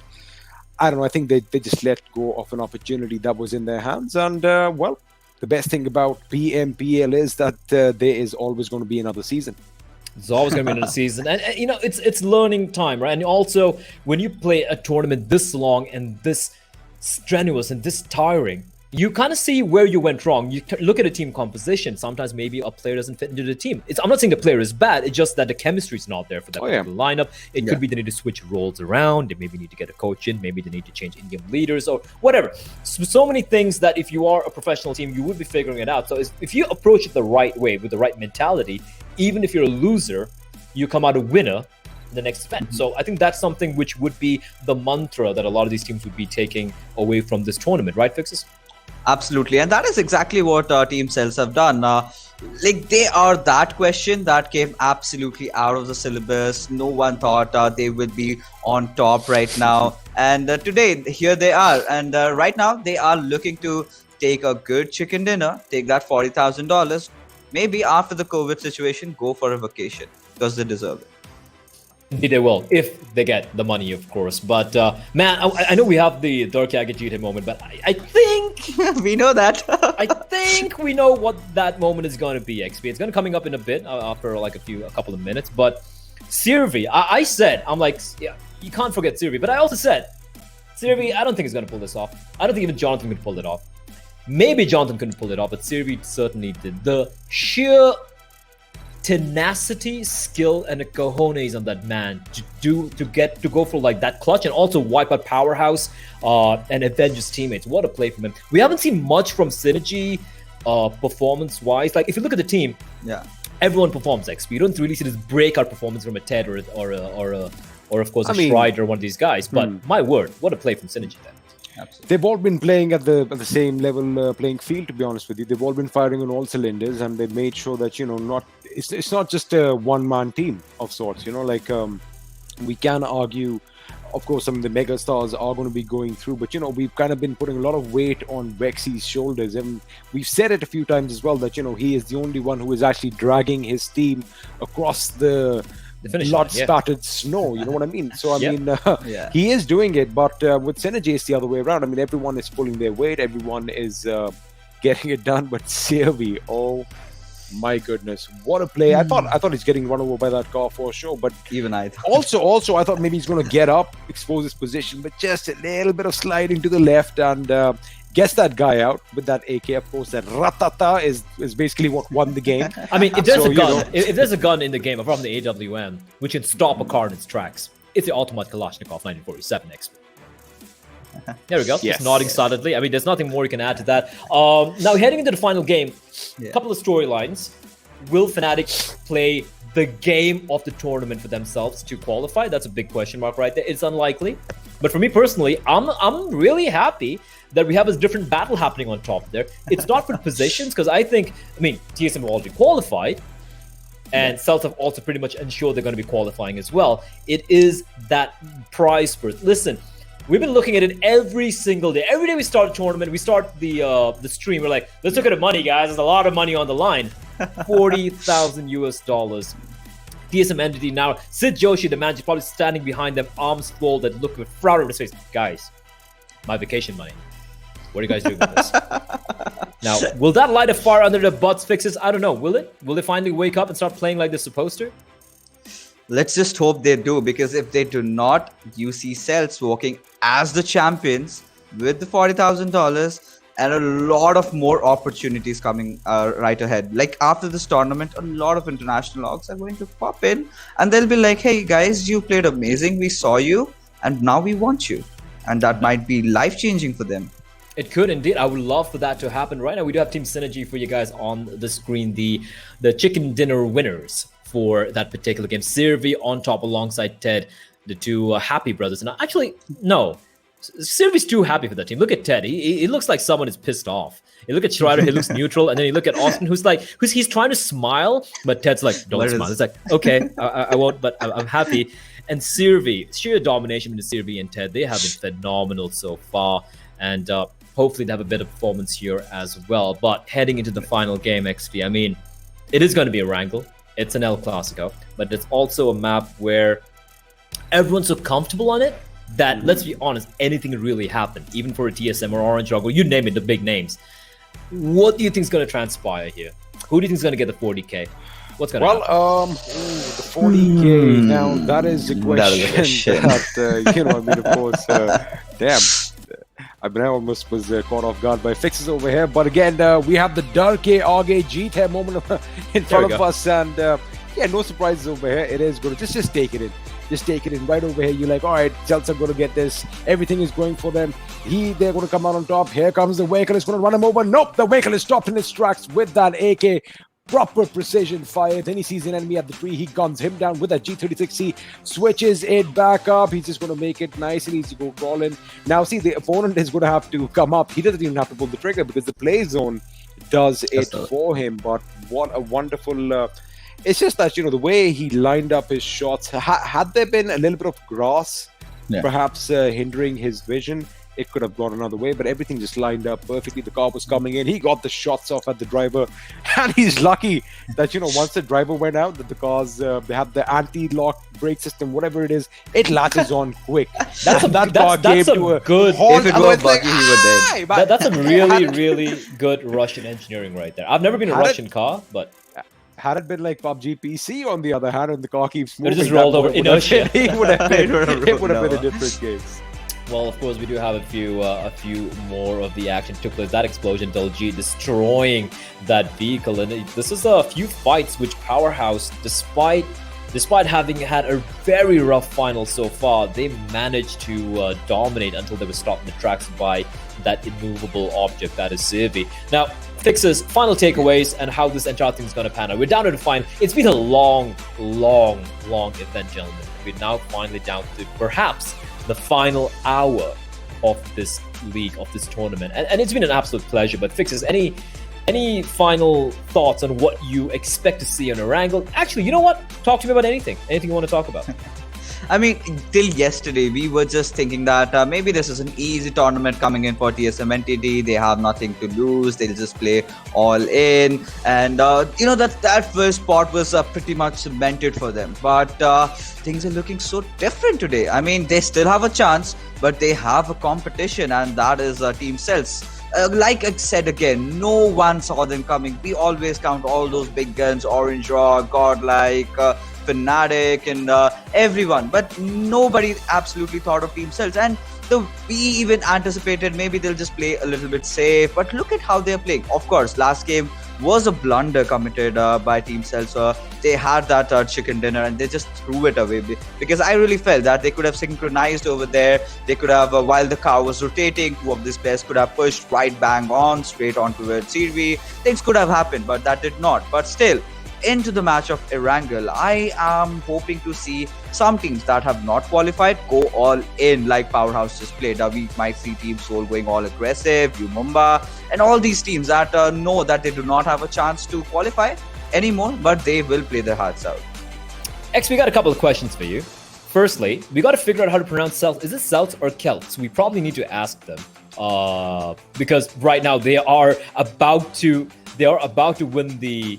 Well, they have a very good chance of winning the entire thing. So some people say Celtz, but XP, you and I do know that it can also be Celtic. That, proper nouns, you can't pronounce them any which way. Like, I may be Angad over here, but I'm Angad when I'm in England. So, it's all good. Call them Celtz, call them the Celts. The thing is, these boys are dominating, and all the Celtic ancestors that we've been talking about are showering them with I really doubt they have right any Celtic ancestors. I mean, for my lore, in my mind, these boys are basically descendants of the Celts, of the Celts themselves. I know that is not possible at all, but in my mind, I have an own story going on. All right. I'm fine with that. And I have another question for you guys. But before that, looking at kill leaders overall, Clutch got Jonathan, Gill, MJ, and 420 OP. I'm happy to see MJ there in the top 5. A little bit to switch up, and a surprising thing not to see any player from SynerGE in the top 5, which is a very unlikely thing indeed. But Clutch got and Jonathan, will Jonathan reclaim his throne from his teammate? That remains to be seen. But the final question, and this one goes to you as well, again, X, because of your history with Soul. I mean, Soul being in the 12th place, it's kind of become a meme, hasn't it? Mm-hmm. I mean, they don't want to end there. I mean, it's better to end on 13th or 11th than the 12th place. See, and do you still think they have a fight left in them? Now, I'll tell you what it is about Soul, right? So there's two ways of looking at Soul. One as a esports team, and second as what they've done pretty much as an, we like to call it like, Soul's an emotion. I get it. I mean, sure. I mean, they're the ones who spearheaded the charge over here. So, they have a special spot in a lot of people's hearts. Now, the thing is, when you are as big as Soul, you have an option, right? Either you stick to that same, the people who kind of, put them on the map. Either you stick with that and, be at 12th like they are right now, or since you have all the resources at your disposal, I think a couple of shuffle ups over here and there. I mean, we talked about coaching at one point. We talked about maybe just changing the dynamics of the team a little bit. If that happens, I don't see why not, why they can't actually come and make an impact in the next tournament, because look, all of them are individually good, but sometimes, we've talked about this, that just because you put two good players in a room together doesn't mean that they're going to click. They need to find that little niche of, I think as far as the decision making and the tactical rotations go, that definitely needs to be looked upon. And you never know, maybe you might see a team from Seoul, coming out ahead in the next tournament, but they have to differentiate between what is esports and what is entertainment for sure. I asked you a meme question and you just went on a beautifully nuanced essay or speech on your own. I mean, nothing against it. It's brilliantly spoken. And I think you hit every point there perfectly. I think no one, I believe, could have said it better. I do 100% agree with you. But hold on to that thought. We do have a head-to-head between Mr. Godlike's Gil and TSM Entity's, what's his name? Jonathan. Mr. Jonathan right there. I don't know. I think so. But John Wick something, right? I don't know. Yeah, it's Jonathan Wick or something. Hey, didn't they give his full name in the final movie? I forgot what it was. It was I think it was a Romanian name or something. We'll have to anyway, look it up again. I do believe that what you said about Team Seoul is 100% correct. Because for the thing for me is the first event I ever cast for PUBG Mobile was PMCO Spring in was it last year? Last year?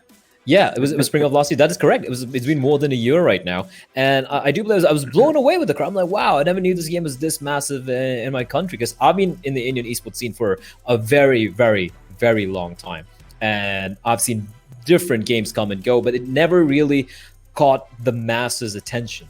If that makes any sense. And it was this game when I went over to PMCO and I was blown away. I was with Jason Kaplan, I was with John Allen, and of course with Snods, and the four of us were there, and I was blown away. I was like, I've never seen a crowd this big showing up for a video gaming event in this country in the 18, 19 years I've been involved in esports in this country. And the one team which I saw come out there, and I'll be honest, I didn't know much of the PUBG Mobile scene. I was more of a PC guy. I mean, me and my Counter-Strike and Dota and all these, even PUBG PC and all that. They're like Team Seoul. Like, who the hell are these guys? They come up, they destroy everyone, they win the entire thing, they qualify for it, and the entire crowd was chanting their name. And from that apex of the mountain they were at, to drop here to the 12th position, that hurts me. That actually hurts me to deal on the side. But the facts are, like you said, they need to figure out, are they going to be a competitive team or do they want to remain a streaming team? I think once they figure it out and they make up their minds on that, I do believe they should hopefully have a resurgence in the near future. But fixes, let's talk a little bit about the milestones we have for us here.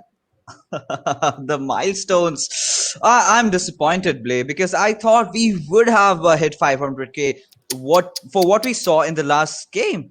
I mean, seriously, whoever missed out on that moment will have to regret. Of course. Well, we still have a chance, guys. We have one shot, one opportunity. Mom Spaghetti Experiment 350. Let's hit a 500,000. Let's hit 1 million viewers. God damn it! Call everyone. We got a country of 1.4 billion. I mean, we don't even know anything about contraception. So might as well use a population to hit that 500,000 viewers right there and get us 5 goddamn crates. You know what? And we want to hit 2 million viewers, 2 million subscribers as well. 2 million? That's like 0.001% of our population. I know. Firstly, I don't know if the number is correct. I'm just pulling it out of my butt. But if we hit 2 million subscribers, PUBG Mobile Esports, that is a channel. Click on the subscribe button and you get a chance to get its permanent set. I mean, XP, anything else you want to add to that apart from Pinocchio? It's not a lie. It is not a lie indeed. But Fixes, any final thoughts before we head into the final game of what has been a phenomenal journey with you two gentlemen? I mean, entering into Erangel, we have to see if two things, right? We still do know that Fnatic have a sliver of a chance of qualifying. For that to happen, someone needs to drop at Team IND's location, instantly eliminate them at the 16th position. And I do not know, they need God showers, someone's blessings. Maybe Victor might help them out as well. But they need to get at least 20 kills or maybe 15 and get a chicken dinner. And if that happens, they are going to qualify. But we have another storyline running as to which team. Is it going to be Celtz? Is it going to be TSM Entity? Who is going to get their hands on that $40,000? Money, money, money. 2-3 things. Yeah. Money, money, money. And XP, any final things as we jump into this final one? One last dance, baby. What do you have? I mean, you already called me a crybaby on Instagram today, so mixed emotions, blah blah blah. But it's been a wonderful journey, and it's been amazing casting with you guys. And let's get into it because we do have two storylines. Who is going to walk out with that 40,000? And against all odds, is Fnatic going to go for one last hurrah and actually pull through? Let's find out. And Play, I think it's time. It is time, ladies and gentlemen.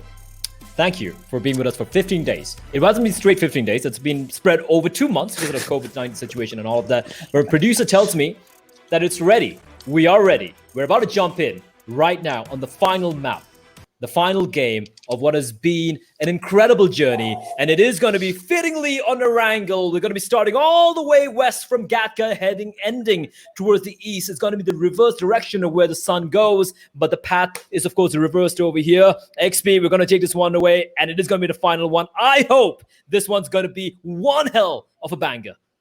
Have you realized how the playing path is kind of splitting the map in half, contrary to what we've seen in all the Erangels that have come and gone? But looks like Seoul are going to be dropping down to their normal location as always. Let's see if they can materialize something out of it. Because again, one last hurrah for any of these teams. Just go for it. Just have a good time. Think this is a classic match if you're on the bottom side of the table. Have some fun. Add some stories in for us to tell later on. You know what happened this day? Even though they were dead last, they wiped out the entire server. I want to see something like that. But the first thing that I want to see, Blair, is where is this zone going to form? You know what? I think it's going to be pretty fair to everyone. It's going to be central. It's going to be central? All right. Military Island. Let's go. Let's go, baby. Let's end it on a military base. So there are weapons everywhere. There are a few tunnels. There are a few... Oh, never mind. I got screwed completely. But you know what? I'll take it. Up north, Kameshki, Stalba, Severny, shooting range. Let's end it over there. But the thing right now is for most of the teams, it's okay. It's not too bad. For Seoul, it's quite a distance away. For Team Elementrix, it's pretty far off. For Fnatic, the one team who we all, I think, agree on are the only team left who can potentially steal away a spot. But for that, they have to play the game of their lives, XP. They need to play a game that they never played so far in the PMPL South Asia League. Couldn't have said it better myself. I was just going to say the same thing. The game of their lives. This is quite essentially, ladies and gentlemen, the last time you are going to see these names on your screen representing the orange and black. Ronak, Oace, Ash, and Frankie. Of course, Scout is not going to be playing this game, so let's just add his name there as well. Now, if they make it, if this group of boys actually makes it to the World League, then, well, I think what is inevitable will have to be postponed a little longer, and maybe we might see a little bit of a shuffle in the lineups than what is probably already decided, because I'm sure you already know all the happenings that are going on in the world of Instagram. You know, we play, a new story pops up every day, so it's like what is real and what isn't. You know, you can't really make it out at times, but again, for the boys from Orange and Black, one final ride into the sunset. Instagram? What is this young kids are using now? Okay, Boomer. Oh, wow, call me Boomer. You all right. me one yesterday, huh? Now I will get the opportunity. Listen, yes, we're mutual boomers. It's fine. We can grow old together, expert. Why do I have to be clumped in that category, though? Why? Want me to tell everyone how old you are? No! I won't. Listen, right. listen. You're old, right? You're 23. I get it. You're old. But, yeah. Okay, we don't talk about ages. We don't talk about our ages. No one knows. Everyone thinks you're young, all right? Let's pretend. Let's pretend like we're one of them fellow kids, you know? IND, military base. They have pretty much secured a position, but they don't want to leave it to chance. They know Fnatic can potentially have a really big game and their position could be compromised, so they want to take this one very seriously. We have from Team Celtz to what a game, what a weekend it's been for Atanki and his men. Oh yeah. I mean, Atanki has been literally doing what he does best and just wreak havoc all around. But, you know, I think one thing that's going to happen this time is it's going to be a slow start to the game, of course, because everyone is going to have their eyes peeled at that little space just below where you see the team names, because the kill feed is going to probably be the most viewed segment or element of on our screens right now, simply because I'm pretty sure if somebody sees Fnatic's name over there, either they're going to be really happy or they're going to be really, really sad, depending on whether their name was a prefix to the weapon or used as a suffix. So, it's going to be, I mean, even my eyes are going to be glued at that section for the entirety of this game. Indeed, it is. It's just going to be, and listen, depending on how the circle pans out, although looking at the circle, I do expect to see a little bit of early mid-game action breaking out here as teams will be rotating in. So let's hold on to a thought right now. Clutch God, TSM Entity's Clutch God. This guy he's just been a beast, hasn't he? 33 kills with a KPM of 2.2. I mean, that's nothing to scoff at. And you look at the kills per match, you're like, that's not much, but you got to know who they're playing against. They're playing against the best in the region, in the entire South Asia, and maintaining a KPM of over 2 is disgusting. I don't. Apart from these two and maybe 420 OP, and this is obviously taking into account only the 3 days. But if you even look at the league standings, I do believe Jonathan did crack the 2 KPM mark there.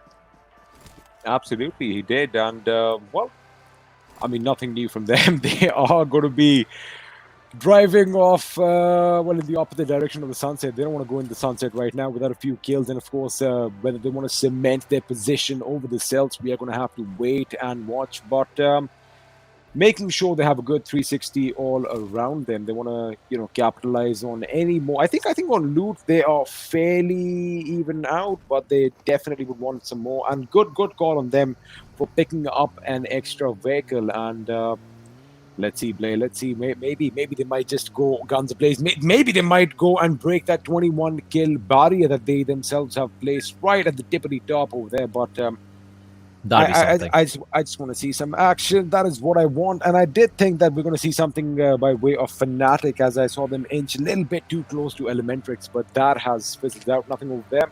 And if we have a look at the map, so all the teams are migrating due north and northeast. So have a look at around Milton. You reckon we're going to see some bullets fly in that general direction? It could be. We do have VSG-Crawlers, Celtz, definitely, or Celtz on a warpath with Powerhouse over there. That'd be looking for some vengeance. A Team Xtreme as well. For TSM, if you look towards South Georgia, where they are heading towards North Georgia right now, and Team Tamilas is there. That's the only team. So the winner of that particular battle will have free reign over the entirety of shooting range. Just a lot of real estate to have control over, and I think that is something that Team Tamilas would be unaware of, because they are exiting Georgia right now, Georgia Pole, but they seem to be unaware that TSM might be making the way. And TSM actually going to be driving straight up north from Georgia Pole and probably going to be heading towards north of shooting range, towards the coastline, which, to be honest, isn't a bad idea at all if you have enough loot. That is actually a good plan on their part. I wonder if Severny is going to be occupied by some team really soon, though, because well, if they realize that Seoul is down south, I mean, of course, a lot of teams are going to be assuming that the boys from Seoul went up to Severny, as they have been doing so the last 2 or 3 times we've actually played Erangel. So I'm going to see if anyone's going to go and take up residence in that little sleepy town up to the north. But I do believe we are going to have a lot of teams pulling in for those high-rise apartments in Yasnaya. And Yasnaya is going to be a city that is going to be woken by a lot of gunfire. And talking about gunfire, Frankie finds himself under spray by Maxi. I thought it was Mr. Spray who was doing that, but it is Maxi who is laying down the lead in his direction. But OS is going to come to his assistance. And, when you see 2 people in your crosshair, you want to be a little bit careful. Indeed, you really, really, really want to be careful. And for Fnatic, the nade, he finds him. Always rattling of bullets, and vengeance has a name, and its name is Always. It's going to get a drop now. 2 members of Team Tamilas on their knees, and nade's going to finish off the play over there. Actually, sorry, the smoke for his teammate. Mr. Spray in the distance, and now Team Tamilas carry has got to do something special. The rest will be coming in for Frankie. Ash bleeding out as well, so he needs to heal himself up as soon as possible. The problem is, for Team Tamilas, Maxi is out in the open, and Ronok's going to have a free time popping off a couple of shots, but carry from the distance. He's going to get a knock, and Ronok almost finds a knock, but Ronok will survive for now. The moment you mentioned carry, I saw him go on that little bit of a right flank. I thought Ronok is going to be donezo. but he didn't get a lot of shots on him, so he's still lucky to be alive. And now he's at the receiving end of things, and Oasis is going to come in with an assistance once again, knocking him out. So, that's the thing. When you give your position away, you've got to act quick around the Fnatic boys, and you can't be so far away from your teammates. Oh, I thought he was going to run him over there, Frankie. You got to learn how to drive around. But I know in the midst of all the action, XP, we missed out where the circle is, but the circle has gone even further north, and I do believe 41.75% of it is still in the water. Now that is something that the teams won't be happy with, but us, we love it. we like it.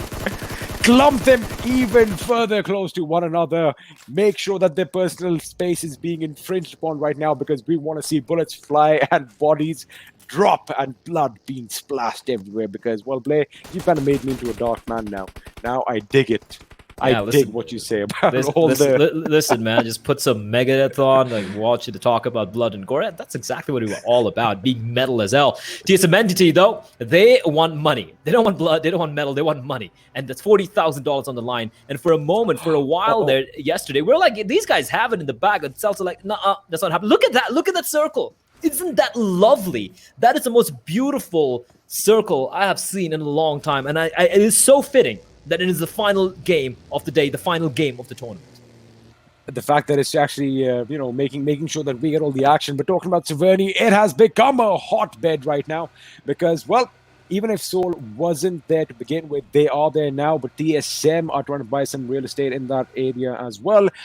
Team Tamilas right below them to the south. We have Elementrix coming in hot from the western front. Oh, my lord. Umumba and Godlike chilling on the east. So SynerGE is where the action's at. And just have a look at how everyone is trying to converge in on this sleepy town, which has finally been woken. And like I said, some ratatatats over here is going to make sure that everyone is going to be, well, perky right now. There goes the neighborhood, as we like to say. There we go. And if it was peaceful, what am I even saying? It was peaceful and quiet. It no longer is. The bullets will rattle out. Sangwon from the distance, as the bird can see. He takes that orange explosion, and he will be finished off. But actually, it's stolen away. The frag. Sangwon's a furious. Like, that was Michael, goddammit. He spotted Hyozu as well. The tree giving him some cover for a while, but it's a very narrow trunk indeed. He's deployed a few smokes, he's healed himself as well, but he is definitely pinned down. A striker from Team Tamilas. He's got a better angle, and instead it's going to be, oh wait, there are 3 teams shooting at Hyozu. Let him be. Leave Hyozu alone. God damn it, guys. Poor guy. I mean, he deployed that smoke to cover himself, but like I say, that the smoke is actually like a big target out there, so he is kind of paying the price, and I think he has been finally knocked out. Yes, he did. We did see that earlier. He is going to slowly but steadily bleed out because his teammates are nowhere close to him. They are on the other side of SynerGE, on the eastern front, and well, the circle. Is it still Abhi? No water. But well, I mean, there is a little bit of water. Yeah, but if you think about it, everyone is still pretty much going to get caught off with each other in SynerGE. So getting out of there is going to be a bloodbath indeed. And I think it's going to be, if I talk about who in whose favor the zone has gone, the Celtz look like to be in a good. He popped his rear wheel. That was perfect precision shooting. Tokyo drift, baby. Shooting. And, well, that tree kept coming in handy. Normally, I think people would be crushed in that scenario. People will be crushed indeed. Frankie now looking to take the fight. Fnatic, they've got 3 kills. We spoke about this. We said they need to go big. He's going to find Mr. Spray. There's another player away on the other house. That is, of course, the final player left alive for Team Tamilas. It is Striker. And Frankie will finish him off. Fnatic now. 5 kills to the name. And the first team to be knocked out is going to be Team Tamilas. 5 kills. XP, chicken dinner, 10 kills, 12 kills. I think if they get 15 or so and the chicken dinner, they've got it. But we've got to keep an eye out on IND and when they fall off the map, if they do. Yeah, I mean, it all depends on those guys. I mean, if they are also going to survive with you towards the end, well, there's no chance of Fnatic overtaking them. But right now in SynerGE, we have a little bit of a face-off, a potential face-off between IND, TSM Entity, and the boys from Seoul. And the way they've actually kind of spread themselves out, it's pretty nice. Every single team has a nice compound with 5 or 6 houses. They have their options open, and Someone who does not have options right now is going to be Sangwon, but he jumps, bobs, and weaves out of the bullet's way and gets behind cover in the nick of time.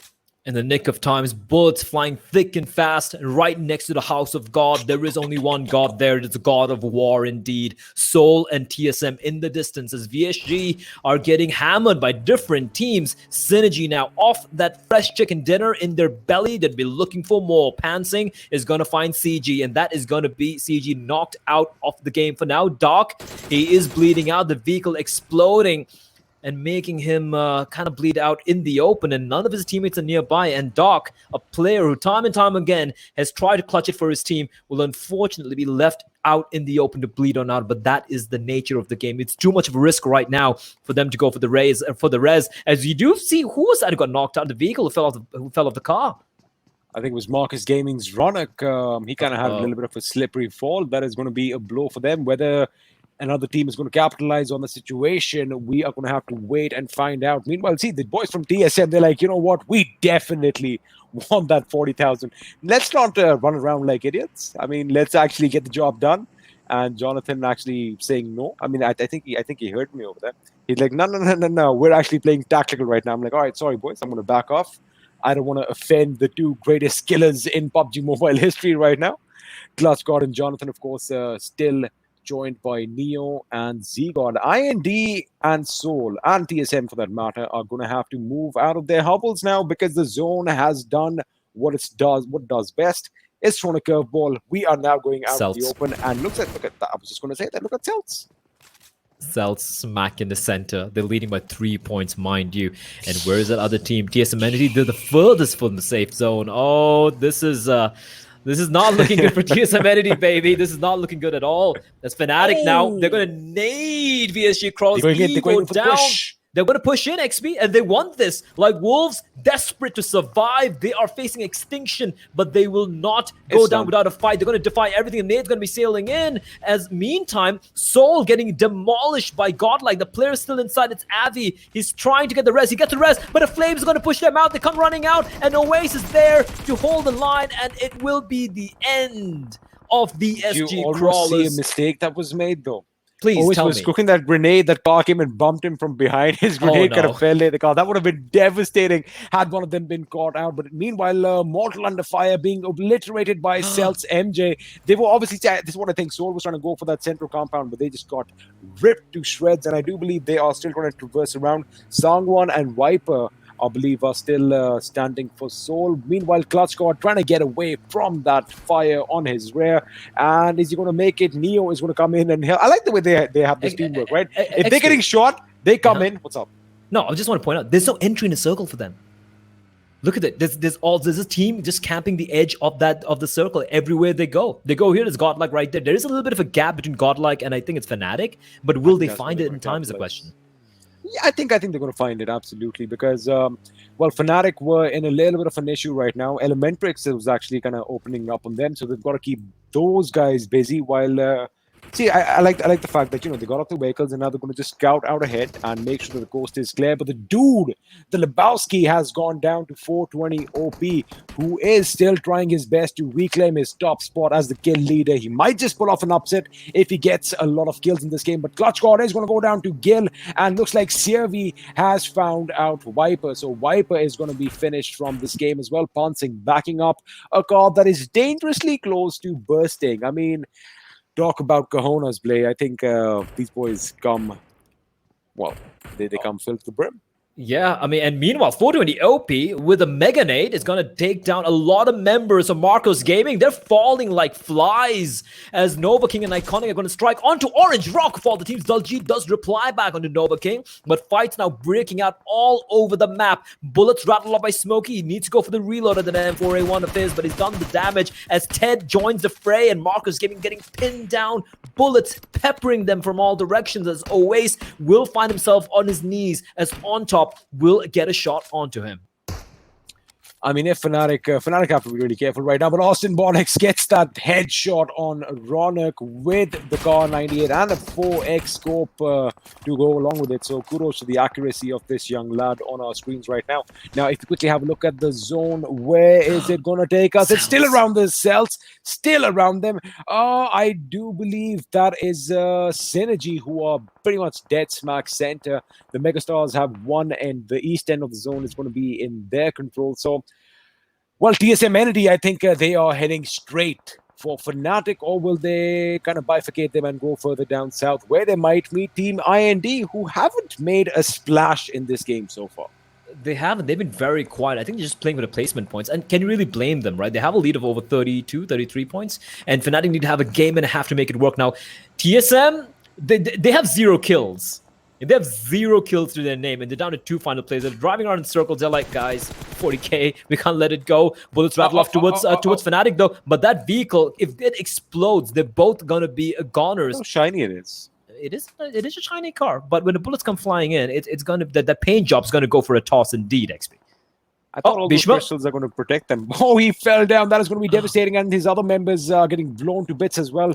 Courtesy of Vampire and Godlike and the boys. They are all converged at one spot, taking shots from every direction. 420 OP seems to be the last man standing, as his teammates are pretty much wiped out around him. 2 kills to his name. He definitely needs a lot more if he wants to come up on that kill table. But that is looking a bit dicey for UME. And IND is going to go up against Fnatic. That is a fight I'm waiting to watch, while Soul gets eliminated in the 14th position. They are going to bow out for one last time. Commendable effort on their part. But like I said, there's always next time, and all you got to do is just hope. I hope that they take all the criticism in a constructive manner and get back strong. Meanwhile, IND versus TSM. Oh, this is going to be exciting. And I do believe On Top was caught in the fire. But one thing I did realize, Snacks took down a member of FNC. Exciting times. He did. And for Fnatic, it's just one player remaining, if I'm not mistaken. Frankie is barely clinging on to life. Umumba will be eliminated in a 13th spot with 4 kills. Jonathan right next to Neo. Now, I don't know how Neo's butt smells like, but they are making the human centipede at the moment. And if that's what it takes to stay alive, they'll take it. But Snacks, he's hungry. He's looking for more. He's going to get a knock onto Jonathan. And Neo he's still creeping around, but that's going to be it. TSM Entity will be knocked out alongside Fnatic, who valiant effort from them. They get 8 kills, but TSM Entity go in 9th place with 0 kills. How many points is that, XP? How many points is 9th position? Well, all I can tell you right now is someone is going to be happy and is going to be getting ready to walk off with $40,000. And guess what? IND have 4 kills to their names. I think we've already got our stories all wrapped up over here, Blair. It is wrapped up, but in the end, it's not over till the fat lady sings. It's not over till that fresh chicken dinner comes out, and smack in the center of that zone of death lies SynerGE and, of course, Orange Rock. They're not done rocking and rolling, are they? Still holding the line, a little bit of a shit, providing a little bit of cover for now.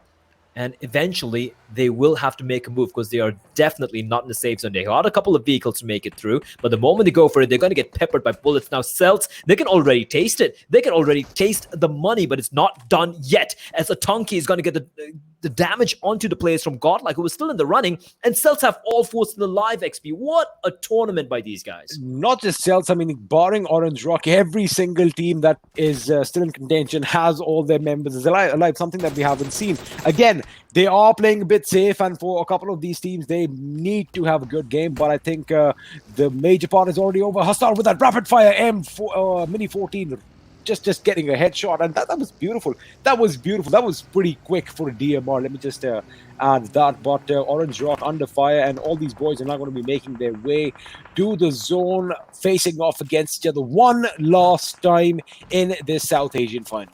One last time, one last dance, one last ride, and riding are everyone. Godlike just pushing in, but TX Demon gets taken out by Snacks. IND are on a rampage. They know they've qualified now, and they're not stopping anytime soon. They have, let me do the math here, 7 kills to their name. Orange Rock with 6 with 2 players alive. Godlike's Hastar, I think, has finished him off. Celtz, MJ will finally, his soul will leave his body, but his teammates are still very much alive. SynerGE as well in the running, all 4 players, Megastars and IND. And this is looking like a very, very tight battle indeed. SynerGE, though, what a god. What an absolute beast. I thought he was going to make it behind cover, but nope. Denied. But Ultron, he is going to come in the crosshairs now. I think he's the last man standing for Celtz, but they have done what they set out to. They need just 1 point to be, in front of TSM Entity, and I'm pretty sure they are getting that 1 point regardless of any more kills coming in, but they've definitely got more than 1 point. So let me just give them a big shout out over here. 4 kills, but Godlike under fire right now. They are down to 1 member. 1 member is still alive. Scratch that. They are out of this game. We are now down to the final 16, 17 people alive. IND are running on all cylinders. These boys are making sure they get the job done. They do it in style. They do have 8 kills already. 4 members still alive. 1 getting knocked out just as we speak. But SynerGE are fortifying their end with a tree at one end and a lot of vehicles on the other.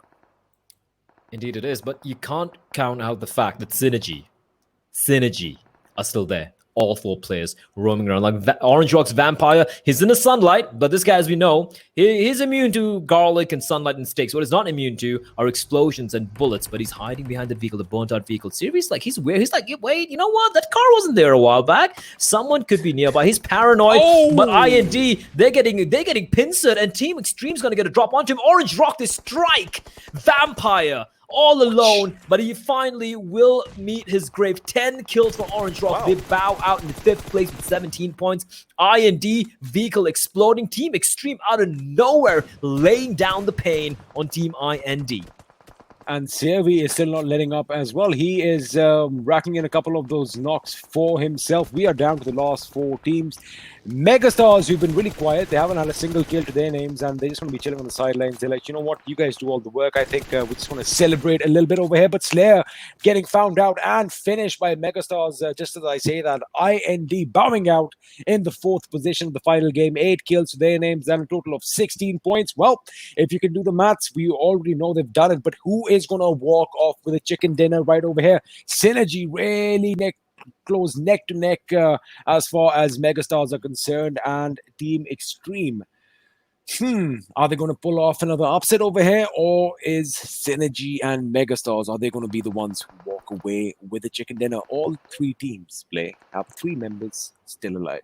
Don't forget, the money of the 2nd and 3rd place isn't very less either. It's a lot of cash. It's not a laughing matter. We talk about 40K, but it's like 25K, like 15K on the line. There's a lot of money on the line in the finals, but SynerGE will finally meet his maker. Valiant effort from Team Xtreme. They still have a couple of players roaming around, Kazi and Iku. Now, for Megastars, Vexy and Encore are in sniffing distance, and Ted, he spots him out. He's like, oh, what's that? Is that a snake? No, it's not. It's another player. They both die, and they get wiped out. Kazi actually helping out SynerGE with a team-wide. Megastars will form 3rd position, 3v2, and you know when SynerGE shine, they shine when it comes down to these positions. However, a knock will happen, and Strider will be on his knees. Now, the res doesn't happen. Iku's going to finish him off. It's a 2v2 XP.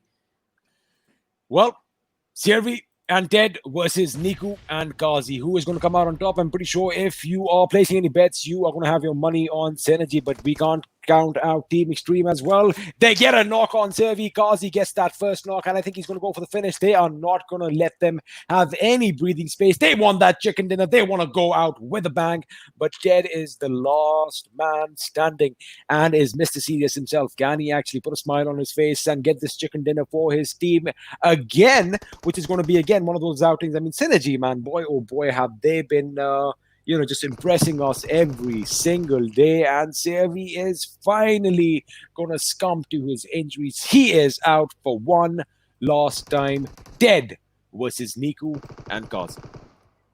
It's all in Mr. Ted. SynerGE did it last time. Can you do it again? Music now. Cue in his music right now. And Ted, he's got health. But a second, he gets a drop. He gets a drop. He's looking for it, and he's gonna clutch it out. Did he clutch it out? Yes, he clutched it out. Of course he's gonna clutch it out. God damn it, SynerGE. You can't do this again and again. You can't do it back to back. And Ted, he's like, hey, SynerGE, listen, buddy, if you can do it, so can I. And I do hope, XP, that they did manage to crack a smile on that serious face of his. Definitely. Fixes, welcome back. You look a little blown away. How does SynerGE do this? How do they do this?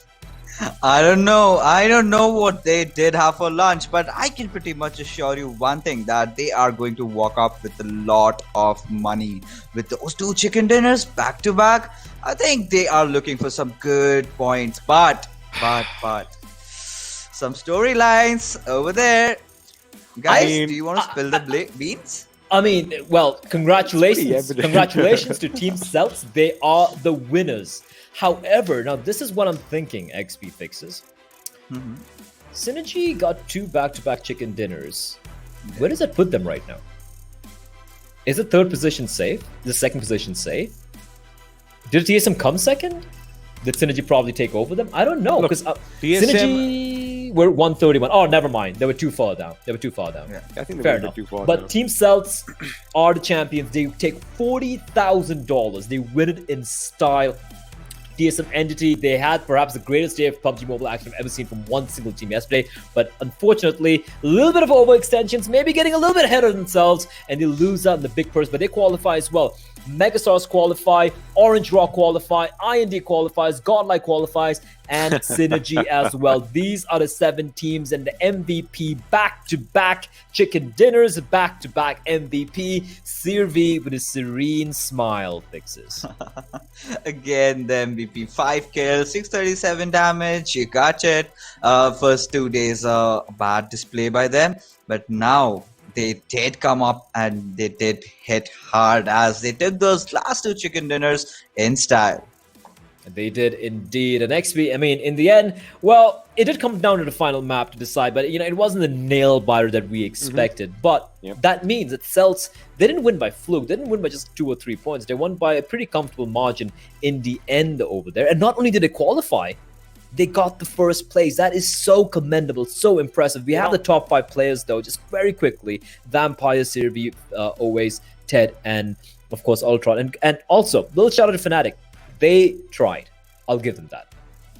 Absolutely. They really played their hearts out today. And, again, they have those good starts, but something always seems to go wrong towards the end. Even this last game, I think they were playing their hearts out. I kind of enjoyed their gameplay. They got a good number of kills as well, but then, getting caught up from all sides, it is going to be a little bit heavy on the load. But, yes, not the nail biter that we were hoping for. And if I can quickly just shine some light on Celtz. So, after day one, I was just going through my DM. The maximum thing was, the most common question that I think I received, not only in the DMs, but in the chat as well, when I just, like to go and dabble every once in a while.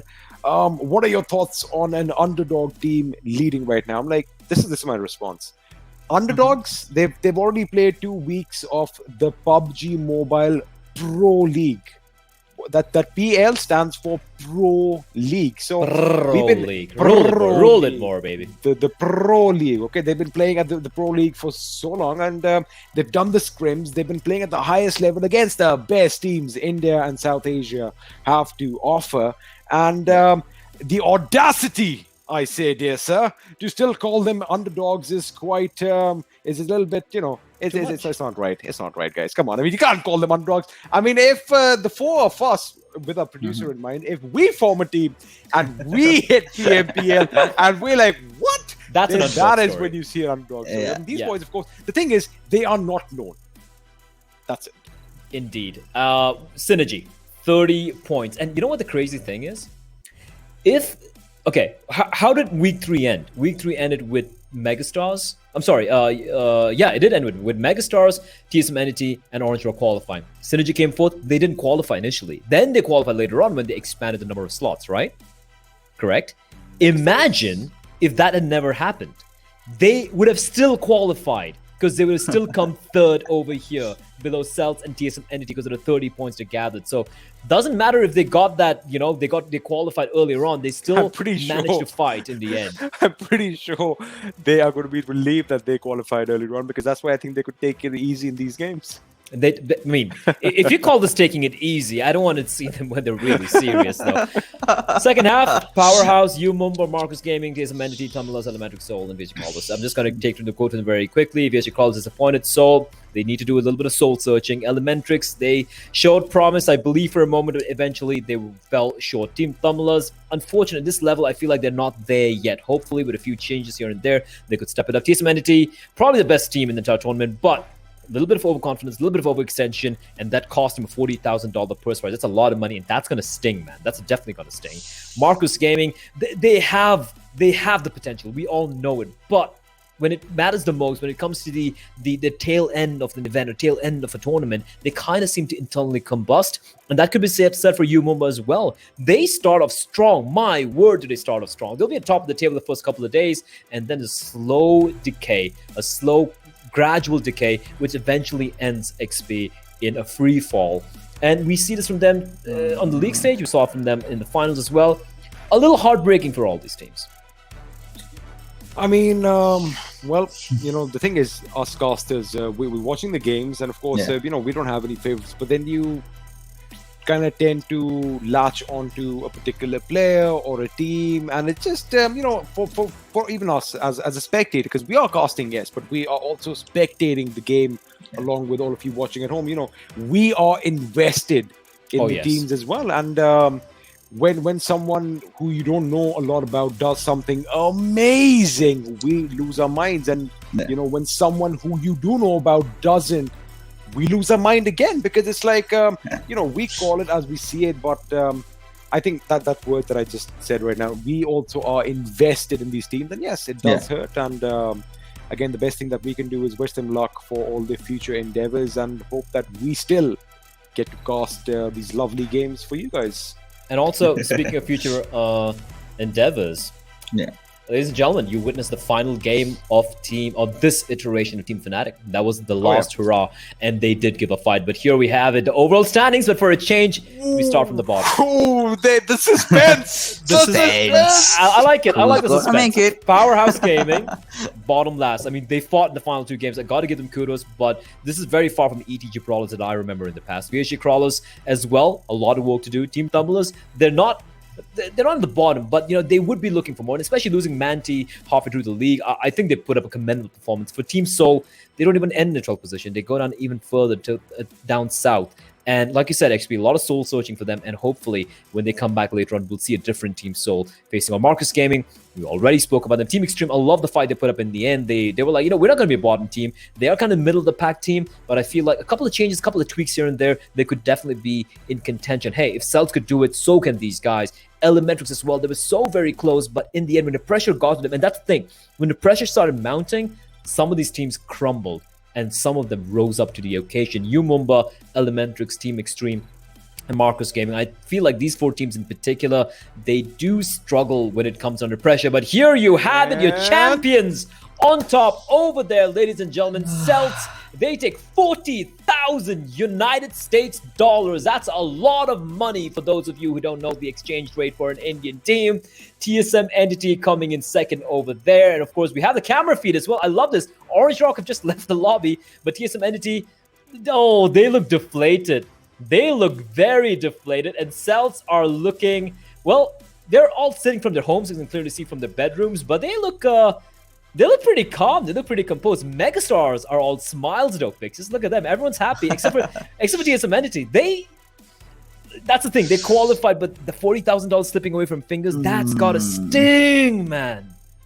Absolutely has got to, and that is pretty much visible on all the faces. I mean, now that they have to, you know, just ponder back, watch the replays, they're like, man, I could have just not messed up in those first two games. Maybe if we could have taken things a little slow, because after that point, it was too much for them, to be honest. And here are your champions. Oh my goodness. Are they smiling? What is their response? Are they talking?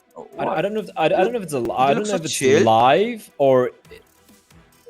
Okay, I think they're just kind of like, you know, it's a camera about them just like, you know, talking to their friends, their families and whatnot. They seem They seem pretty calm. They don't seem that elated. It's almost like, yeah, you know what? We just want $40,000. No big deal. No big EXP. Wait till the cameras are off their faces. Probably. Megastars look happy though. They're fixing their hairs. They're just fixing their hairs. Look I at like them how now. everyone's fixing their hair. I mean, that is some fabulous hair. I'm sorry. That is incredible. I really thought they would just, dance and something. Celtz, you guys need to know how to party.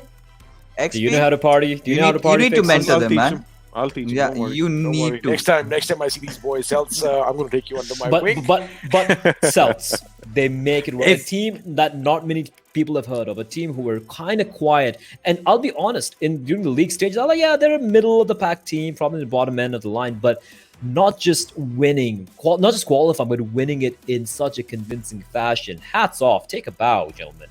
That was truly phenomenal. The champions, ladies and gentlemen. And I usually don't write pandering to the chat, but can we have a hashtag Celtz OP in the chat, please? I think they definitely believe. Did you just use the hashtag and OP in the same sentence? Yes, I did it. Boomer? I did it. I did it for them. I did it for Celtz. The boomers are evolving, guys. I am regressing back to my younger days. But I just want to read out the standings as it stands right now. Celtz, TSM Entity, Megastars, the top 3 teams, taking the big chunk of the prize money. Orange Rock came fourth, 167 for Megastars and 165 for Orange Rock. That's how close it was.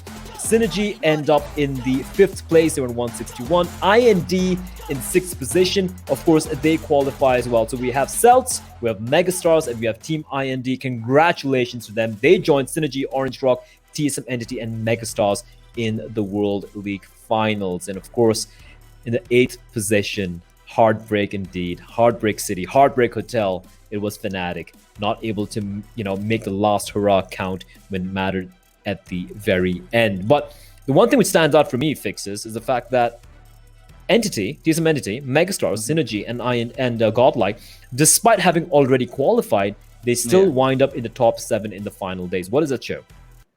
I mean, that has to be pretty obvious. They knew how to play around the games. They knew how to handle the real pressure. They had done most of the job. And while entering into the finals, they knew that, okay, guys, we have just qualified. And right now, we just need to put our best foot forward, try to go for those extra moolas. But looking at Team IND, they have their own excitement.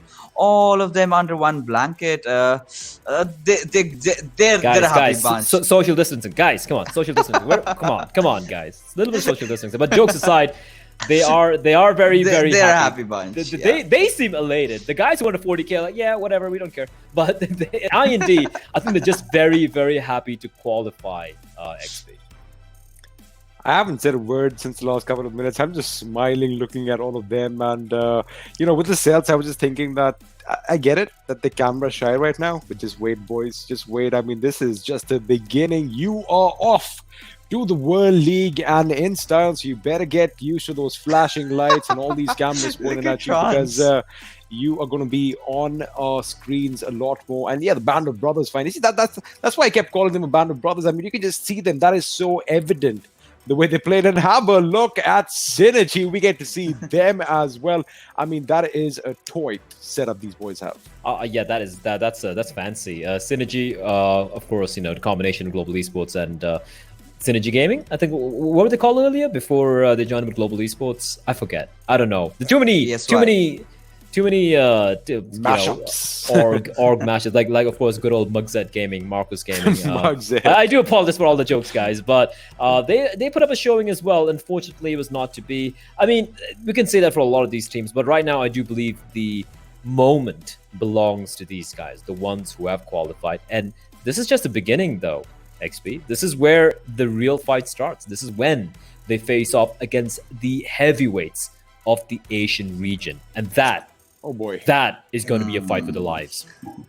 I mean, there's going to be the fight for the lives, but at least they have a couple of weeks just to, take it all in and, let it sink in that they are the champions. And, we started off over 2 months ago, but their journey began a lot before that, a lot longer before that. And, even during the PMIT, I remember a lot of these boys pretty unknown, right? I would get messages and all that how do we get a chance? And all I kept saying was just have faith in your game, showcase your game to the world, and you are going to be picked up.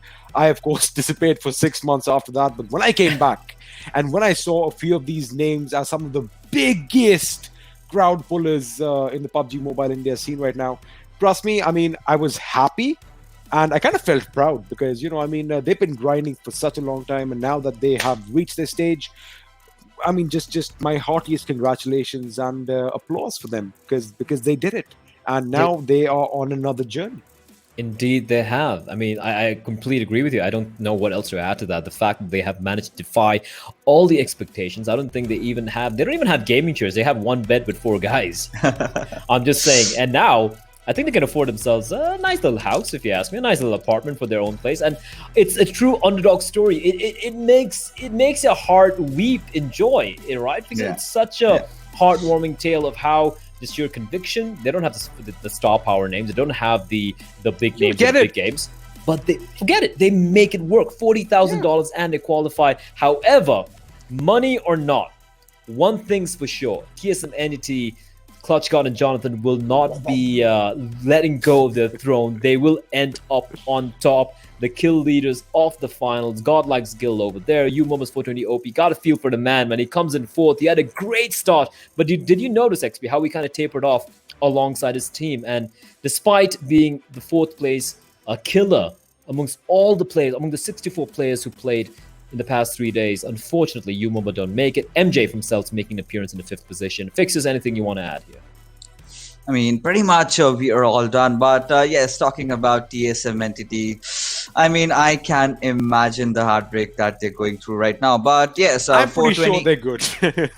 Nah, I mean, we just saw their faces, right? They are devastated. Said Joshi will be an angry young man tonight. So I don't think it's that young anymore, but yeah, cool.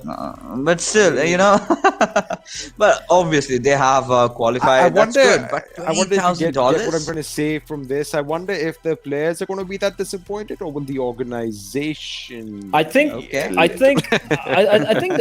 org's going to be so happy. Now you get what I meant?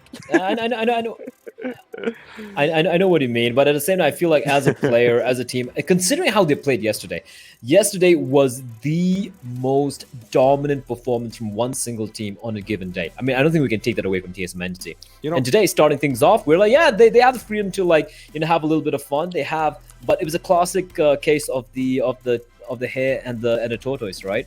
And Celtz quietly, unfortunately for TSM Entity, that particular tortoise had cannons on top of his shell with spikes sticking out, and slowly but surely it managed to crawl over the finish line. And you know what? For TSM Entity, they still qualify. And for them, I know this org. I know the guys who run that org. For them, it's not about being the best in the country.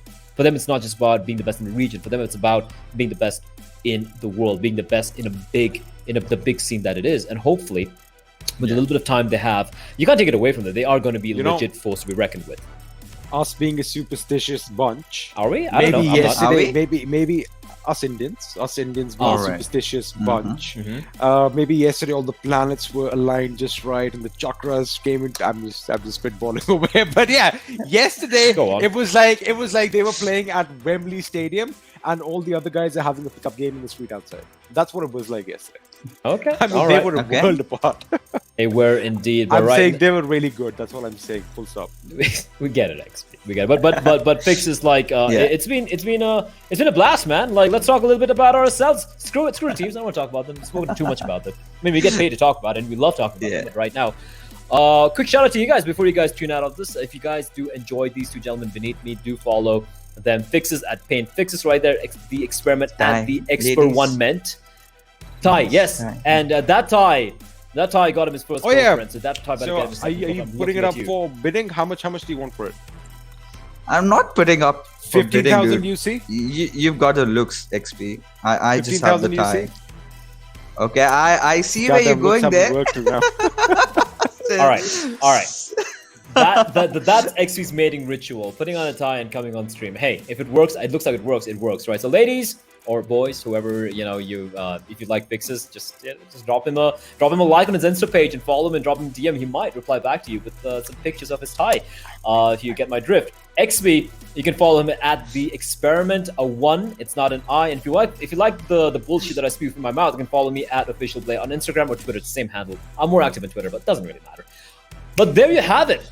It was fun. It was a blast, XP Fixes. I really had fun, and I'm a little sad that it's come to an end here. What will I do with my weekends now? Yeah, well, I guess. Okay, I should not probably say that online, but we'll probably meet up in the future as well. I mean, there is so much that is going to be happening in the world of PUBG. But your champions for now, the Celtz. MJ, Ultron, Optunky, and Rox, these boys just, slow and steady, yes, but they were definitely loud when they were gunning for that top position, gunning the opposition down left and right. Day 1, creating a splash. Day 3, creating a splash. Well done to these boys. And to be honest with you guys, for me, it was an absolute pleasure and a privilege, of course, to work with you, Blake, because you have a lot of years under your belt. And Fixes, oh my goodness, your knowledge about the team is something knowledge that bombs, this boy was like, it was just a pleasure. Thank you guys so much for this. And Pleasure Norman, you guys helped out too. What's up? Yeah, Norman's all right. Fixes.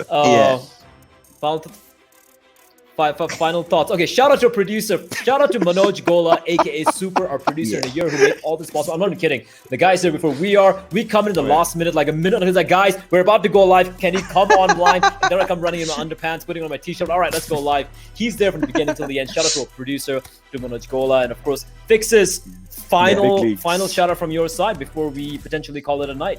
I mean, this was an entire journey where I have been, enjoying to cast and simultaneously learn from the legend Play himself, and of course XP. You got so much thing under your belt. I mean, next time when I have the privilege of casting with you gentlemen, I think I'll be better then, because I've got so much to learn about how you guys, go around with your words, how you talk, get poetry into your casting and everything. It was so beautiful, and it was an absolute privilege, to be honest. Well, Fixes, all you got to do is conquer your fear, because like on our screen right now, Dar ke aage jeet hai, mere friend. So if you are nervous next time, just go sip a Mountain Dew, wash away all that fear, and you know what? Maybe you might be on our screen as well. Why can't I say that with a straight face right now? Okay, fine. Listen. This is the final moment here. All right, Mountain Dew, guys. Like, I'm not trying to pander to anything, but we have said Dar ke aage jeet hai more times than I've even said my ex-girlfriend's name. So can we just get a goddamn crate of Dew delivered to these two gentlemen? Of course, to me as well. That'd be great. I'll just keep it right there in front of me and right next to me on my desk. But on that note, this is the end of the PUBG Mobile Pro League South Asia Finals. Fueled by Mountain Dew, brought to you by Airtel, our preferred network partner for the PMPL South Asia, and of course, our collaborative media partners as India Today. I got it right. I almost messed it up in the last moment, but I nailed it. India Today. Shout out to you guys for making all this possible. But more importantly, before we call it a day, call it an evening, call it a night, call it the end, we of course have to talk a little bit about the highlights we had over here. But I think we've spoken about this enough number of times. I think it's time for us to wrap everything around. But I do want to also talk about you guys watching from your homes right now. You guys have been phenomenal. You guys in the chat, talking about whatever, you're trash talking. That's fun. I love trash talking. Shout out to all of you fans out there. All of you sending me your videos talking about your favorite player, your favorite team, your favorite caster, your favorite desk host, whatever. And each of you being at home, watching these games, playing your games, it makes it possible. I've been in the scene for such a long time, and you know what? I'm a PC gamer. I won't lie. I'm terrible at playing mobile games, but I have nothing but respect and love for the fact that for the very first time in over 2.5 decades of me having played video games in this country, this is the very first time that I've seen gamers really rise up. It doesn't matter what it is. Is it a console? Is it a phone? Is it a PC? It doesn't really matter in the end. What matters in the end is we're all gamers deep down inside in our hearts, and you guys came up in full support of your teams, of your players, and of your favorite game. And I think for that, each and every one of you guys watching, tuning in, playing the game deserve a big round of applause. So I hope you guys take that I don't know what you call it, compliment, a thank you, I guess that would be for me. So from my heart, from deep down, from the bottom of my heart, thank you to each and every one of you for tuning in and making all of this a reality. Fixes, XP, let's start with you. Any final shout outs to people tuning in? Well, except the fact that it's been a pleasure. I'm really grateful that you guys have actually tuned in and you've been enjoying the show. That just makes it a lot more, it eggs us to perform even better and make it an enjoyable cause for you guys. But it's been my privilege and it's been a pleasure. Thank you all, and I definitely hope to see you again on this side of the camera. We do indeed. Fixes, from your end, final words. God, I'm getting emotional. Don't cry. Wait, hold on. Just don't cry. I would love to thank the entire crowd that is watching. We initially did not expect to see so many of you guys joining us, and you did, and you supported. We had those jokes and everything coming in. I was having a hard time transitioning, but you guys, pushed me, and finally it was an amazing experience having you all, and hopefully in the next tournament you guys also need to tune into the English casting as well. Hopefully you guys do tune in, but on that note, I think it's time. It's been time. A while, but I do believe we'd have a couple more minutes here to probably just talk things through. But yeah, it was a hell of a journey. It was fun. I know it's unfortunate that we couldn't be there in person, like all three of us, like Experiment, Fixes. It would be all three of us in the studio, working together, probably grabbing a beer after the show, having together, but we're all in our homes. But thanks to the internet gods for making all this a possibility. It was possible. But before that, let's take a look also at some of the damage dealers and also what they did in the finals. Gil actually surpassing Jonathan in the final. That is something which I did not believe would be a possibility, but Mr. Super Saiyan went Super Saiyan indeed. Jonathan coming in second, both damage and kill wise, unsurprisingly. 420 OP third, Ultron fourth, and of course fifth is the Tanky. But XP, let's talk a bit about the Katowice studio for the PMPL World League. What is that, man? All I want to say is I hope, even if I'm going to book a ticket to Poland soon enough as it is, because I think as a person who's casted PMPL, at least they let me visit the set, take a few selfies and be like, yeah, I was there. I don't know if that place even exists because it was so beautiful. I thought it was augmented reality yesterday. It didn't look real. I was like, what the hell is that? Like, that is phenomenal indeed. I've been to the Katowice studios for where ESL are doing that event, and I was like, where have they even set this up? They've completely transformed the entire thing. Now we're just waiting for a producer to probably tell us like what else is remaining for us to really talk about. I'm sure you guys are tired as well, but about to wrap things up over here. But that's about it from our end. XP Fixes, it was a pleasure. I know I'm going to be seeing you guys anyway once everything is pretty much done here. But on that note, it has been a pleasure, ladies and gentlemen. Thank you for having tuned in over the course of, actually 2 months, because it started in March and it's ending now on the 14th of June. This was the PUBG Mobile Pro League South Asia Finals. Thank you for having tuned in. I'll see you again another time. You guys are amazing. You guys are amazing and awesome for coming in here. Be safe, wash your hands, maintain social distancing, play video games, and more importantly, be good to each other. I think that's something that all of us should be aspiring to, considering the times that we're living in. Thank you for tuning in. Adios.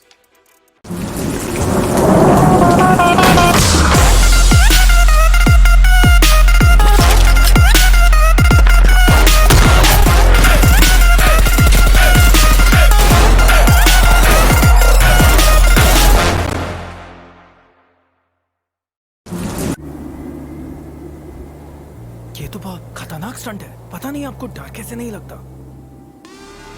डर सबको लगता है, गला सबका सूखता है, पर डर से डरोगे तो कुछ बड़ा कैसे करोगे? तो ड्यू उठाओ और डर को पी जाओ।